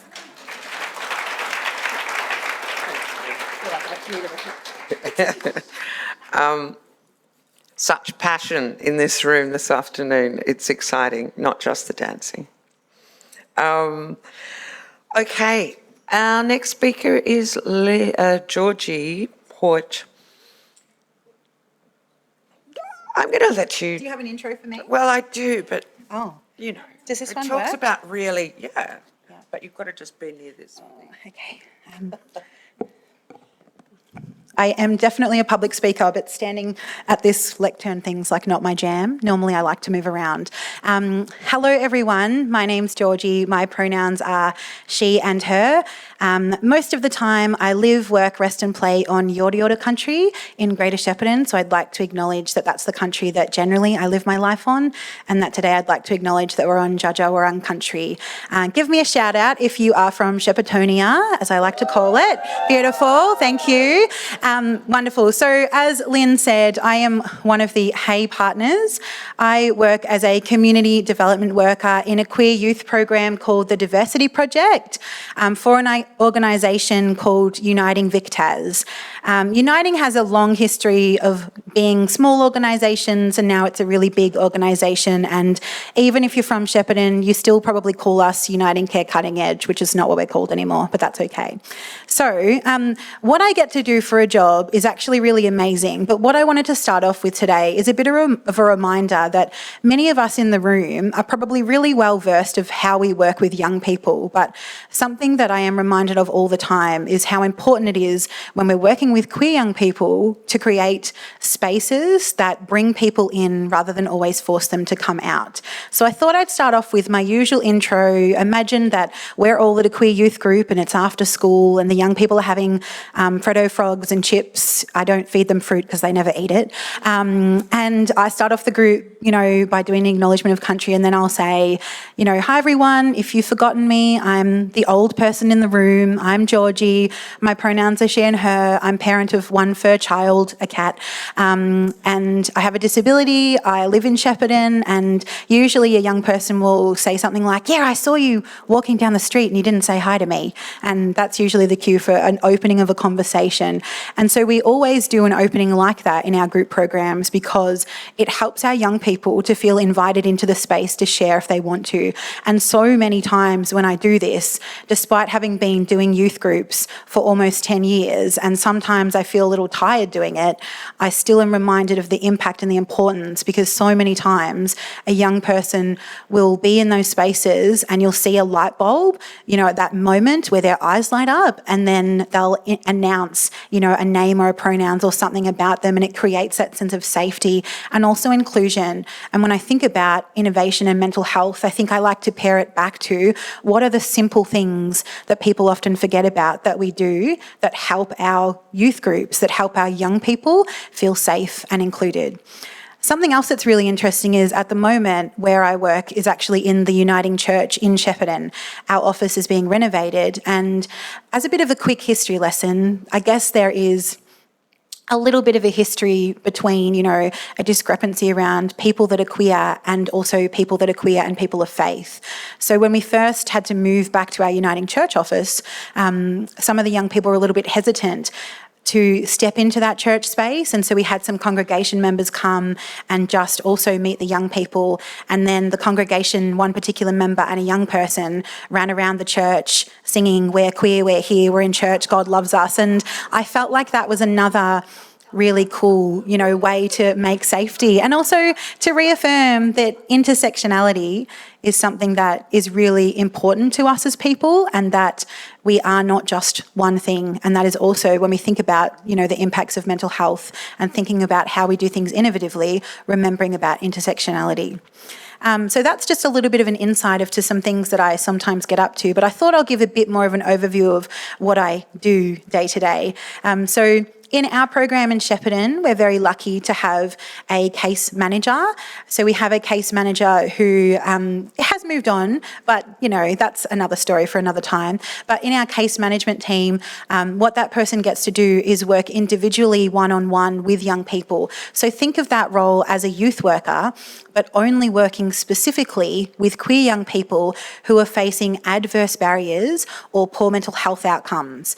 We sit on the consortium of our local headspace. So often our young people that might come into our program are referred to our local headspace, and headspace might refer to us. And part of that partnership has really paved the way for both of our programs, us and also headspace, to really thrive in the spaces of working with queer young people. Shout out to all my headspace friends in the room. Thank you, team. We also work in our local schools because we know it's important for that case manager to not only sit in the office, but to actually outreach and go to schools. And for anyone that's geographically challenged like I am, we are in Greater Shepparton, but we also outreach to Cobram and Yarrawonga, which are about an hour's drive from our office. And we have in the past needed to outreach to Benalla, which is 45 minutes, Wangaratta, which is 90 minutes. So for our young people, we're doing our best as a service to try to make sure that we can go to them and see them in their schools, or if needed in their homes, or at a park if that's where they want to see us. We also run a monthly queer youth group for our young people, and something that I love about our youth group that started before I was a part of this program was a model of having a young person who leads the group. So at the moment, a wonderful young person is our youth leader, and her job is to work with me, because I am resident old person, to make sure that the activities that we do and that the work that we do is what the young people want, which is really important, because we can't do this work without our young people, especially when, we were all young people once if we're older now, and or we are young people now. So making sure that this young person is supported and given the opportunity to learn new skills is something that's really helpful, but also helpful for me as well as a worker, because it means that I get the opportunity to learn from this particular young person just as much as they get to learn from me. And I thought I might round off today with just sharing a project that we recently completed. So you're probably, or I don't like to assume, but many of you might be aware, there's lots of Pride festivals that happen in Victoria. We're probably the best state for Pride, I think. That I feel like that deserves like a mini round of applause. Yeah. And we recently held our Out in the Open festival in Greater Shepparton, which was really fun. As part of that festival, we ran an intergenerational project called our Queer History Museum. So a young person who was 22 or is 22 came up with this idea for young people to be engaged in a program that was creating pieces of art while also learning about their queer history. And then we found a way to make it intergenerational, which was really cool as well. So what we did was we ran 6 youth groups over 3 months, and at each youth group, the young people came together and we had a slideshow where we taught them queer history from each decade, and then we also created art together. And you know, a few months ago I was thinking, art and craft, surely the young people aren't going to like this. They loved it. Don't get me wrong, I thought colouring was dead, but it is not. Young people love arts and crafts. So we made coloured backgrounds that then became works of art, were digitally scanned and then put into pull-out banners that were then displayed on the main event of the Carnival Day, which is the big event in Shepparton. What was really beautiful was the young person who did all of the research to find all of the history is part of our youth group. They also then met with our Silver Rainbows group in Shepparton, our pioneers. We don't call them elders because they like pioneers. And that young person got to talk to them about all the history we had found as a youth group, and the elders then got to share what they felt was incorrect or true or not true. So overall, we found a way through arts and craft, maybe innovative, maybe simple, to connect our young people to their own queer history, to combat mental health by giving them solutions of self-care when often they think they don't have them, and then also to remind them that there's so much history for them to be engaged in. And I guess the more they know about their own community, the more they are likely to thrive because they've got that awareness of what's going on around them. Thanks, Lynn. Back to you. Yeah. Thank you so much, Georgie. You can see what we're trying to demonstrate here is a completely different approaches. And this is kicked off, of course, by Stephen's presentation. We do a lot. There were lots of slides there with all the things that we do.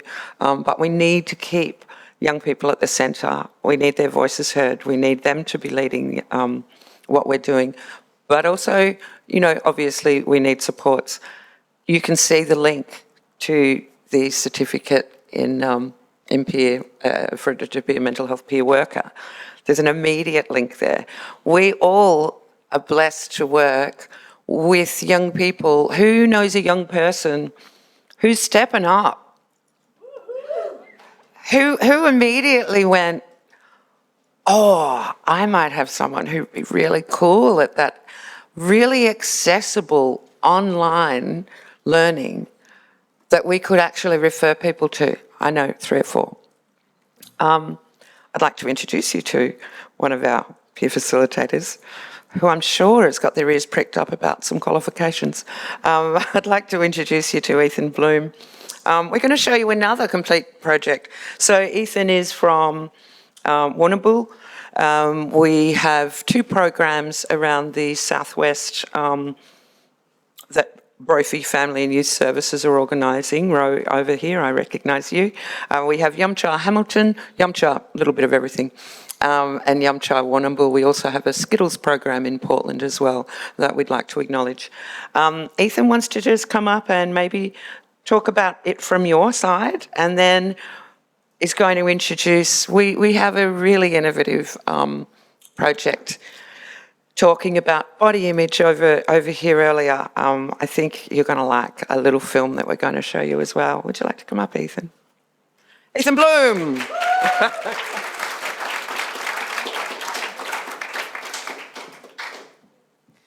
G'day. My name's Ethan. I use he, him pronouns. I'm a peer support facilitator and one of the organisers for the Yumcha Queer Diversity Group, which is run through Brophy and Warrnambool. We work with young people in Warrnambool and the surrounding area, ages 12 to 18, with the aim to create a safe and welcoming and inclusive space for diverse youth in our community. We meet every Monday from 3 to 5 in the afternoon within the school term.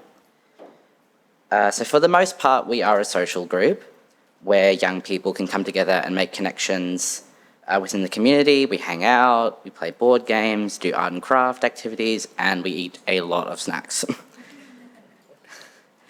Which might be a big motivator for attendance, but I like to think it's my charming personality that brings people in. But to be fair, you know, like me, honey soy chicken chips. We obviously do offer support where it is needed. It's not something that the young people that attend our group have to speak about if they don't want to, but we do make sure that there is support for anything they do need to talk about, and just making it aware that we are a safe and trusted person they can speak to, as well as motivating our young people to talk amongst themselves and support their peers. Spaces like Yumcha are super important in communities. It provides a space where young people can come and be themselves, especially when that might not be the case in other places, like at home or at school. I am incredibly honoured that this program is available in places like my hometown, and even more so that I have a part in the operations of this group. We're now going to show you an example of one of our most recent events, the Gender Expression Hair Session, which aims to create safe and welcoming spaces for young trans, non-binary and gender diverse people to help visually affirm their gender identity. So we will show that to you now. Thank you.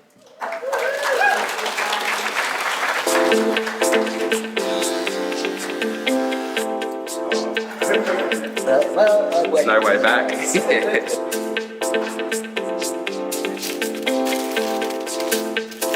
I feel like as a hairdresser, you know, the best part about our job is making people feel fabulous. So when people are able to project their correct gender identity, they just walk out feeling amazing. And that's what it's all about for us.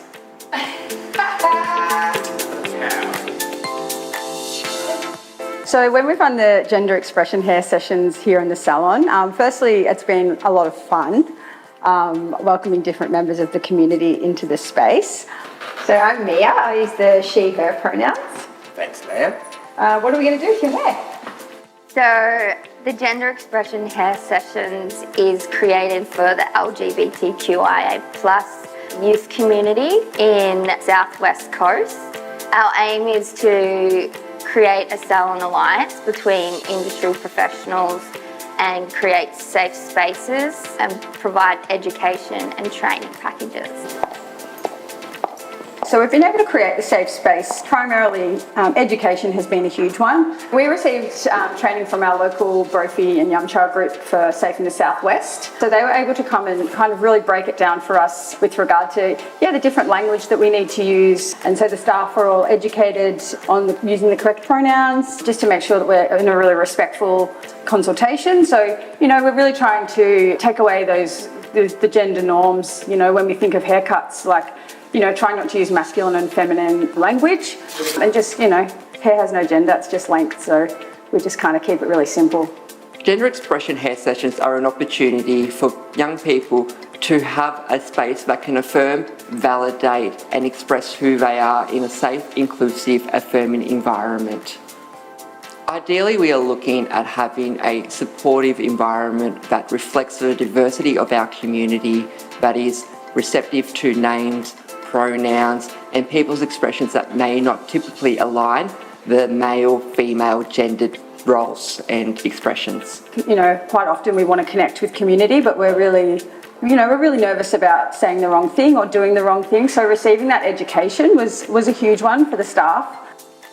I'm half, my pronouns are she, her. I feel more confident in myself that I can be who I am. I would like people to see me as a female, a hot chick. It might not be a biological female, what you think, but it doesn't really matter what other people think. Because identity is personal. Affirming my gender is important because it shows that I'm an individual, and it's really important in a space like this that's so intimate. So I can get the exact look I'm looking for without any of the shenanigans. Cool. Let's go for it. Alrighty. So, my first question, when was the last part?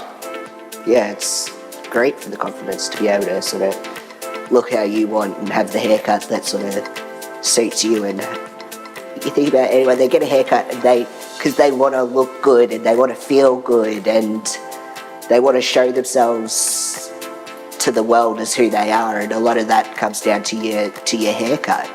So it's no different for people like myself who may be, you know, gender diverse, non-binary or trans-masc or trans-femme. You know, we just want to have a haircut that sort of shows our personalities a bit and shows who we are and makes us feel good and confident and comfortable with how we present to the world. Anything in this, or do you want to just leave it as is? I reckon just to leave it, yeah. Yeah, cool. Yeah. Going into an inclusive environment, yeah, it sort of makes you feel really good. Like, it's safe and welcoming, and you can sort of feel like you're heard and sort of like you can get done what you want, and it's really affirming, and you just feel safe and accepted no matter who you are or how you present, or yeah, that feeling can sort of make the world a difference. It's been amazing to watch our clientele diversify. It's been amazing to connect with that community in a safe way. It's going to feel nice. Yeah. Yeah. Looks great. All right. It means that there's only positive things to come out of it, and the salon's going to become more inclusive and vibrant. And it's a pretty amazing feeling.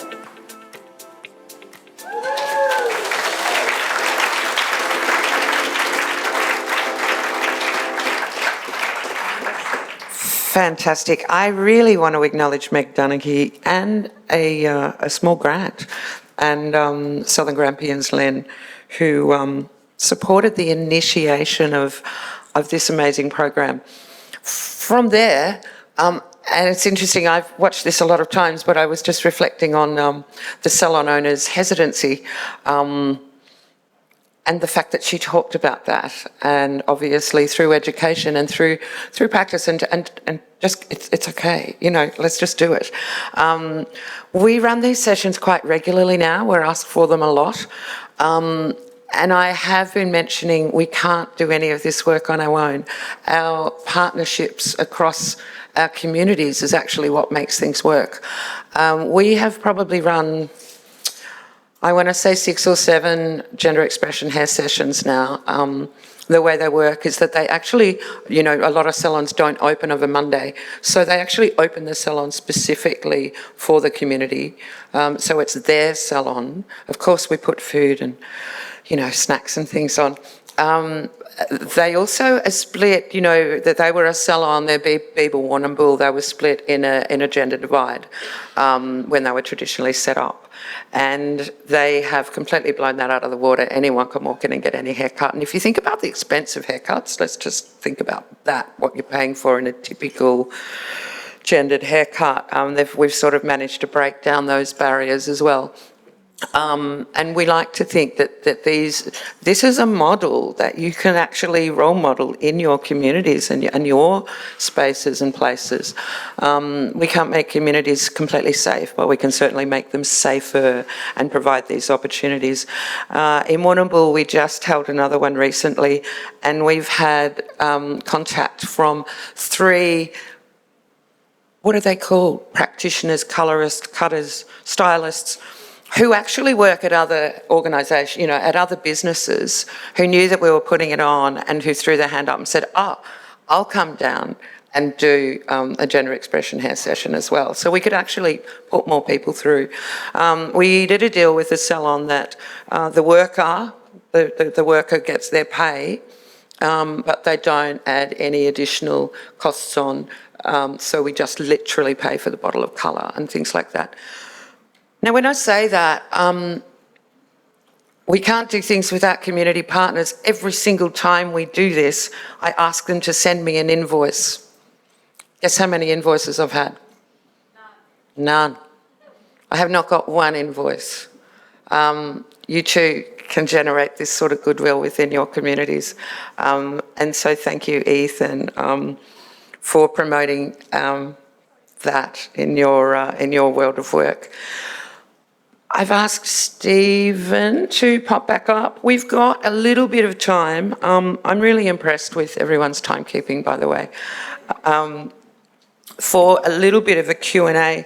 But I just wanted to We've got Cam and Katie, who we all sung and danced for in a very inclusive, safe space, and I'm really excited that as a community here that we're all actually going, yeah, sure. But I just have a couple of things I wanted to ask you in particular. Have you got microphones? Yeah. So, for my mind, your innovative approach to supporting young people's mental health and to actually, get them to do that exploring of their own social and emotional well-being.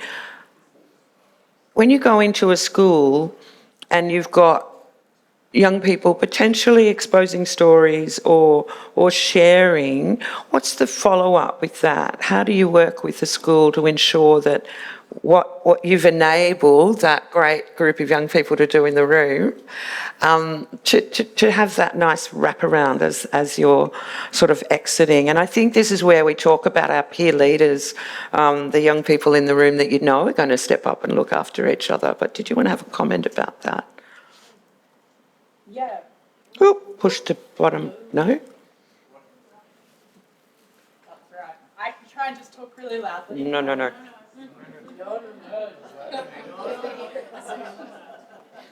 Doodle.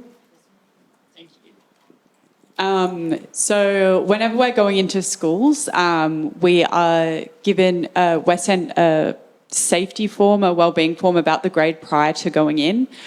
This might flag any issues that the cohort that we're working with has been experiencing, or it could be an individual student who is going through a particularly difficult time. So that lets us be prepared.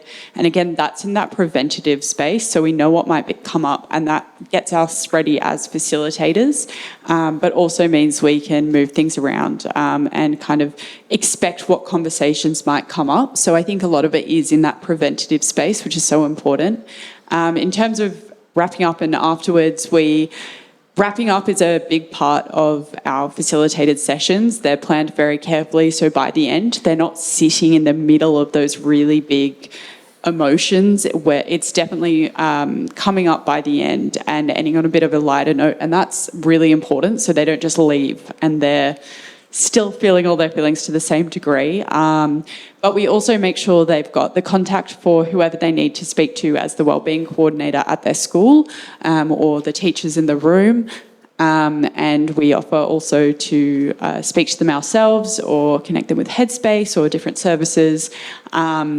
And we make sure to pass on any concerns we have or disclosures that we've gotten from individual students to a staff member who can follow up with that. Because we come in, we see them, we, stir things up a little bit and then we leave. So we make sure that someone who is going to continue to be there is informed of anything that might happen. And teachers also usually, we very much ask them to not participate in, discipline or any of that, but they're almost always in the room. There's at least one teacher or wellbeing staff member in the room, so they also can catch a lot of that wellbeing stuff, even if it's not being directed at them. Yeah, great. That came up at the break, so I thought I'd directly ask you, and it's fantastic. And we know and that's getting me back to those partnerships and the way we work together. Who has an incredible kick bag of referral pathways? If you haven't put your hand up, find out your referral pathways. Make sure you've got them in your kick bag. Make sure you've got them in your toolkit, because you never know what you're going to be presented at any given time. I think that's a really important thing. Can I ask another direct question of the Origin Youth Mental Health Crew? How much does the course cost? The cost is $4,000. I think it's a little bit more than 4,000. This year we have been lucky enough to get scholarships for all of our students, which has been amazing. Yes. Yeah. But it's because it's a TAFE course, there's certain courses that are subsidised or free. So this is going to be one of those courses, but because it was the first year we were running it, we couldn't. So it's fantastic news. Yes. So it's amazing that we got that from from Department of Health. That's fantastic. And I would also imagine that you're going to be doing your call out for employers to support the 80 hours of placement on the 8th of December, would you be inferring to some of those that they might be able to pay for one of their young people to come along? I'd go the double whammy. Yeah, I mean, obviously, if, wherever we have some young people actually, I think we had a few in the course who didn't choose to take up a scholarship, but yeah, some workplaces may choose to fund their peer workers that are already working for them to upskill and get the qualification, which would be amazing. Fantastic. Yeah. And just one more question on that. If an organisation already had someone who was doing a lot of that peer work and then they decided, let's support them to do the qualification, can they do the placement at that agent, at where they're currently at? Yeah, they can definitely do the placement there. And also some young people we have doing the course have got recognition of prior learning, so you can get RPL for some of the subjects if you've already done a lot of learning in that, or they might get credit transfers if you've studied something similar or the same unit in sort of the Cert 4 mental health, for example. There's some of the units might cross over. So yeah, sometimes it doesn't have to be every single unit that people do to be able to get the qualification. Yeah. That's fantastic. One more question I've got, and then if anyone else on the floor's got a question. Stephen, is this encouraging? Oh, absolutely. I mean, I think this is I was talking to some people during the break. I mean, there's some amazing work happening, right? But there's two problems. Some of it is not that visible. People don't know about it. I mean, I've heard about some programs that I've never heard about today. And it's because, and when it's not visible, then, the decision makers, the funders, they're not aware of it. They don't know that it's there to fund. And there's this move towards, evidence-based policy, and that often means, looking at what's in peer-reviewed, journal articles about what works and, evaluations. But it's not that easy when you're a smaller not-for-profit or community organisation or doing something that's not that easy to evaluate, but you still know that it works. How do you prove it? How do you demonstrate it? How do you show that it's kicking goals? And so some things get funded purely because they've got that evaluation or they've got that visibility, but it doesn't mean everything else is not working or not good enough. The lack of evidence isn't the evidence of absence, so I think that's one of the things we need to help you all. I mean, we're not working directly with young people. We're mostly involved in policy and advocacy. We're trying to be a spokes group, speaking up for these sorts of initiatives. We believe they should be funded.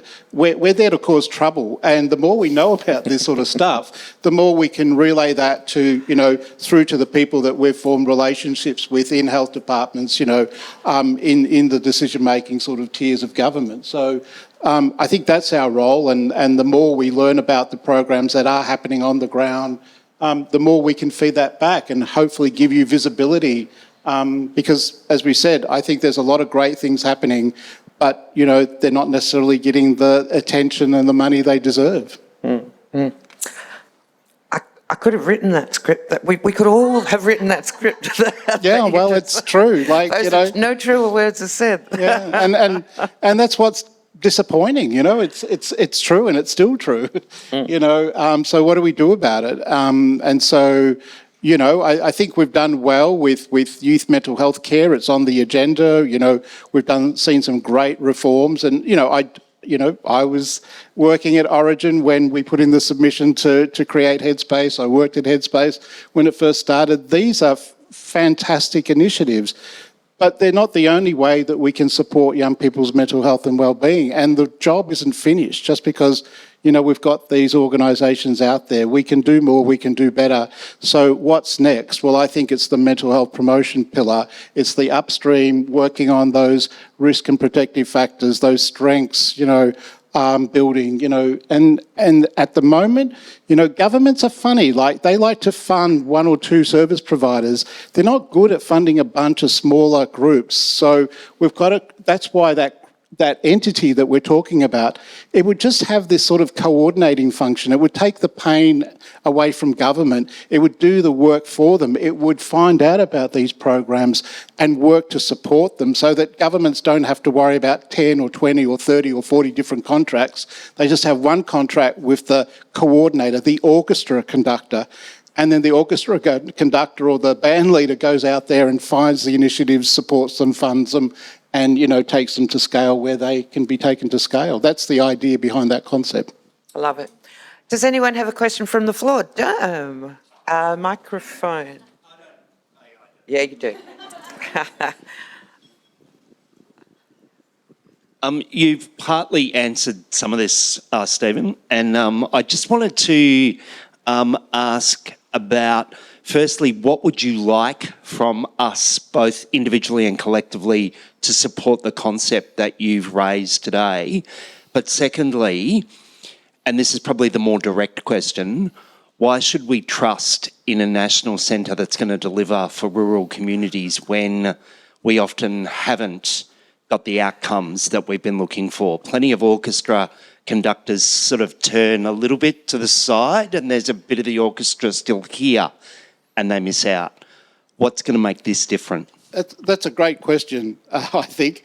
I think it's got to be in, I think, boring term, the governance structure or the people who make decisions. The thing that I didn't talk about is the idea that we have is it's not strictly an organisation run by young people for young people, but it absolutely has to have young people front and centre. So we're talking about young people in leadership roles, potentially a co-CEO role that's for a young person, so it has to be a young person, a stream that is managed entirely by young people around youth engagement, subcommittees, committees that are led by young people. So, and you then select people from diverse communities, from, diverse backgrounds, including people from, rural, regional parts of the country, so that they've got a seat at the table and they get involved in making decisions. So they can't be overlooked, ignored, displaced. You've got to have a fair system from the start embedded in the organisation. And that way, hopefully, people don't get overlooked and ignored or neglected. And then you make it an open grant round, give everyone a fair go, And what we've said in the detail is you have to have a fair distribution across regional, rural, metro, so that it's not all skewed towards metro and it's not all about the same thing. We don't fund 100, of the one program. We're funding, a diverse range of different things so that every community, there's this institute, they call the Search Institute. I don't know enough about them, right? But they talk about the assets you need in a community to support good mental health and wellbeing, youth development. So every community, that mini ecosystem needs to have all those little building blocks of good mental health there.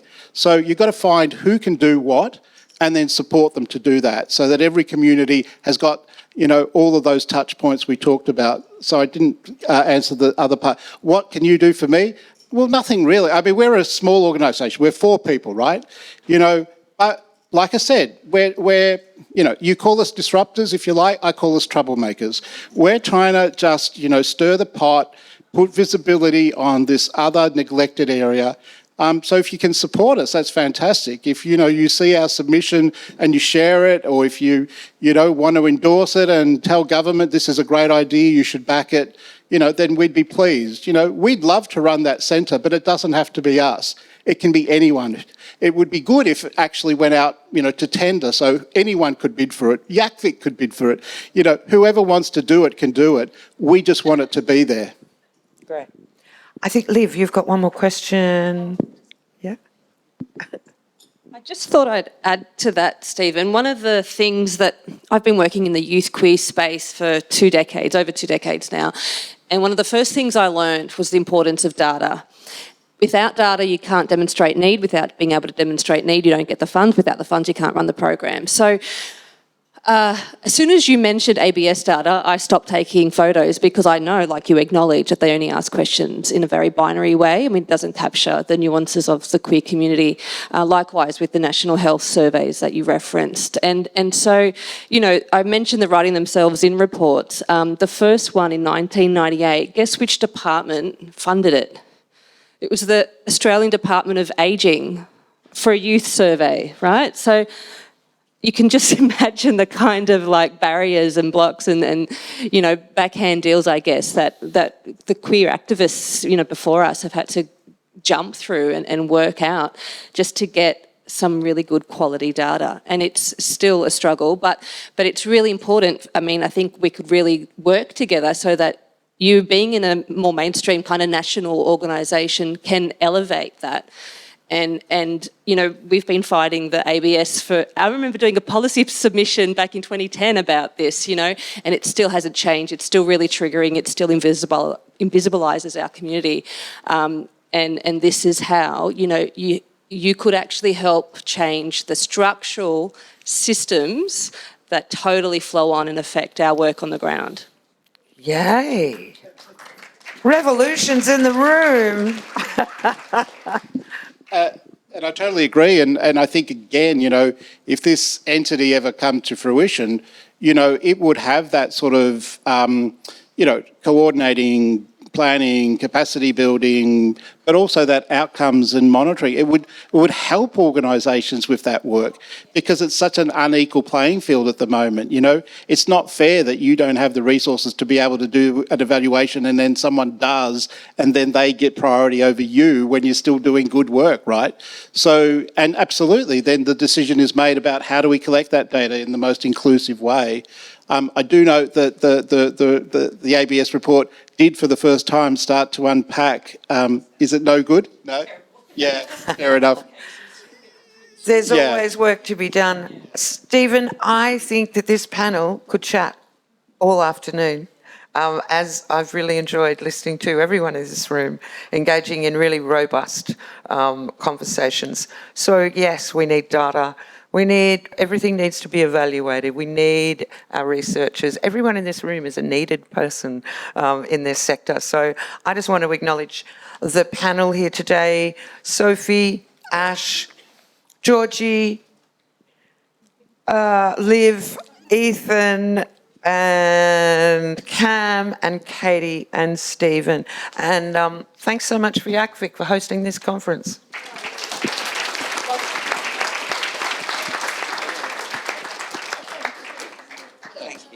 Sorry I did that to you, but I had to. Thank you very much. Just before we go on break, I think we might have a next slide. Petition. We've just got up here a petition if people want to sign it. It's talking about the future funding of the Latrobe Youth Space. As this slide says, there's no funding secured past January 2024, and we all know how important that youth spaces are and how difficult it can be to actually get them initially. So I think it's a really important thing, and if you've got the time, feel free to sign it. But we also have some lovely afternoon tea behind us, and we also have special dietary requirements in there as well. Thanks.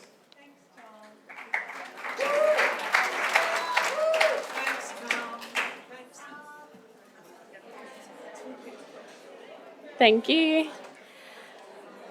I'm assuming that everyone here is here for the Access Matters panel. Amazing. If I could have our fabulous panel members to come up, that would be brilliant. And in the meantime, I'm Finn. I use they, them pronouns. I'll be your moderator today.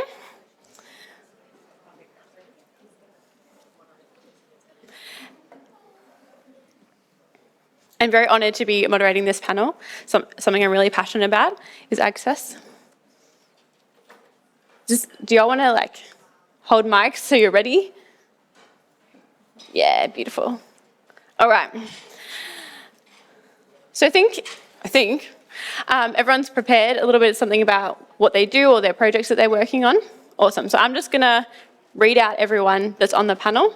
Then I'll introduce you with your fabulous bio, and then you can take your mic. Does that make sense? Beautiful. All right, so first off we have To Nguyen, she, her pronouns, and Brody Camp, he, him pronouns from the Centre of Multicultural Youth, Ballarat. Yes, I'm loving this energy. Thanks, y'all. We also are lucky enough to have Liz Gabb and Geskiva Komba from Vic Health Social Wellbeing and Connection. Also, I never know whether to pause for the cheers or not. Great. No, thanks, Heather. We also have Lucy Detman, she, her, and Aaron Batchelor, he, him, from the Alcohol and Drug Foundation, and also Lucy is representing ACFIC a little bit as well. And then lastly, but by no means least, we have Heather Ryan from the Youth Disability Advocacy Service, or YDAS. Yes, thank you. Please cheer our awesome panel. All right, so if everyone's okay with our CMY crew starting, we're going to start with you, and I'll read out your bio. Beautiful. So To Nguyen was born in Vietnam and relocated to Australia at a young age. To lived in the tiny rural town of Nil, I want to say, before moving to Ballarat with her mother and stepfather. She is currently completing VCE and working part-time, neither of which have stopped her from putting time and energy into her passions for youth advocacy and mental health. To has volunteered for CMY over the past 2 years across 3 different programs, developing leadership skills, supporting gender equity, and promoting youth wellbeing, respectively. In her spare time, she loves dance, writing poetry, and spending time with close friends. Right, take it away, please.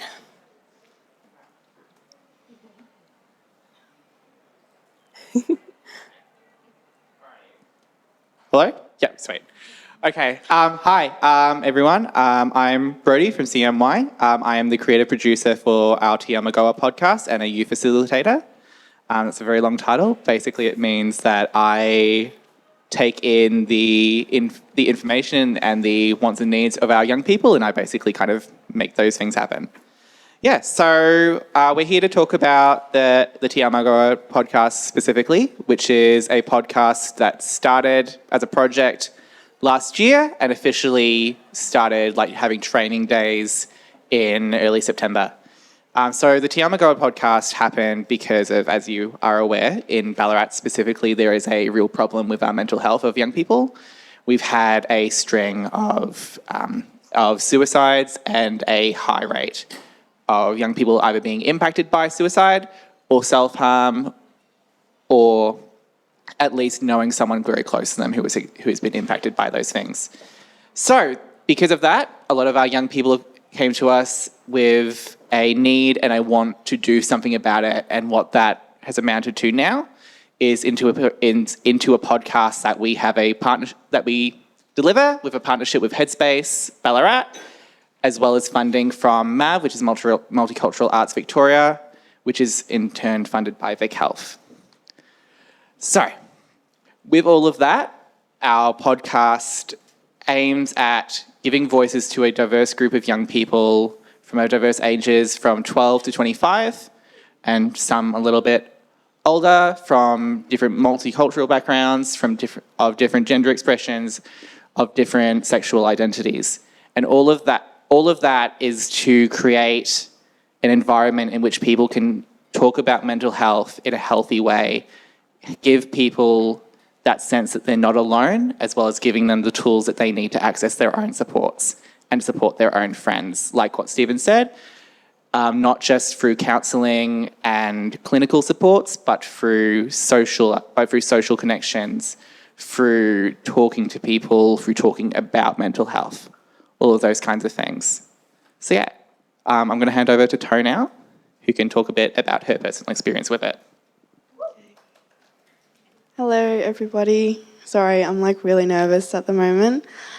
But I just wanted to add on to what Brody was saying. When Te Amagoa first started, it only started off as maybe 4 or 5 of us. It was a tiny group. and it started early last year, I believe. But yeah, ever since then, it's been growing bigger and bigger, and we have more and more people coming to our sessions every single 2 weeks or so. Just a little background information, I guess, as to why I'm so passionate about this project. I lost a close friend of mine earlier this year to suicide, and knowing that I've been working towards something to, I guess, promote awareness about suicide ever since the start of last year, to now this year, this whole event has happened. It has affected me a lot, and because of that, it is a sad event, but because of that, I'm a lot more passionate about this project, and I just want to gain as much experience and knowledge as I can to give back to the community, especially my community, Vietnamese people, because in our culture, mental health is not normalised at all. It's overlooked, and how do I say this? Moving from a country like that, where mental health is not acknowledged, to this wonderful country, I've sort of... Sorry, I'm like really nervous. I'm like burning right now. You're doing great.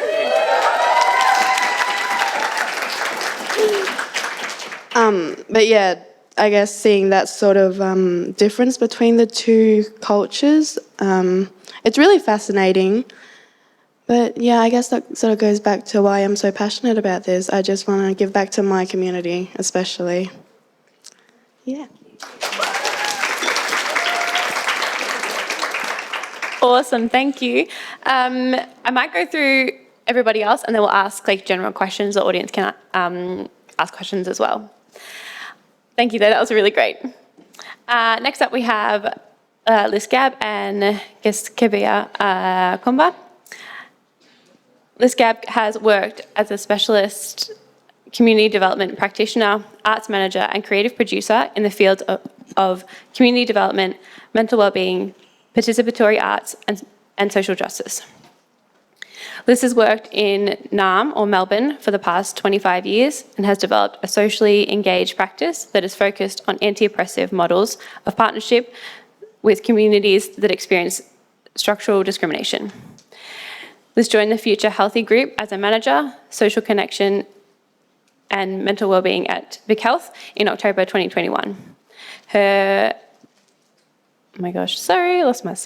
current work is focused on designing initiatives under Vic Health's three-year Future Healthy strategy to support young people to recover and rebuild after the pandemic.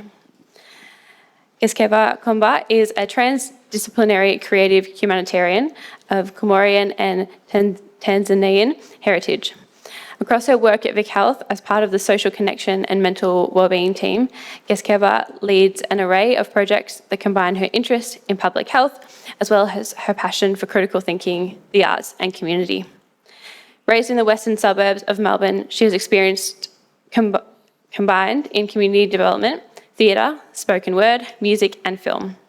She holds a bachelor's degree in public health and health promotion from Deakin University, a master's of producing degree from the Victorian College of the Arts at the University of Melbourne, and she is the alumni of the University of South Africa's decolonial summer school program. Let's give a round of applause. Yeah, let's do it. Do you want to tell us a bit about your work and the projects you're working on? Yeah, I'm going to come up there. Please do.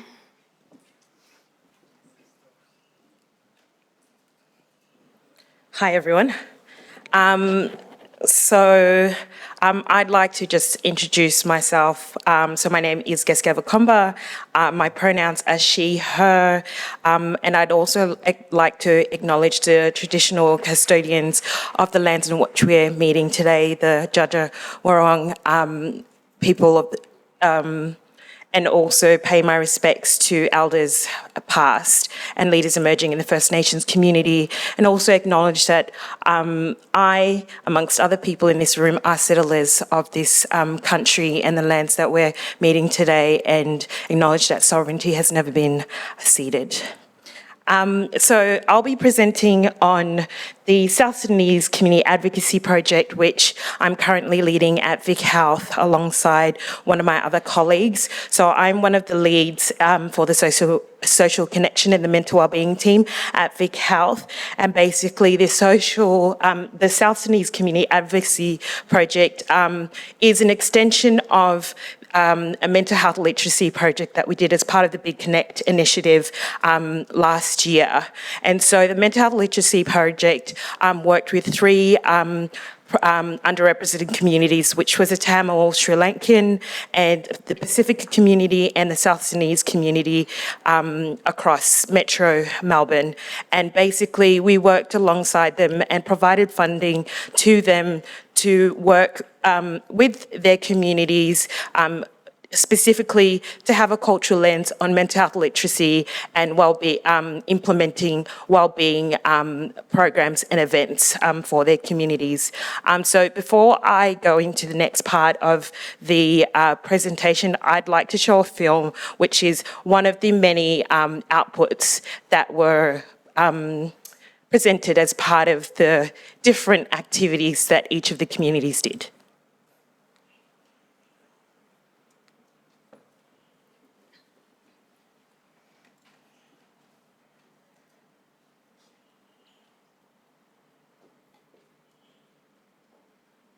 Black joy. Thought I lost it among all the trauma, anxiety and depression. Among the race battle I was born into, supposed to contribute into. Akol, I've been hearing that you've been disrupting class, pushing other students. Do you mind explaining to us why that is? It wasn't just me. Other students were doing it as well. It was other students who informed us that it was you disrupting and pushing others. Akol, you need to focus. This is important. If other students have been disrespecting you, or you feel like you've been spoken down to, you need to let us know. That way we can step in before things escalate.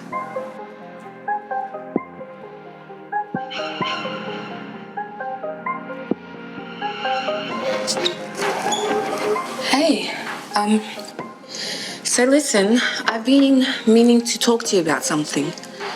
I think your friends are really not helping you, and I just think you need to talk to me. Are you listening to me? You don't understand. I know, but I'm just trying to help. That's all, Akol. You can't just walk away when things get hard. Cole, we're here for you. We value who you are at this school, but you need to work with us too. Akol, jam madye. Ara ta wan kai ke gi na nim kan wel ki luen. Black joy is the white teeth beaming through a black body, perfectly complementing their rich melanated skin. Mom, I miss the older days when you used to sit down with me and listen to what I had to say. But it seems like now you rather blame me without hearing me out. I feel disconnected from you, from everyone. Tagin nom ko ari alagin war kori. Mentin, jol jam e zaman kan man.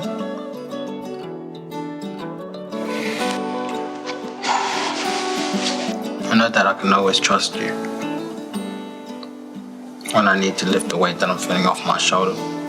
I don't want what I'm going through to eat me up. And kill me. I promise.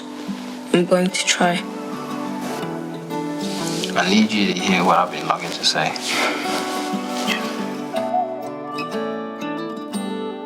Black joy is knowing my ancestors' names are in these songs. It's the pride I see in their faces while chanting and dancing. It's admiring my mom jump high to these songs, singing on top of her lungs, seeing her smile. Black joy is seeing two black bodies be in a healthy love union. It's the sisterhood, brotherhood we commit to each other, the support we give to each other.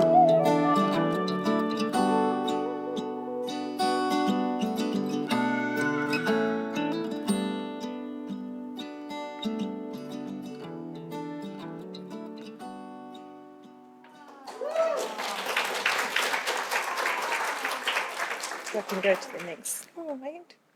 Nope, not working. Somebody want to go to the next slide for me, please? Yeah, awesome. So yeah, as I mentioned before, part of our ongoing efforts in extending the mental health literacy project was a commitment led to the development of the South Sudanese Advocacy Project. And so with this South Sudanese Advocacy Project, we've been working with 4 youth-led organisations utilising a collective impact model. And all of the organisations that we work with are led by young people 25 and under as well. And so our main purpose was to focus on mapping the mental health and wellbeing supports for the African community in Victoria, exploring what role youth-led grassroots organisations from racialised communities play in the mental health promotion ecology, and then exploring current models of community education. This was also paired with, building their capacity around understanding research and evaluation and the importance of an evidence-based practice for the work that they do as well. And then also looking at, improved mental health literacy and prevention with paying attention to the potential role of what Vic Health can support with the work that they do. And then finally, looking at building the capacity of young leaders working in mental health prevention from the African community. So the 4 organisations we're currently supporting are the African Youth Alliance, and they're based in the southeast region of outer metro Melbourne. And so their programs look at like conflict resolution. They also run a homework club. They do social nights. They do awards nights and other things like that. And a lot of their themes really focus on youth empowerment, social connection, cultural strengthening, and mental health literacy. And then we have the second organisation, which is the Seed Network, and their focus is on podcasts. They have a partnership with Channel 31 at the moment, and they've had 4 seasons doing their podcast, and they have a strong presence on social media as well, which they use as a platform to promote a lot of their programs as well. And they also do a fitness program, which is about looking at socialising in settings where there isn't influence from substance use. And so they're also looking into creating further programs around supporting young boys and young men from fatherless homes, particularly in the South Sudanese community. A lot of the young people are raised by their mothers and they don't have a father in their home. The third organisation is African Youth Initiative, and they're based in the outer western metro area, so in the region of Melton. And currently they've been working on a number of youth forums, fitness program for young girls aged 16 to 25. And that was an 8-week program that was supported by a personal trainer and also a nutritionist. And that particular program has been being attended at full capacity at this point in time. And a lot of the themes in terms of the work that they do is around social connection again, mental and physical well-being, women's empowerment. The fourth and last organisation that we're currently working with is the South Sudanese Mines. And so they've currently delivered an event called Mothers Conversations, and that's really about young mothers and looking at womanhood, the role of a mother, and also the other roles that they play outside of motherhood as well. And so this saw a panel of young mothers from different regions across Victoria, from the southeast, from the west, and they were having conversations about the impacts on their mental health and the cultural impacts as well in terms of identity and community. And so they're also looking at doing a similar event for young men and mental health for young men in the South Sudanese community. I do want to say that we've also been delivering community of practice with these youth-led organisations once a month, and a lot of the work is about providing a network of support and also them getting a level of understanding around the work that they all do and see where they can connect with one another, because they're working across a range of suburbs across the metro area of Melbourne, but particularly one of the things that was said by one of the founders of the African Youth Initiative was that the community of practice with Vic Health has been nothing less than transformative. And for myself, that has stayed with me, because me being in programs as a young person from the age of 14 and, you know, coming up into the space that I am now at Vic Health, it was really, you know, makes me really happy to kind of see that, you know, I can also give back to community as well, and that Vic Health is, you know, ensuring that they're putting their money where their mouth is as well. So, yeah, thank you.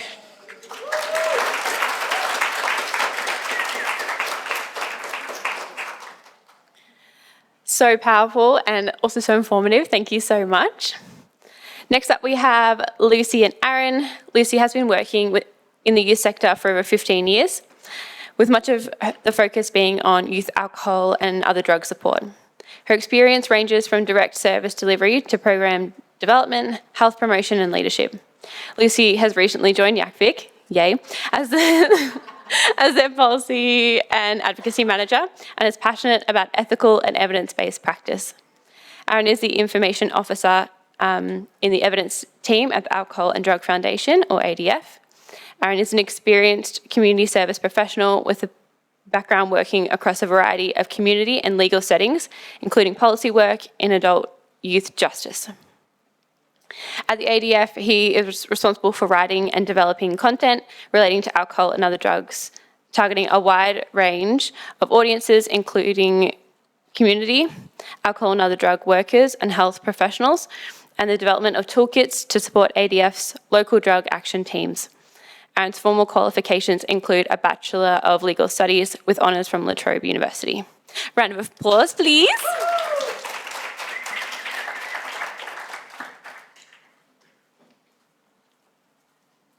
Hi, and thank you. It is so cool to hear about all the work everyone's doing around access. Thanks, Akshay.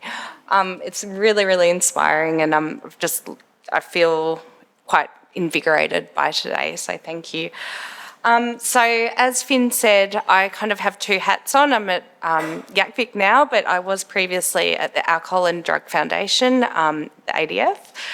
So for those of you who don't know the ADF, it's a national health promotion agency focused on harm reduction information around alcohol and other drugs. Really worth checking out if you work with young people, that I'm assuming a lot of people here do. There's some really cool tools and fact sheets and things like text the effect, where if you're a worker and want to quickly know something, you can just text the drug name and get, you know, a whole range of information back immediately. I won't go off too much into that, but yes, check it out. So I worked with Aaron at the ADF, and we developed a whole lot of resources, and part of our work was identifying the particular needs, alcohol and other drug needs of communities, and doing projects that respond to these needs. So we're talking about one of these projects today, Trade Facts. So we launched the Trade Facts website in June 2022, so I'll talk very quickly I'll give you a very quick overview a bit about the research that led to the project, how we collaborated with the sector, and the youth participation processes we used in the development and design of the project. And we were hoping to give you a bit of a tour of the website, but we can't. So we'll just show you some slides and hopefully you'll go away and have a look afterwards. So to give you a little bit of a background to the project, so we know that young people 18 to 24 are the age group who are most likely to use illicit drugs in Australia. In 2021 at the ADF, we undertook an in-depth research project to identify those young people who are most likely to benefit from harm reduction messaging, and we looked at also what would be the most effective ways of reaching them. So we identified high instances, and this probably won't surprise anyone in the room, of risky drug taking across male-dominated industries like trade and construction, and apprentices were identified as a particular high-risk subgroup. And we also identified that young people within the LGBTIQA+ community were also at a high risk of risky drug use. So we pulled together, the first thing we did was pull together an expert advisory group. So this had representation from trade and construction industry, LGBTIQA+, youth sector, AOD sector, and so we could better understand the harm reduction needs within these groups. We also then did some really in-depth consultations with particular representatives from each of the identified subgroups. And these discussions revealed a really big unmet need specifically within the trade and construction industry. So that's where we decided to direct our attention for this particular project. So it's worth pointing to some of the specifics about why this group.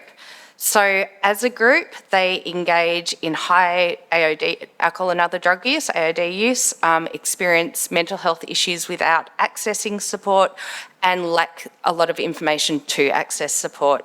Help seeking is definitely not part of the tradie culture. And according to industry reps, many apprentices are reluctant to ask for help. They're initiated into the industry through high alcohol and other drug use, and often aren't recognising when AOD use is an issue or an issue for a mate.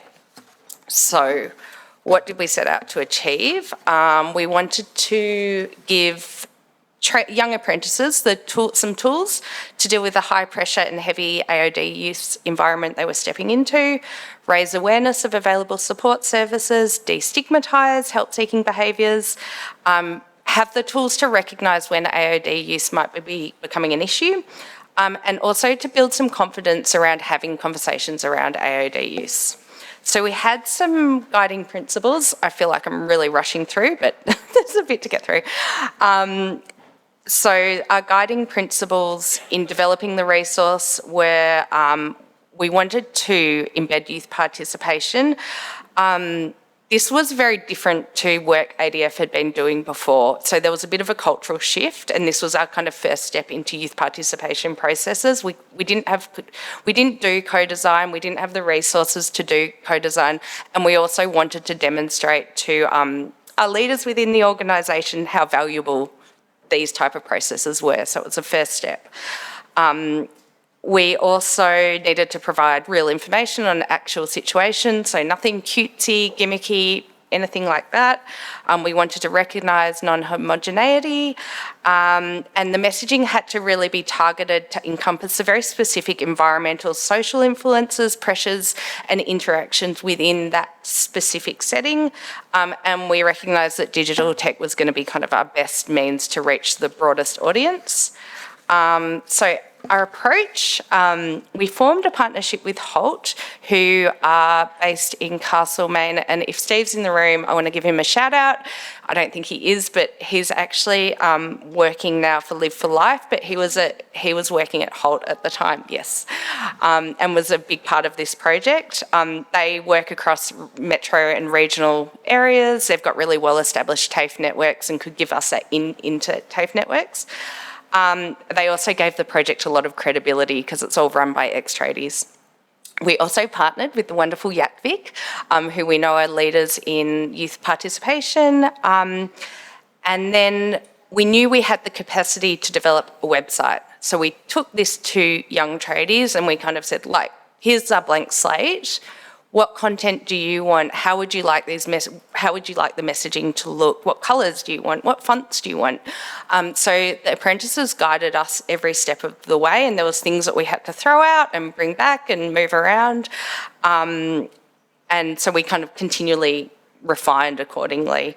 And we also worked closely with YSAS, who many of you will know is the largest AOD provider within Victoria, to review our content as well. And we collaborated with a creative agency who understood how young people access websites and made sure that it was easy to access and all that sort of stuff. And so then we ended up with this wonderful website, Trade Facts, and I'll hand over to Aaron to give you a bit of a talking tour of the website. Awesome. Thanks so much, Lucy. Thanks for letting me do the easy part of the presentation. So yeah, I was hoping to obviously run through it virtually today, but unfortunately we just didn't have the technology for that. Yeah, so I guess with Trade Facts, the key messaging is sort of like know more, be safer. So I guess we sort of wanted the website to send across the message to tradies that we understand the kind of environment that they operate in. Sorry. There we go. So these drugs, so the first part of the website, probably the main features, is sort of the drug facts pages that we tailored to this specific cohort. And these were the drugs that were identified by tradies as sort of the main ones that they wanted information about. And so I'm just going to take you through one of the drug facts pages quickly. So this is alcohol, obviously. So each drug facts page sort of has a bit of a, like a key nickname sort of section and what type of drug it is. And then we have this section on, how the drug makes you feel and what it does to your body. And we tried to keep the language as simplified as possible so the messaging got across really well. And obviously we tried to use like interactive visuals to sort of make it appealing as well. And then we also have this section on mixing substances as well, which is probably one of the most popular parts of the website. So basically each sort of drug would have sort of what some of the key interactions are and whether it's considered lower risk, moderate risk or high risk. And we obviously gathered this information from different sections of the webs from different organisations. And then also we have these sections on sort of what happens when you take too much of a drug and some of the main effects you might be feeling, and then some of the general risks of when taking a substance as well. And then I think one of the most important parts of the website is the harm reduction section. So for each drug, I think they have very tailored and specific harm reduction information that people can use to stay safer when they're using a drug. So we basically sort of tried to tailor information to each drug in a way that was sort of easy to understand and appealing. And then I think this was also one of the most popular sections of our website is the how long a drug lasts in your system.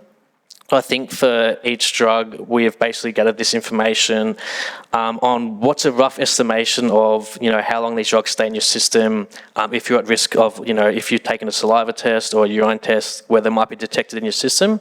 And this was information that was given by tradies that this is the kind of information they wanted to know.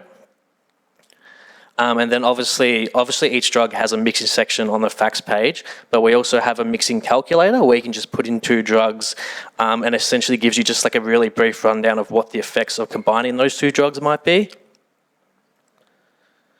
And then also another section of the website, we just have a few different articles around sort of, I guess, topics that might relate to being a tradie. So for example, like how to deal with a come down. So like how people might feel the days after using a drug. So we just sort of have stuff like common come down effects, ways you can take care of yourself. And then we also have a section on work site and workplace drug testing. So obviously this is information that was relevant directly to tradies. Essentially gave them sort of the insight into sort of what might occur during a worksite drug test and what might occur during a roadside drug test. So I think this is the workplace one, this is the roadside one. So yeah, I think we obviously gathered this information from other organisations that specialise in this area as well. And then there's a few more sections in the website like around like gaining support. So like if you're worried about a mate, if you're doing it tough, what happens if you have a bad reaction to a drug. And then we also have a support section here that sort of outlines some of the main supports that young tradies might be able to access. Yeah, anyway, sorry, that was a very quick sort of zip through tour. But yeah, if you guys want to check out the website yourselves, you absolutely can.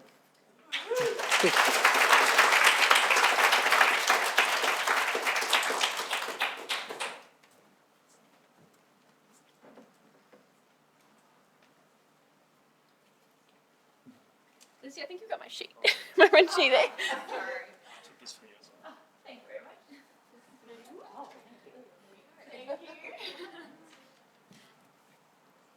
I feel like we're doing a bit of musical chairs there. Thank you so much, Lucy and Aaron, and I really loved getting to have a look through the website. That was really brilliant. Next up, we have Heather Ryan from the Youth Disability Advocacy Service. Heather works directly with disabled young people as a human rights advocate and manages the WIDAS Human Rights Advocacy Service. With qualifications in youth work and adolescent health and wellbeing, she has 2 decades of practice experience, predominantly in youth mental health, youth participation and advocacy with LGBTQIA+, First Nations and disabled young people. Proudly neurodivergent and disabled herself, they have an enduring commitment to upholding young people's rights and voices and considering this to be fundamental to youth mental health and wellbeing. So please welcome Heather. Hi, I'm Heather. I use she, they pronouns, and I just want to say a really quick thank you and acknowledge all of the Yakvik and rural teams and all the hard work they've done the last couple of days, because it's been phenomenal. And I also want to acknowledge Jackson's Welcome to Country yesterday for the generous and gracious welcome that we received to come on country, and just that's meaningful to me, and yeah, it's something that is special. One more thing, I have to, is that the camera for Zoom? Hello everyone on Zoom, especially the white-ass people. And especially those who are using the Zoom connection for access needs and for their own access needs. So I just want to acknowledge the importance of that too. Anyway, I am, just so, yeah, I am proudly disabled and proudly neurodivergent and proudly queer. And I use that word disabled really deliberately. For lots of reasons, identity first language and person first language are both valid, but also because today I'm going to talk to you a bit about having a mindset shift, and for that mindset shift to become a tool in your youth mental health toolkit. And I hope to leave you all today with something to take away that will be something new to try for young people that you work with who are experiencing mental health issues that you might not have thought about before. Anyway, one of the reasons I like to use the word disabled instead of person with disability is because the opposite of disabled is enabled. The opposite of disability is ability, which suggests we need to build ability. But we don't need to build ability, we need to enable. And that's what accessibility is about. It's about enabling everyone to be included. Anyway, yeah, I manage the teeny tiny human rights advocacy team at WIDAS, the Youth Disability Advocacy Service, which is one of the incubated organisations within Yakvik. And I firmly believe that by building a bit of an advocacy toolkit in your youth, as a youth worker, can be a youth mental health intervention in and of itself. WIDAS, what do we do? If you haven't heard about us before, a youth advocacy organisation for disabled young people, aged 12 to 25. We have programs, which my colleague Simon over there oversees. Training, who was here yesterday, does some fantastic training for the youth sector in access and inclusion. And we also do individual advocacy, which is my little team. and it's myself and Kelsey and Nat does a little bit too, and we have the entire state as our catchment. And we do, individual advocacy with any young person who identifies as disabled. I'll explain a bit more about what that means in a second. And we're the only service like it in the country. So and I'm really proud to be part of it, to be honest. It's a fabulous team. And yeah, we're a core agency of ACVIC at the moment. So when I was like, I'm in my 40s now, when I was younger and I heard things like 1 in 5 Australians has a disability, I'm like, where are all these people? Right? Because I'm not seeing 1 in 5 person with a guide dog or a wheelchair or, whatever else. And I just didn't get it. Until I eventually figured out I was one of them. Oh my gosh, I'm one of those 1 in 5. Who knew? So having a disability, we tend to think of the Centrelink definition for DSP or the NDIS definition. We don't think about the definitions that are in the Disability Discrimination Act or the Equal Opportunity Act, which is where that 1 in 5 descriptor comes from, because it's much, much broader than you think. It includes health conditions or chronic illnesses. It includes neurodivergence. And it includes having lived experience of mental health issues. Case law, equal opportunity case law would tell you that it also includes morning sickness. It also includes, and that would be an intersectional, obviously, for protected characteristics. But the definition is incredibly broad. Disability can be permanent or temporary, and it can also be dynamic, meaning that it comes and goes over time or even within a day. Right now, I'm getting a really dry mouth and I've got to have some water because I have medication that dries me out. So right at this moment in time,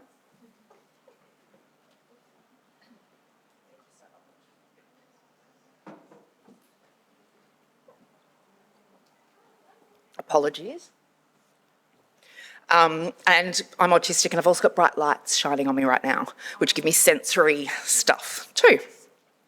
So it means all of these things. And these are the young people. When WIDAS says we work with young people with disability, this is who we mean. All of this, okay? So I'm going to go through now a few steps of what I've called human rights advocacy first aid that you can use with a young person who might be experiencing a mental health issue or may have any other disability or health condition. Step 1, know the legislation and the recent changes to legislation as well. And when we're talking about supporting young people with, disabled young people with their human rights, we mean all their rights. So we mean a disabled young person who is being misgendered at school, we can support them with the misgendering issue. It doesn't have to be related to their disability. Anyway, get to know what the Equal Opportunity Act covers, get to know the Disability Discrimination Act, the United Nations Charters. The Mental Health Act has just changed substantially and significantly, and it very much enhances the rights of people experiencing mental health issues. Again, the child safe standards were updated last year. Psychological safety is included in that too. So thinking about how the child safe standards can be a tool for combating discrimination. VEOHRC stands for the Victorian Equal Opportunity and Human Rights Commission. Sign up for their newsletter, pay attention to what it says. They are the young people you work with, that's their rights, but it's also yours. Step 2, know what young people's rights are. They have a right to their own voice. They have a right to equitable access. Not equal access, equitable access. They are different things. And reasonable adjustments. That language is important.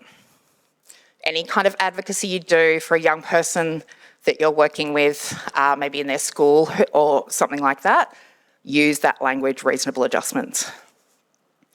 Know, understand, and access their rights. So help young people understand what their rights are, how to access them, and knowing what their options are and that they can make choices.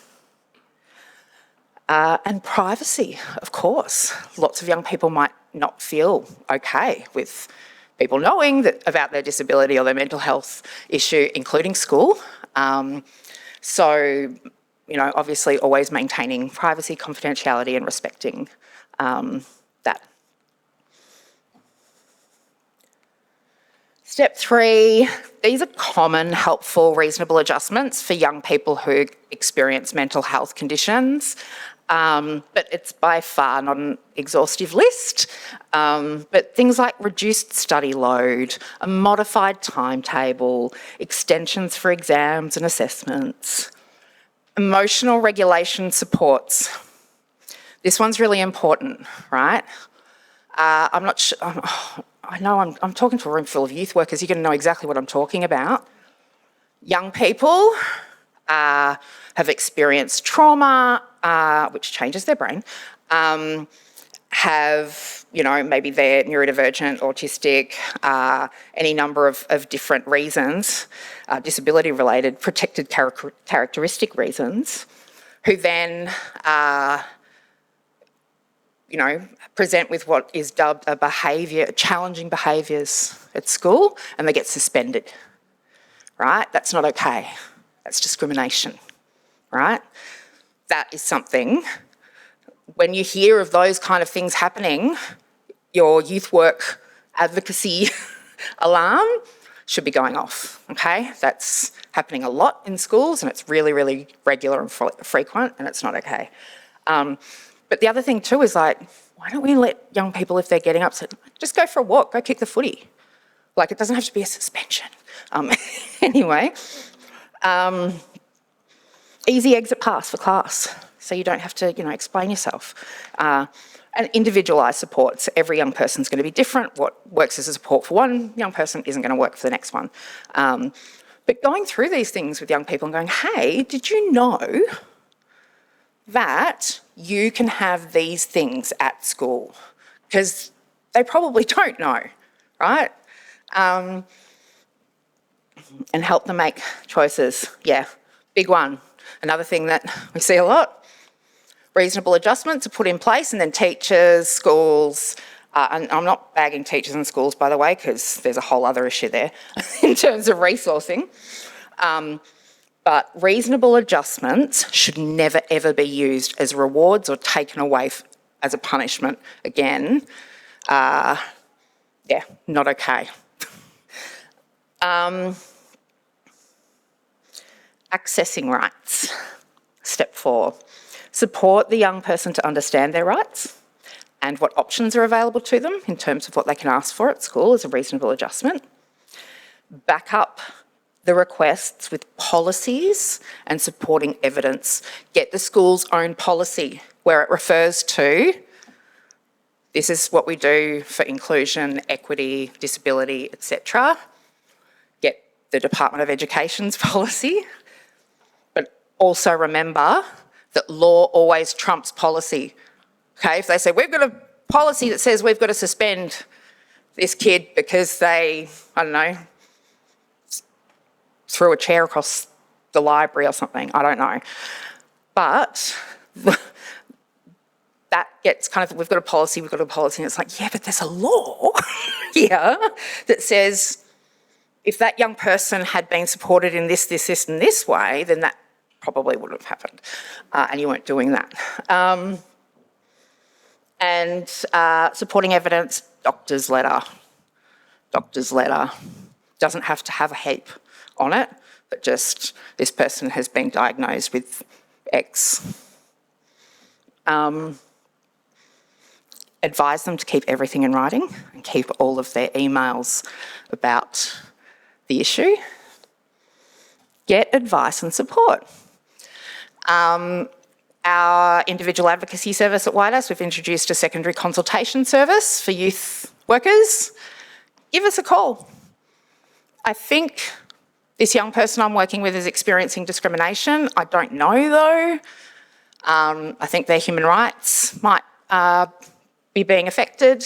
And we, myself or Kelsey, can talk that through with you and tell you what your options are and what the next steps could be. Act early. Don't wait for it to get worse and worse and worse, because that ends up in what politicians call school refusal, which is not school actually, if there's one thing you go away from today with, it's change the language of school refusal to school can't. Stop positioning, well, I'm not saying to you, this is, I'm speaking now as if you're the politicians, but the term school refusal positions the problem with the young person as though they are somehow being obstinate or disobedient by refusing to go to school, when it's not. It's a system that is not equipped to include them, and they can't go to school. So if there's one thing, go into your communities, start changing that language of school refusal, because it's not serving our young people well. Act early. Give us a call. We're happy to chat. We're happy to talk it through. But it's just something that I think that when we kind of sit down with young people and we do our assessments, we kind of go, oh, what service can we refer to? Or, oh, there's going to be like a 3-month wait for that and all that kind of thing. This is something really practical we can do to alleviate stress for young people who might have been through a massive stressor. And I've run out of time, haven't I? I'm really sorry. Be an ally. Engage with disability justice and disability pride. Examine your own biases and practices. Support systemic advocacy efforts for disabled young people. Disabled young people need your allyship heaps, especially at the moment with the Disability Royal Commission. Seek out disability advocates and challenge ableism, including in yourself, but challenge it wherever you hear it, wherever you see it. Include it as well, because if your diversity and equity and inclusion doesn't include disability, then you're not doing it right. And that's our thingy, and I'm sorry for going over time.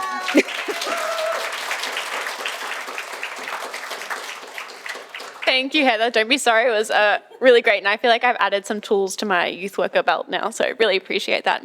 Thank you, everyone. That brings us to the conclusion of our panel. I would also just like to say that I've been sitting with this and thinking how diverse our panel is in terms of the work that they do and the people they are.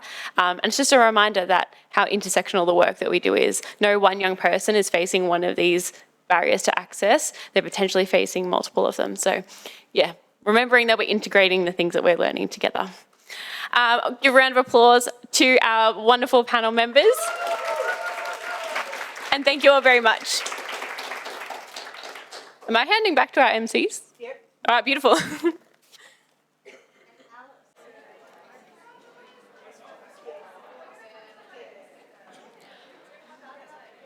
All right. So we'll get started because I feel like people are running away, which is very fair. It's been such a big day. We've heard from some amazing speakers. I know personally I've learnt so much today, and it's been such a massive array of different topics. So I'm definitely going to think about how I'm going to integrate them all back in my practice at home. I think for me, one of the favourite things that I've learnt was the gender expression hair session. I'm not sure if that was the words exactly, but I found that video amazing. And then also, I can't remember what the exact program was called, but the combination of the queer history and the visual art, that was amazing. I want to get involved. Love it. I feel like, yeah, amazing stuff. Anyway, I think we've got about 20 minutes left. Just want to take a little bit of time to reflect on what we've learnt this afternoon in terms of mental health and creative responses to mental health. So I feel like everyone knows the drill by now, but if we can please, take the next 20 minutes and just have a chat about these questions and then also input them on to the mentee, pick a new person maybe to input them, use their phone skills. So we've got an extra question for this session as well. So what are your key takeaways? What change will it take for you to put these into practice to better support young people's mental health? And then the third one that we just wanted to ask everyone is, what specific role can YACFIC play to support youth services on the ground to implement some of these creative approaches to mental health? And we'll just same as this morning, have some YACFIC staff be roaming around and listening to your conversations. And if you can think of your top 2 things and put them in the mentee, that would be amazing. And I think we will be sharing some of these responses. I think it's a bit too technical to do right now, but we'll be maybe sharing them after the conference is over. Thanks everyone, and if you have questions, we'll be roaming around.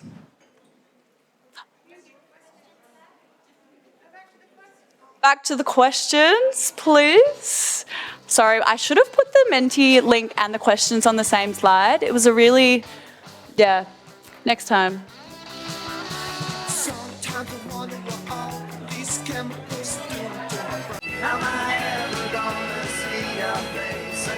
Howdy everyone. So we're just going to be finishing up this session now. Before we go, just want to play one quick game just for everyone's, information. Could everyone stand up? Up, up, up. Stand up.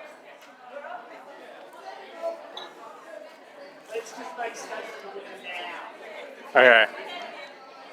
There's no winners unless you're from Shepparton. So what we're doing is we're just trying to find out where everyone's from and if there's anyone else from the same kind of places. So how we're going to do this is once someone says where you're from, sit down. And then we're kind of going to go through the state, finding out where everyone's from. So for example, I'm from Shepparton, which is Yorta Yorta country. And if anyone's from Shepparton or Yorta Yorta country, feel free to sit down. After you give it a yell. Yeah. Give us a yell. Give us some motivation. Few from Shepparton. Is there anyone else who wants to call out where they're from? Wodonga? What Aboriginal country is that? Wurundjeri. Okay. Warrnambool.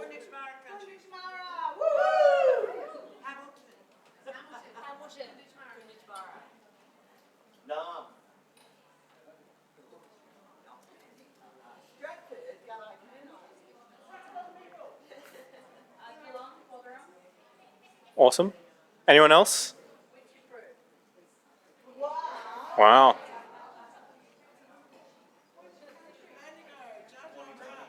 Someone had to say Bendigo. Are there any smaller places? Portland? Awesome. Cool.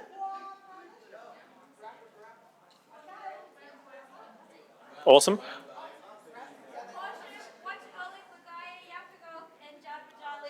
Heck yeah, amazing. People up the back? A little bit of a travel.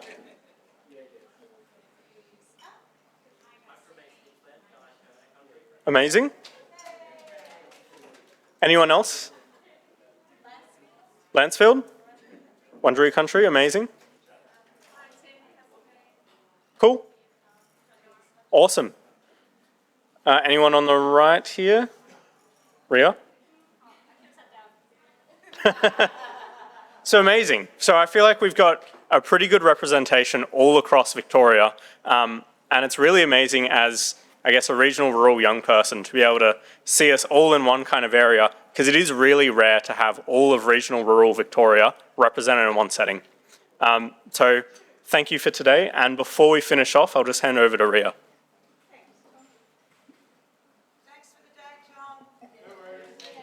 Thanks, Tom.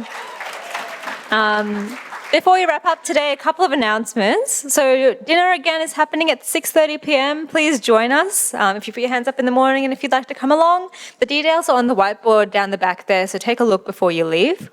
Tomorrow we'll be looking at youth participation and disasters and affirmative consent as well. So look forward to those two topics with tomorrow's sessions. Sorry. Cool, thanks Karen. And for dinner, we'll be having a taxi leaving here at around 6:20, so hop on that with us. A couple of thank yous as well to finish up the day. Big thank you to our sponsors, Futureproof, the Australian Government, Vic Government and Vic Health. Also a nice thank you to the lovely catering that we've had today. The food's been amazing, and Francis on tech, making everything run so seamlessly for us. Thank you. Massive thank you to the Yakvik Rural team for putting on this conference for us, and also all the Yakvik staff who've come out to support in a variety of different roles, whether you're on the stage or running around backstage, helping us out, making everything run really well. Thanks also to the lovely Jason, Derm's husband, who's come on down to help us out. And a big thank you to Akshay, who has been running around behind the scenes across everything, making sure this day runs really well, really smoothly. Thanks, Akshay. And a big, big thank you to Karen, our conference queen, who's done so much of the programming here today. Your energy here has been amazing. We couldn't have done any of this without you, so thank you, Karen. Alrighty, thanks folks. I'll wrap up now, let you go for the evening. See you at dinner maybe, and have a nice night.